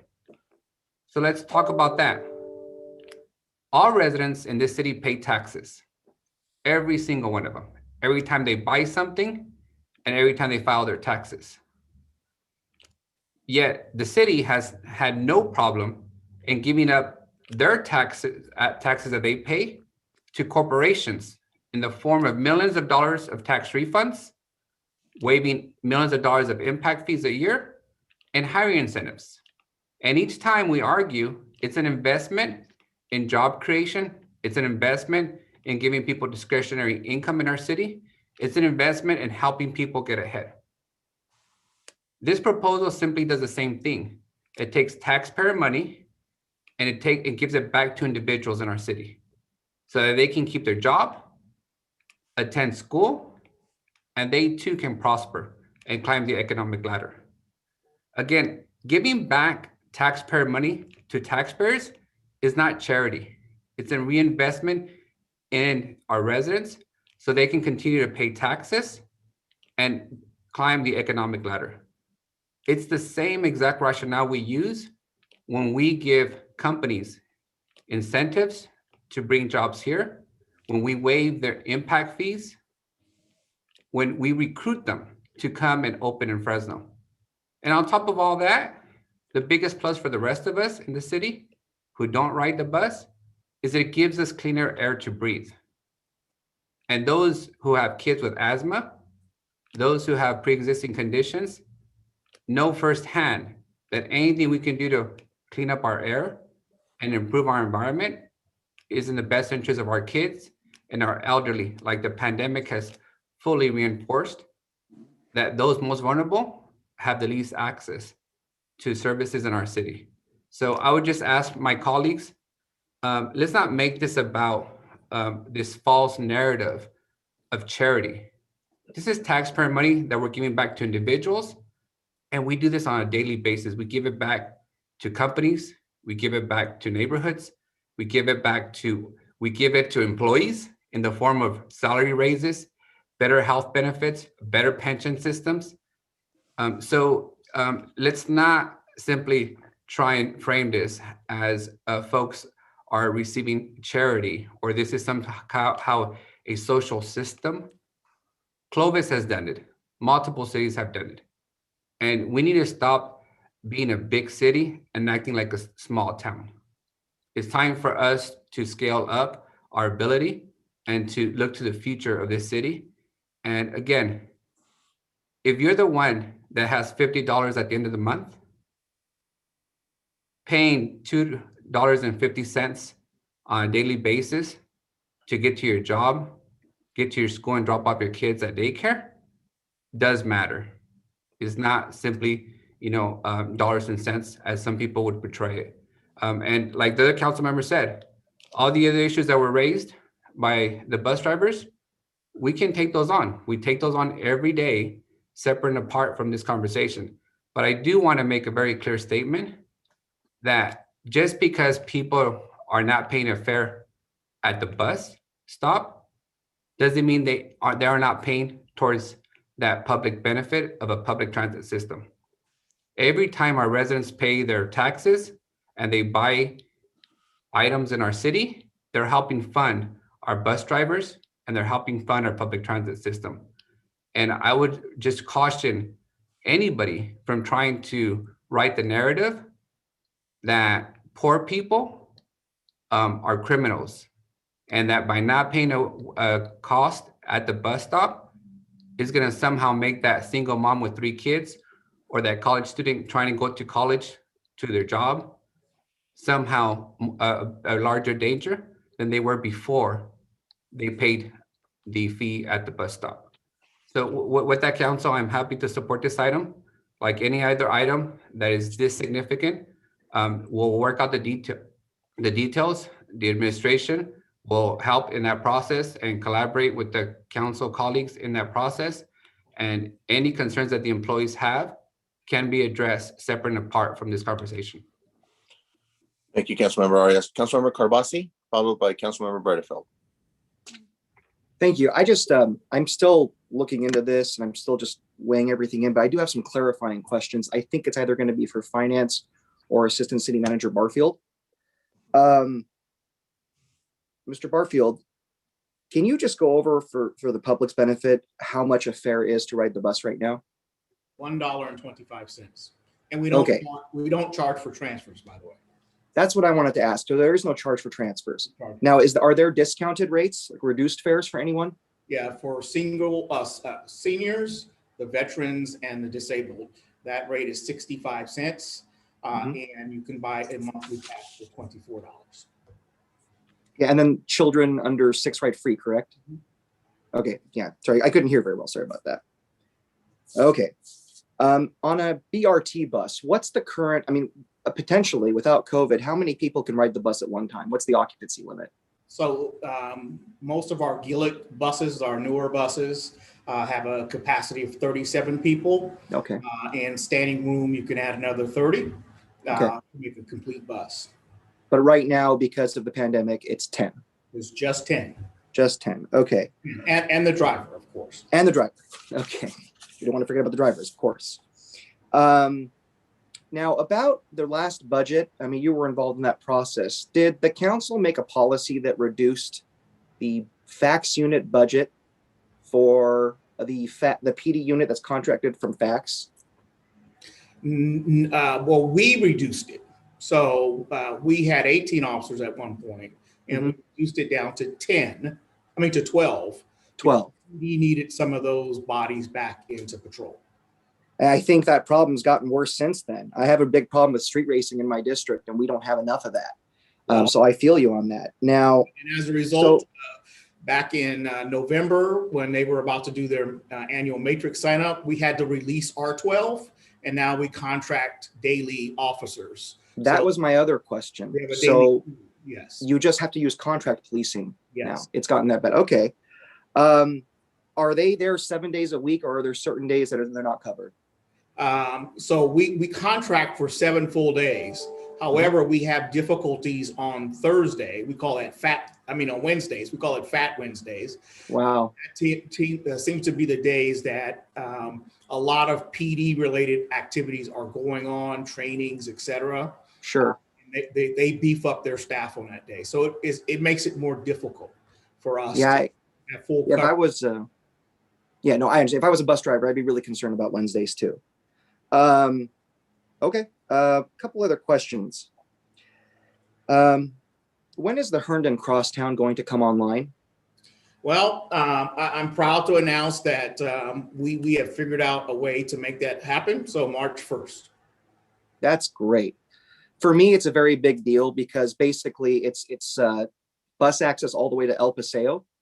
And I've had residents that live on Polk and they can't get paratransit because paratransit is tied to fixed bus routes. Is that correct, Director?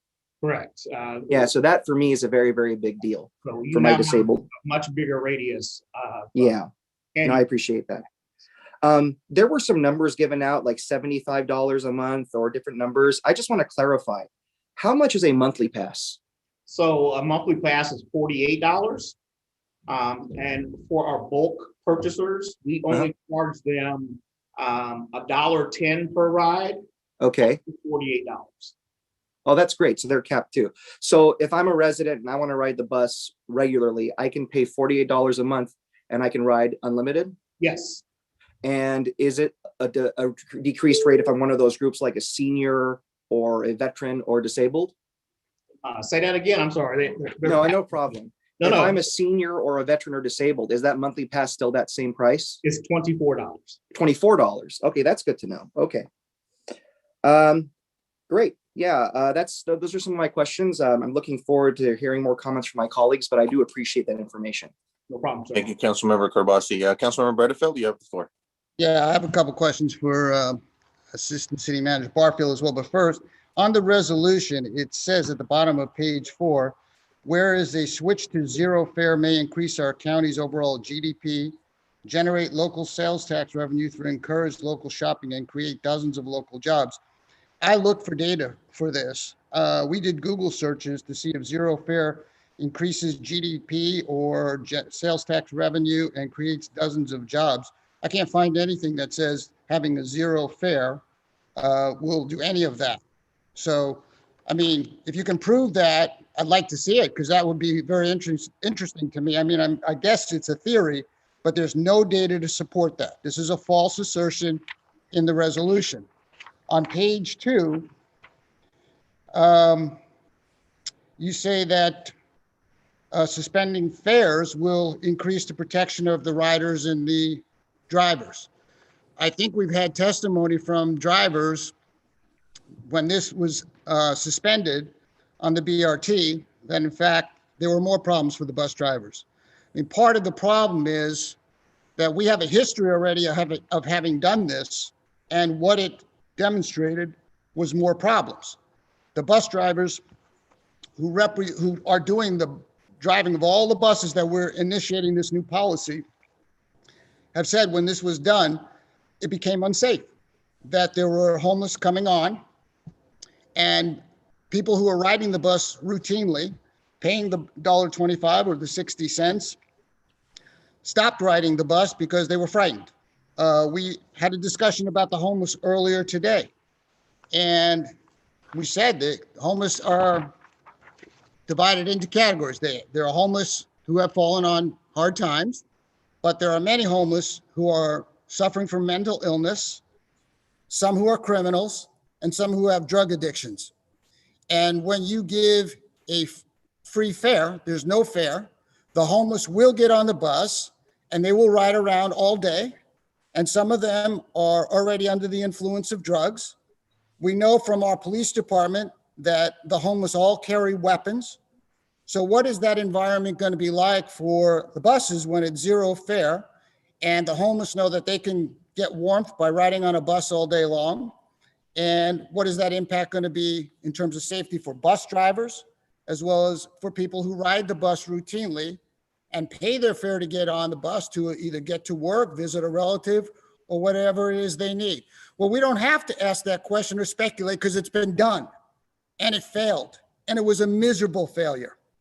And so that's what we're asking to be done again, even though we have the history knowing full well that it will fail. And Mr. Barfield, you were, I think, director or involved with the transportation department when that was accomplished last time with a zero fare.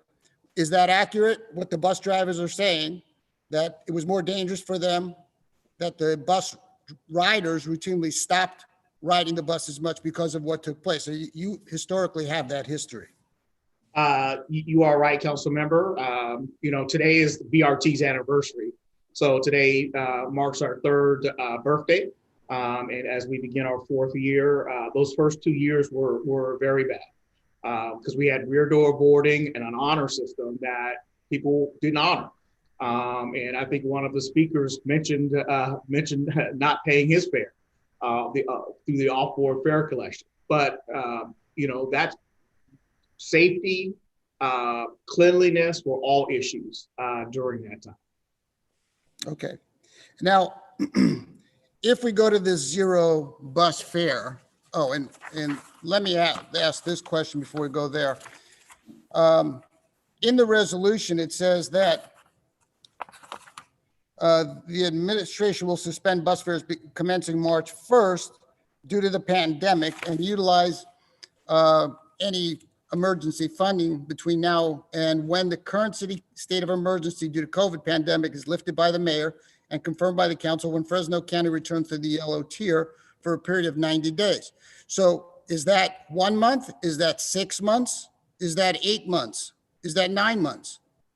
Well, so I only have the authority to do 6 months of fare suspension, and up within that 6 month period, we would have to do what we call a fare equity study.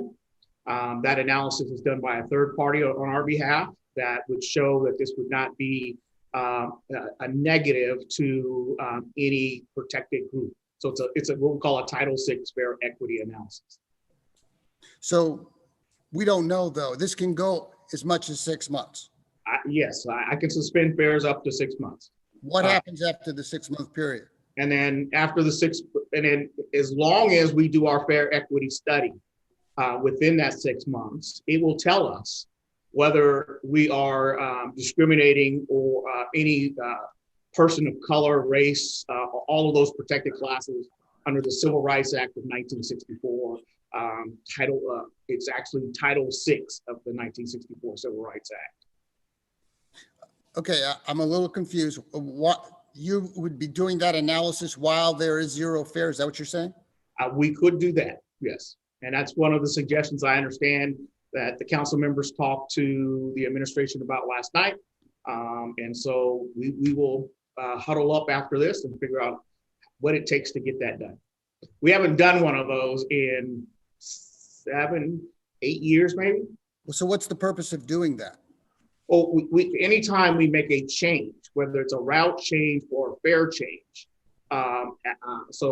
For fares, after 6 months, you must do one of these. Okay. If I was to suspend routes under COVID, then I have 12 months. Now, we didn't suspend any routes. We kept full service out because we didn't know who needed that last ride from River Park. We kept all of our bus drivers employed. We bought all of our own PPE, all of our own hand sanitizing. We did all of the touchless work that you see at City Hall. We did the exact same thing in our yard. And we used our CARES money. So the council put in the budget 18 million in last year's budget, and then the rest of the 14 million was in this year's budget. That money's gone. So I don't have any special CARES dollars. It's gone. So after this 6 months, though, can this be extended beyond? No, I would have to do the equity study. Okay, so once you do the equity study, then it can be. It can. As long as it comes back saying we're not discriminating against any protected person under Title. And I'm sure it would come back that nobody's discriminating. But during this period of time, normally we collect almost $6 million in fares. Is that correct? Yes, but at 10 people at a time, up to budget mid-year, we'd only collected 1.6 million.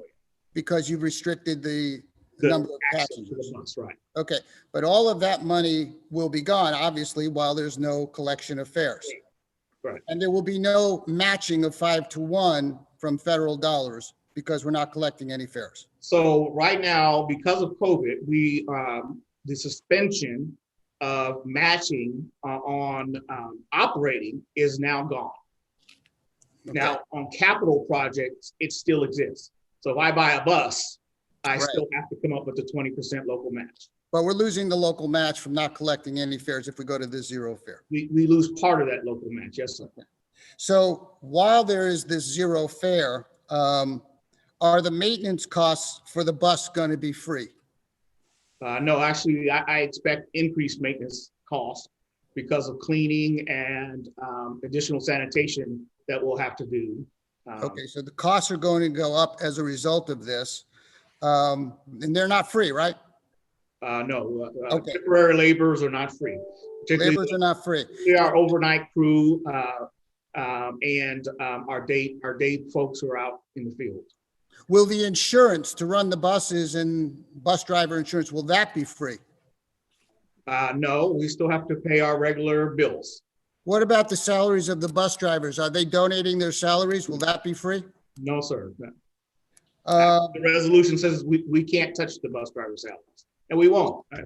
What about their retirement benefits? Bargaining issue. That's a bargaining issue. Will the retirement benefits be free? No, we'll still pay into that. What about replacing the tires? Will that be free? No, we actually, what we do is we have a tire lease, and that will continue to occur. Will we be able to expand bus service, not collecting any fees? Well, we're going to expand the 3 routes that we had already programmed. That were already programmed in, but not as a result of not collecting any. The next 3 routes that we were going to explore, we will hold off. Okay, and this is one of the lowest fares in the state? I don't know about the state. Well, let's see, compared to San Francisco Muni, which is $3, I think Long Beach and us are $1.25. So okay. we're on the low end. And it was said earlier when this was introduced that there's been tens of thousands of jobs lost due to the pandemic. I would argue with that. I don't think it was due to the pandemic. I think it was due to people in this building and in the state locking down businesses, throwing people out of work. Their response to the pandemic that lost tens of thousands of jobs, if not hundreds of thousands of jobs. So I know it's easy to blame the pandemic, but it's really the reaction and the response to the pandemic. They said that this will give people the zero fare will, I think it was said, climbing the economic ladder from having free bus fares. I think you climb the economic ladder, not from getting free bus fare, but being given the opportunity to find employment and to work and to have a job. That's how you climb the economic ladder. It isn't by government making things free. And I'm glad that the council members are now worried about $1.25 bus fare because of that cost, because many have supported the new Measure P tax, which will be a bus fare every time they go buy something. So at times we worry about a bus fare, but ignore raising taxes. You know, if this is such a great idea that we have a zero bus fare, I mean, I'm prepared to sponsor next week and looking for sponsors to get rid of our utility fees, our business fees, our rental inspection fees, our motel fees. If we're getting rid of bus fares, why don't we just get rid of utility fees? The fact is that nothing is free. It's a false thing to tell people that it's free. There's always a cost to something, always, always. Nothing is free in terms of buses and bus drivers and maintenance and insurance. Those fees don't go away. And this is an enterprise zone. The fees are generated. The ability to pay the bills is generated from these costs. And this really, in my humble opinion, is a reckless, irresponsible measure that doesn't simply panders to a few, but hurts many. It will hurt the people who ride that bus every day, who put $1.25 in to go and use that service, whether it to go to work or to visit a relative or whatever it is that they do. Making things free sounds good, but there's nothing that is free. There's always a cost, and usually it's the middle class that pays the bill. So I'm not going to support this, and I'm going to listen to the bus drivers, the very people we all profess to care about, our city employees. And our city employees have told you very clearly in emails, as well as today in public discussion, that this has not worked in the past. This has caused them problems, that they fear for their safety. And they have every right to fear for their safety because it has been a problem. You have heard the former Director of Transportation, now Assistant City Manager Barfield, say the very same thing, and yet you're ignoring it. And it will be on this council when a bus rider gets injured or hurt, when a bus driver gets injured or hurt, because there are people, as historically has been, homeless who come on, perhaps act threatening, perhaps assault somebody, because they, as they have said, use the term, they have no skin in the game. They don't put any money in, and they can just ride around the bus in the system all day long. And that's what occurred before. This isn't being made up. This is what happened. So I'm not going to support this. And I hope that that doesn't happen. I fear that it may. This is really a very reckless, irresponsible act. I would hope that the mayor will veto this, because I fear that if there isn't a veto, there will be more reckless measures coming forward. And I will not support this at all. Councilmember Butterfield, just one point. I misspoke about the senior fare, or maybe that was Mr. Kabasi. The senior fare is actually 60 cents. My bus drivers are all chiming in on me. I will go back and fix my notes, put back 60 cents. Thank you. $24. And that's for veterans and disabled and seniors. Thank you. Thank you, Councilmember Bredefeld. Councilmember Maxwell, and then Councilmember Arias, and then I'll close it up. Yeah, I just want to say I really appreciate the comments that I've heard from my colleagues on the dais today. And I really appreciate everyone that called in and, gave a perspective one way or another. And I want to let you know that, we hear you and that the safety of our riders and drivers will always be the #1 priority. It seems like there's a lot of issues that are in existence right now, pre-zero fare, that need to be addressed. And I'm fully on board with that.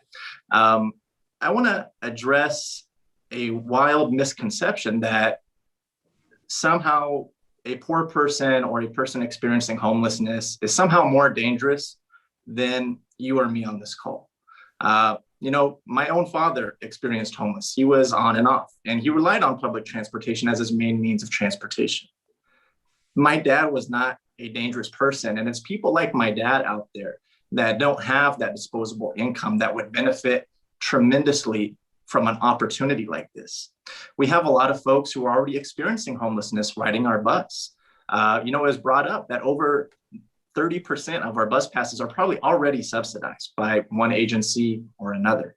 And those folks utilizing those bus passes are not more dangerous than the other people riding the bus. I'm proud to say that this has a clause that we will not allow continuous riding on our buses, because this is not a solution to our housing problem, which needs to be addressed. It is a solution to our equity when it comes to public transportation. And we're going to continue to deal with bus nuisances the same way that we always have. We've looked at cities that have gone zero fare, and I've personally spoken to the directors of most of the major cities that have, and they have not seen that increase in crime or assaults or graffiti on their buses. And so to Councilmember Bredefield's point, I think a good way to think about this is it's kind of like the money back guarantee, but instead of that money going to wealthy developers, we're just going to give it back to working class families here in the city of Fresno. Thank you. Councilmember Arias. Council President, one quick point before Councilmember Maxwell steps away. I looked at your number 8, and I think for us, if you stopped at the round trip, because the drivers are not going to time a person from the time they get on, but at the end of the line, we all have breaks. So if you took out from the or on, our staff can do a lot better job with enforcing it. Thank you. Would you reiterate that for me? At which point, Director Barfield? So at number 8. Yep. At the last line, when you get to one full round trip, delete the rest of the sentence. I would be okay with that. I put that in there because I thought it might give you a little bit more discretion to address this. But if it's your theory that it would be better without it, I'm willing to have that friendly amendment made. This is how we enforce today. It's at the end of the line. The driver, is taking his or her break, and we have passengers exit the bus. Sure. Thank If you'd you. like to strike that, I'd be open to that. Thank you, Assistant City Manager Barfield. Councilmember Arias, and then we'll go back to Councilmember Bredefeld, and I'll close it up. Thank you. I just want to address a couple of the points that Councilmember Bredefeld made. I appreciate the fact that we did comparables with Long Beach and with San Francisco, but just so that we're clear, the incomes in Long Beach are extremely much higher than Fresno, and San Francisco is double of what the incomes in Fresno are. And on the measure P, as you know, the voters approved measure P. It wasn't the council saying we're going to impose this tax. It was the voters who said they want to reinvest in their neighborhoods. And then on the issue of safety, to Councilmember Maxwell's point, none of this is going to remove the requirements of how you behave and the consequences for not behaving when you're on the bus. Those will still be in place. The officers to police and enforce will still be in place. And on the local match, I want to be clear with everyone. We all are aware of the need for local match to pull down federal dollars. Although right now we have a temporary relief on the operational side. Our local match has always been Measure C. And Measure C is going to continue to be around, especially if the renewal gets done in a few years. And we've always expected that. We've always planned for that. And then just on the last point that I do take personal issue to, that was suggested, that if any bus driver gets hurt, it's going to be on us. Let's not go down that path, council, because none of us have ever suggested that the council member is responsible for any of the deaths related to COVID based on his positions on the COVID policies. We just lost a police officer, the second one in our city, because of COVID, and none of us have ever suggested that any local, state, or federal leader is responsible for the tragedies of COVID based on their positions on policies. So let's keep this about the policy, about the math that we know we have to attend to. This council has been very good fiduciary stewards and have made sure that nobody got laid off during the pandemic, that every bus driver kept their job, that every police officer kept their job and firefighter, that they got overtime, that they were taken care of, that we kept services at the same level, and while still maintaining the record emergency reserve, and while still making sure that we put $100 million of direct relief into the city. So at no time have we been a tax and spend council. We've been as fiscally conservative as any council in everything that we do. And I just want to be very thoughtful about that, because as we continue down this path, we all know that we're responsible for making everything work and for making sure that our employees are kept safe. That's why we've mandated that employees wear masks. That's why we mandated that people that come into these buildings wear masks. That's why we made testing free for the employees, for the residents, and that's why we've taken care of them when they're ill. So let's keep this above board and not engage in any false narratives that are personal in nature. Councilmember Bredefeld? Yeah, I agree with that. Let me just clarify a couple of things. It was brought up about money back guarantee. It's not an apples to apples. Money back guarantee is where people got back money they gave to the city, and they got it back because of poor performance by the city. It wasn't any freebie. Nobody gave anything away for free. The second thing is no one is criticizing the poor. That's the false narrative. I love how it's put out there, but it has nothing to do with criticizing the poor. I grew up poor. I know what it means to be poor, and has nothing to do with criticizing the poor. However, it is saying that there are people historically homeless who have gone on buses and caused problems. Our police have said many of these homeless are mentally ill, drug dependent, and they carry weapons. And to put our heads in the sand and act like that is not going to be an issue is foolish, because it is going to be an issue. And we know that because the people who've experienced there are bus drivers, the Monicas, the Rick Steitzes, those people, they matter as well. And they have told you what to expect, what's coming with this policy. It's a flawed policy. It's a reckless policy, and it's fiscally unwise policy. And as far as being good fiscal stewards, I would question that when we're facing a $31 million shortfall, which is the result of the policies that came right out of this building. So I disagree with being wise in terms of some of the policies. Having said that, I think everybody's had their point of view and time to move on. Councilmember Carbasi? For the third time? Second time. Hey, I've been pretty good today. Yeah. I have a couple of clarifying questions, and I think unless I get some new information, I think I'm ready to just move forward. This is for the administration. I got the most recent language this morning about 45 minutes before the meeting. I'm just wondering, is there a spreadsheet to go along with this to identify how much it's going to cost, or what the future sources of funding are? Because I see a lot of statements in here, but I'm, devil's in the details. Do we have any of that for us before we make a decision? Luis, can I respond? Yes, please. Yep. City Manager. Yeah, thank you, Council Member Carbasi. Sorry, Council President Chavez. So I just want to clarify, and in response to your question, Councilman, nothing's been decided today. The only thing we're deciding today is that on March 1st, we're going to go to suspend the fares, and we're going to parallel with that. We're going to go ahead and do this fare and equity analysis.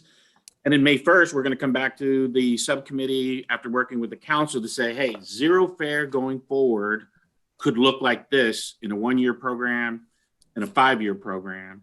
At the end of the day, the council will decide. But the things as we go through that, we just need to understand, can we do it in a way to maintain bus cleanliness and sanitation? Can we still provide reliable and timely service? Can we protect passengers and drivers? And can we maintain compliance with our match requirements with the state and the feds so that we retain those dollars? I mean, that's what we got to come back to you with. And I like that the council has kind of circulated around, it's going to be Measure P. We're going to look for grants, federal, state, whatever grants might be out there. And we're going to work with the community, the community agencies that are here to see if they can help us support and contribute to this program.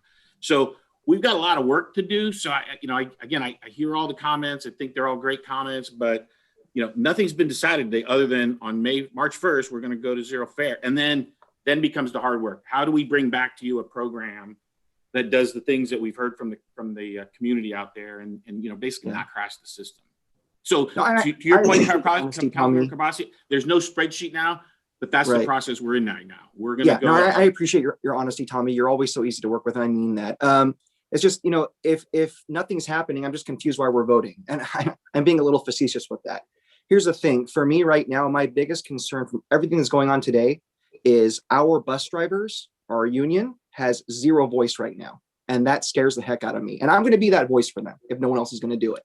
Because they've raised concerns and they felt like all the directors in the city were consulted, but the people that ride the bus every day, people like Monica, who's now their president, who was a single mom, is a woman of color and gave her story.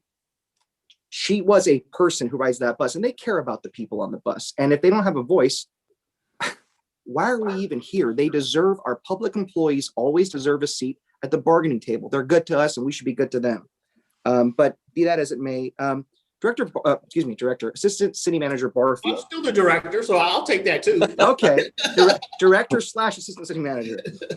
What are the 3 routes that are going to potentially be postponed? So it would have been your 3. It would have been the 45 that would straighten out Ashland and go out to Central East.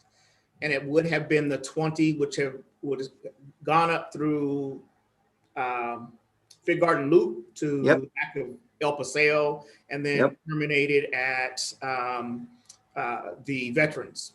But we will move forward with those. Okay, right.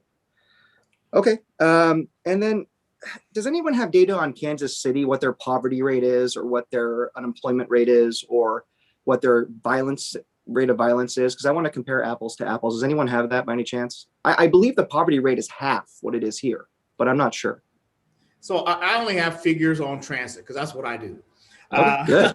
I love it. As there are 7, as he mentioned, they are a multi-county jurisdiction, and the bus is only free in Kansas City, not in the other jurisdictions. their rate was $1.50, but their total operating costs are $99 million. Now they have a different funding mechanism though. Don't they have like a special district that gives them money specifically for transit?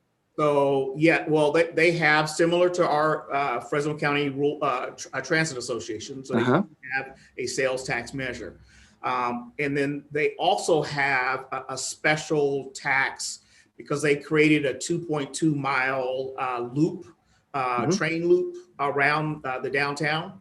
And that is free. And so one of the things that was occurring back in Kansas City is, wait a minute, you made that free, but you didn't make the bus free.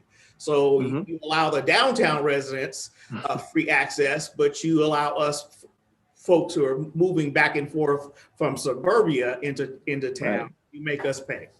Right. Okay. Again, both you guys, both you gentlemen, I do appreciate your insight and transparency. That means a lot. I've listened attentively and heard what everyone has said, those who are for it, those who are against it. I've also read all the comments and the letters. Thank you all on both sides for sending these in. We actually do read these and they do help us to ask questions and make better informed decisions. But I've paid a special attention during this meeting to our transit workers. They are our neighbors, they're our constituents, they're my constituents. And like I mentioned before, they ride the bus every day. They are heavily invested and they're the face of transit in Fresno. Now, because of the way this bill is written, I admit I'm going to look like a meanie when I vote against it. But I want us to think of the actual consequences of this seemingly great idea. Right now, a fare on a bus is $1.25. It's reduced to 60 cents if you are a senior, disabled, or a veteran. And of course, we know what the monthly rates are. And if you're a child under 6, you ride for free. Now with COVID, and this is the real kicker for me, only 10 people at a time can ride the bus. This is a bus that normally carries 30, 37 people. Now, when you add it up, at all those fares at $1.25, the max on a bus right now for all 10 people is $12.50 a fare. That's the average cost of just one Uber ride. Now, I'm not trivializing the cost. But who are those 10 people riding the bus now? They're Fresnans.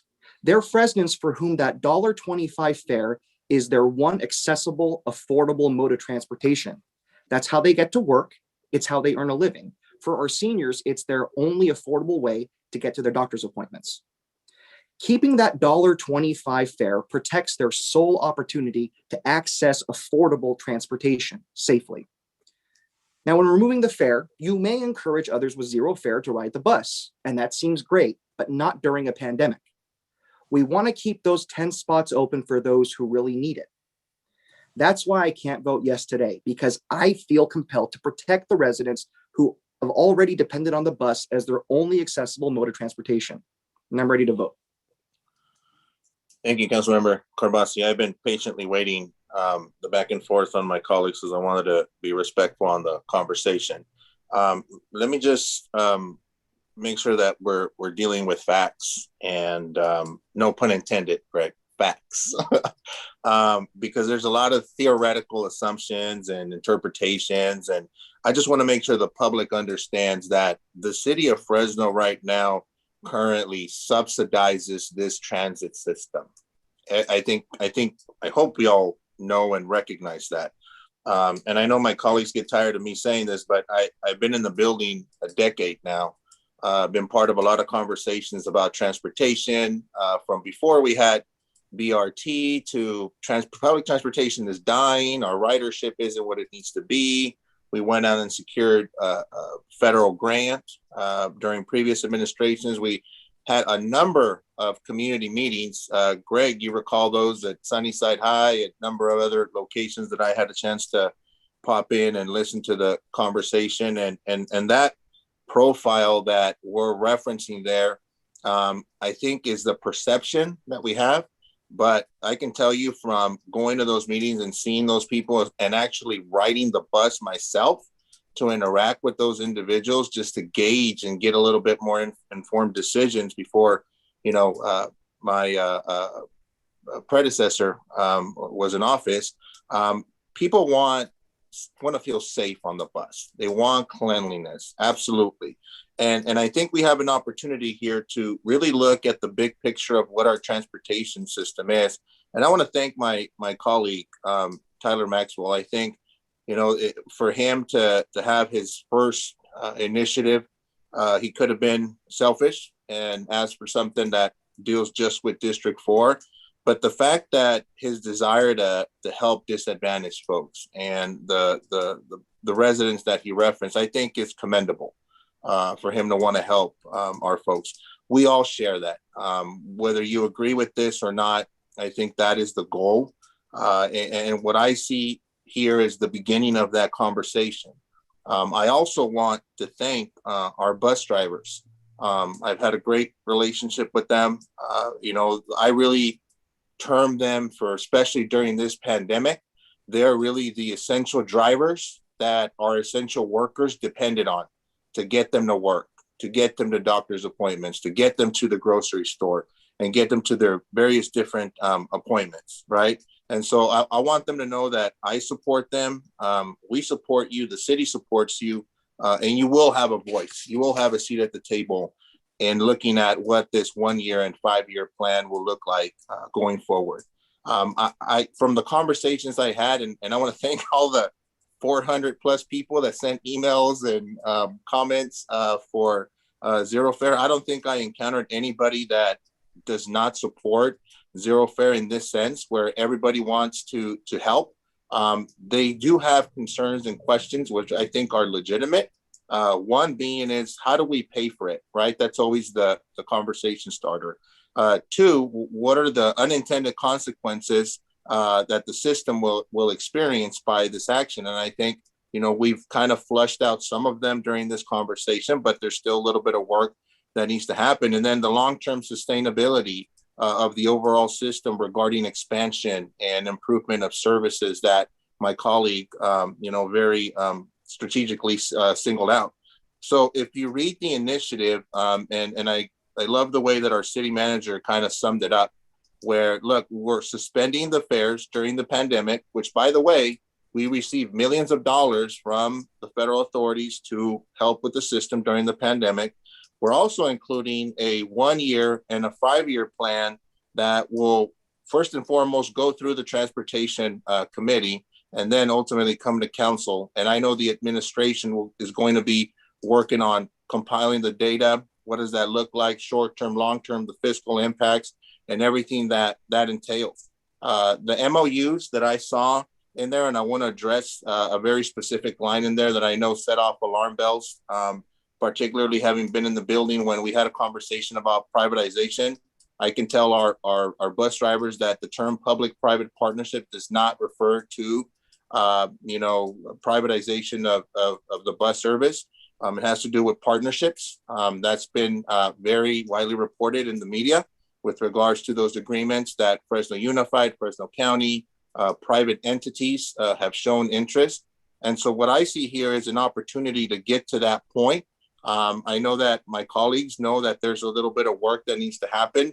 Nobody expects this to be easy, but the fact that the intent here is to actually help people, I think we should not lose sight of that, regardless of what our own ideological or perceptions of what this could and can't be.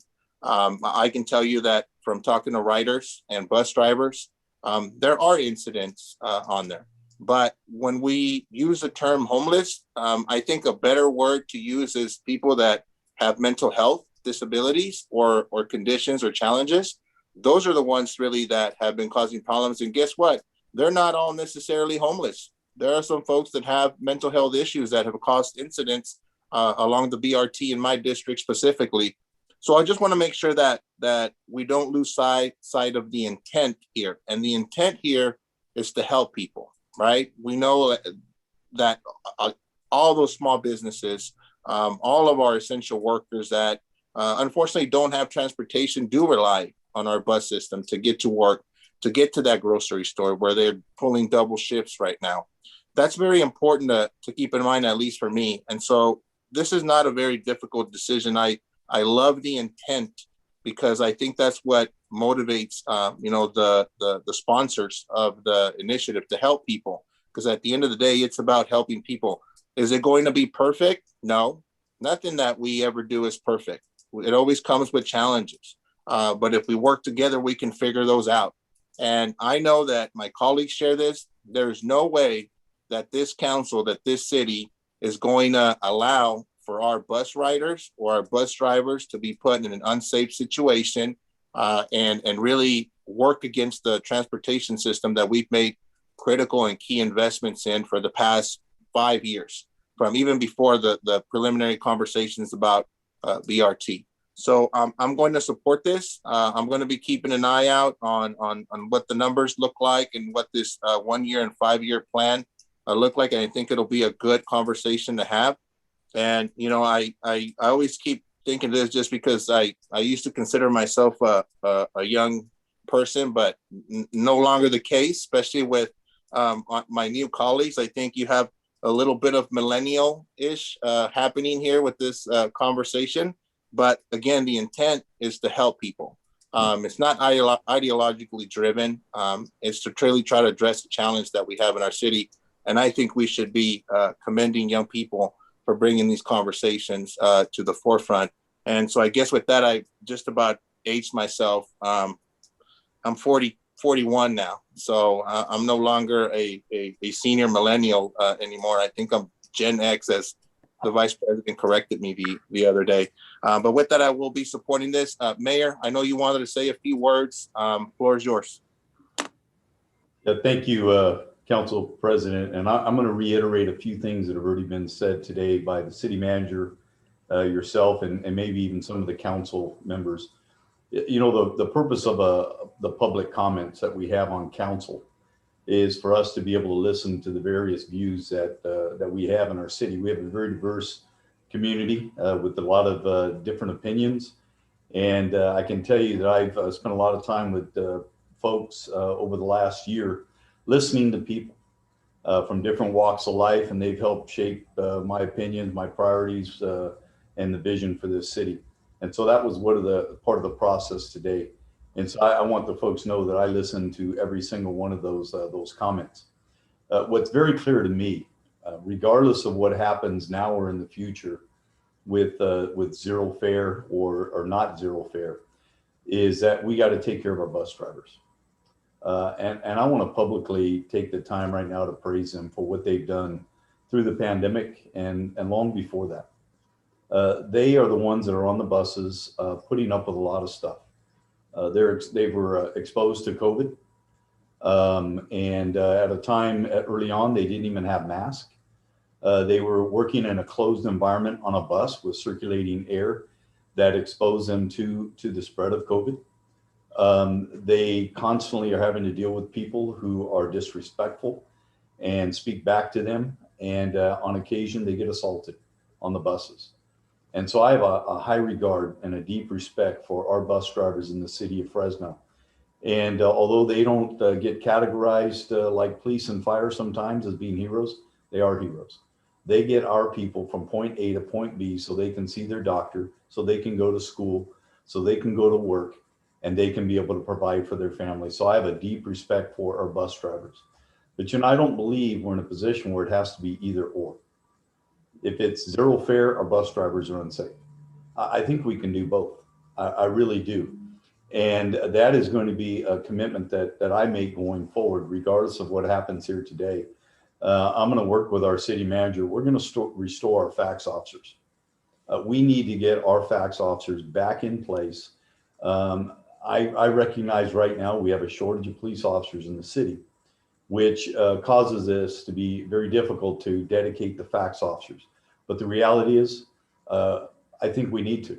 If bus drivers are truly a priority in terms of safety, then we need to have our dedicated fax officers in place and make sure that they're the ones responding to these calls. Because what I've heard from bus drivers is whenever there's a need, we have to call dispatch and may not even get into dispatch. And then there's a delay for us on our buses. And that's even with our fax enterprise account paying for those police officers through contract law enforcement. So we've got to do a better job, and that's a commitment, and we will make sure that that happens very, very soon. So there's really two concerns. Financial, how are we going to make up that whatever dollar amount? I believe it's going to be around $5 million or so a year. How are we going to do that with bulk payers in our community? I know I can tell you, I've already had a conversation with the superintendent of Fresno Unified. There's a commitment there to increase their contribution. There is a commitment on the part of Central Unified to increase their contribution. Now, what I don't know is how much. And so we're going to have to really come to an agreement with a lot of these people. And I love the folks that wrote letters and emails supporting this and endorsing this. But what I'm going to really like more are people that are writing letters of commitment that say they're in this for the long haul, funding this over the next 5 or 6 years. And I already talked about the safety of bus drivers, but I really do see an opportunity for us to improve the safety in terms of our policies. Our bus drivers should not be having to interact with passengers when there's some type of a feud in the back. That really is something that our police department should be handling. So we're going to have some conversations about that as well. So let me just reiterate something that the city manager said. Today is a vote, not for long-term zero fare, but a vote for a temporary suspension of fees for riders. Since the pandemic hit, we've been providing food relief for people because they're out of work. We've been providing utility relief for people because they can't pay their utilities. We've been providing rent relief because they can't make their rent. And so the vote today is really about, are we going to be providing bus fare relief for a period of time so that we not only can we get folks through the pandemic, but that we can do some research. And so we're committed. The administration is committed, working with the council, with the bus drivers. We want everybody at the table. I want to take into consideration everything from the council as we do our due diligence, the research. We want to identify potential funding opportunities, whether that's federal, state, or private. We want to solidify those commitments from them. Again, we want to make sure we have some long-term safety measures in place. And I'm going to talk with the city manager, but he and I have been talking about the real long-term solution for us is having a regional transit authority here in Fresno County that we can work towards, and we're going to make that part of the discussion. So for me, it's as long as we can, there's no service reductions. We don't reduce any future expansion in terms of our services. There's no general fund impact. That's going to be important to us, I believe, now and in the future. And I know that's potentially a discussion. It does not dip into our enterprise account because that's limited as well. And again, that we have no impact on bus driver safety. So we'll be coming back May 1st with options for a 1-year financing plan and then a 5-year financing plan. And again, my preference is how do we fund this in the long term if we go forward? And so I can tell you right now, there's 5 council members that support this, and I'm going to be supporting this as well. I know there's going to be a call for me to veto this, and I apologize openly to our bus drivers. Please don't take this as me not supporting you. I love you. You do an incredible work, and we're going to make sure that you guys are safe. And if there are any impacts that we see during this zero fare emergency suspension, we want to address those immediately, and we'll make sure that we have a system in place to do that. So Tyler, thank you for your passion. Thank you for your dedication, your commitment. You've done your due diligence, I believe, in so many areas. Maybe you haven't crossed every T and dotted every I, but I do know you've worked very, very hard to bring this forward. And I want to thank the council colleagues as well, those who support it, those who don't support it. That's why we get elected. We can offer our different opinions, right? So with that, Mayor, we also need a Measure C renewal that invests more in public transportation. Don't forget that one. Yeah. We have time to do that because the money is spoken for between now and 2020 through 26. But after that, I think we should have some very serious discussions, and quite honestly, this may even increase the level of support for certain individuals in our community to get behind that measure. Thank you, Mayor. So with that, we have a motion by Councilmember Maxwell, a second by Councilwoman Soria. Roll call. Councilmember Arias, Yes, for the working class families of our city. Councilmember Bredefield, No, for the bus drivers and the bus riders. Councilmember Carbasi, Just a simple no, for crying out loud. Councilmember Maxwell, Aye. Councilmember Soria, Yes. Council Vice President Esparza, Aye. and President Chavez. Yes, for bus riders and bus drivers. Always a moderate, always a moderate. At least Gary makes me laugh once in a while. 5-2. So with that, council, we will now go into closed session. City Attorney, can you announce closed session for the public? Yes, we have, the closed session is a conference with labor negotiators concerning all bargaining units and Unit 2. There would not be an announcement afterwards. All right, we'll see you in there. All right.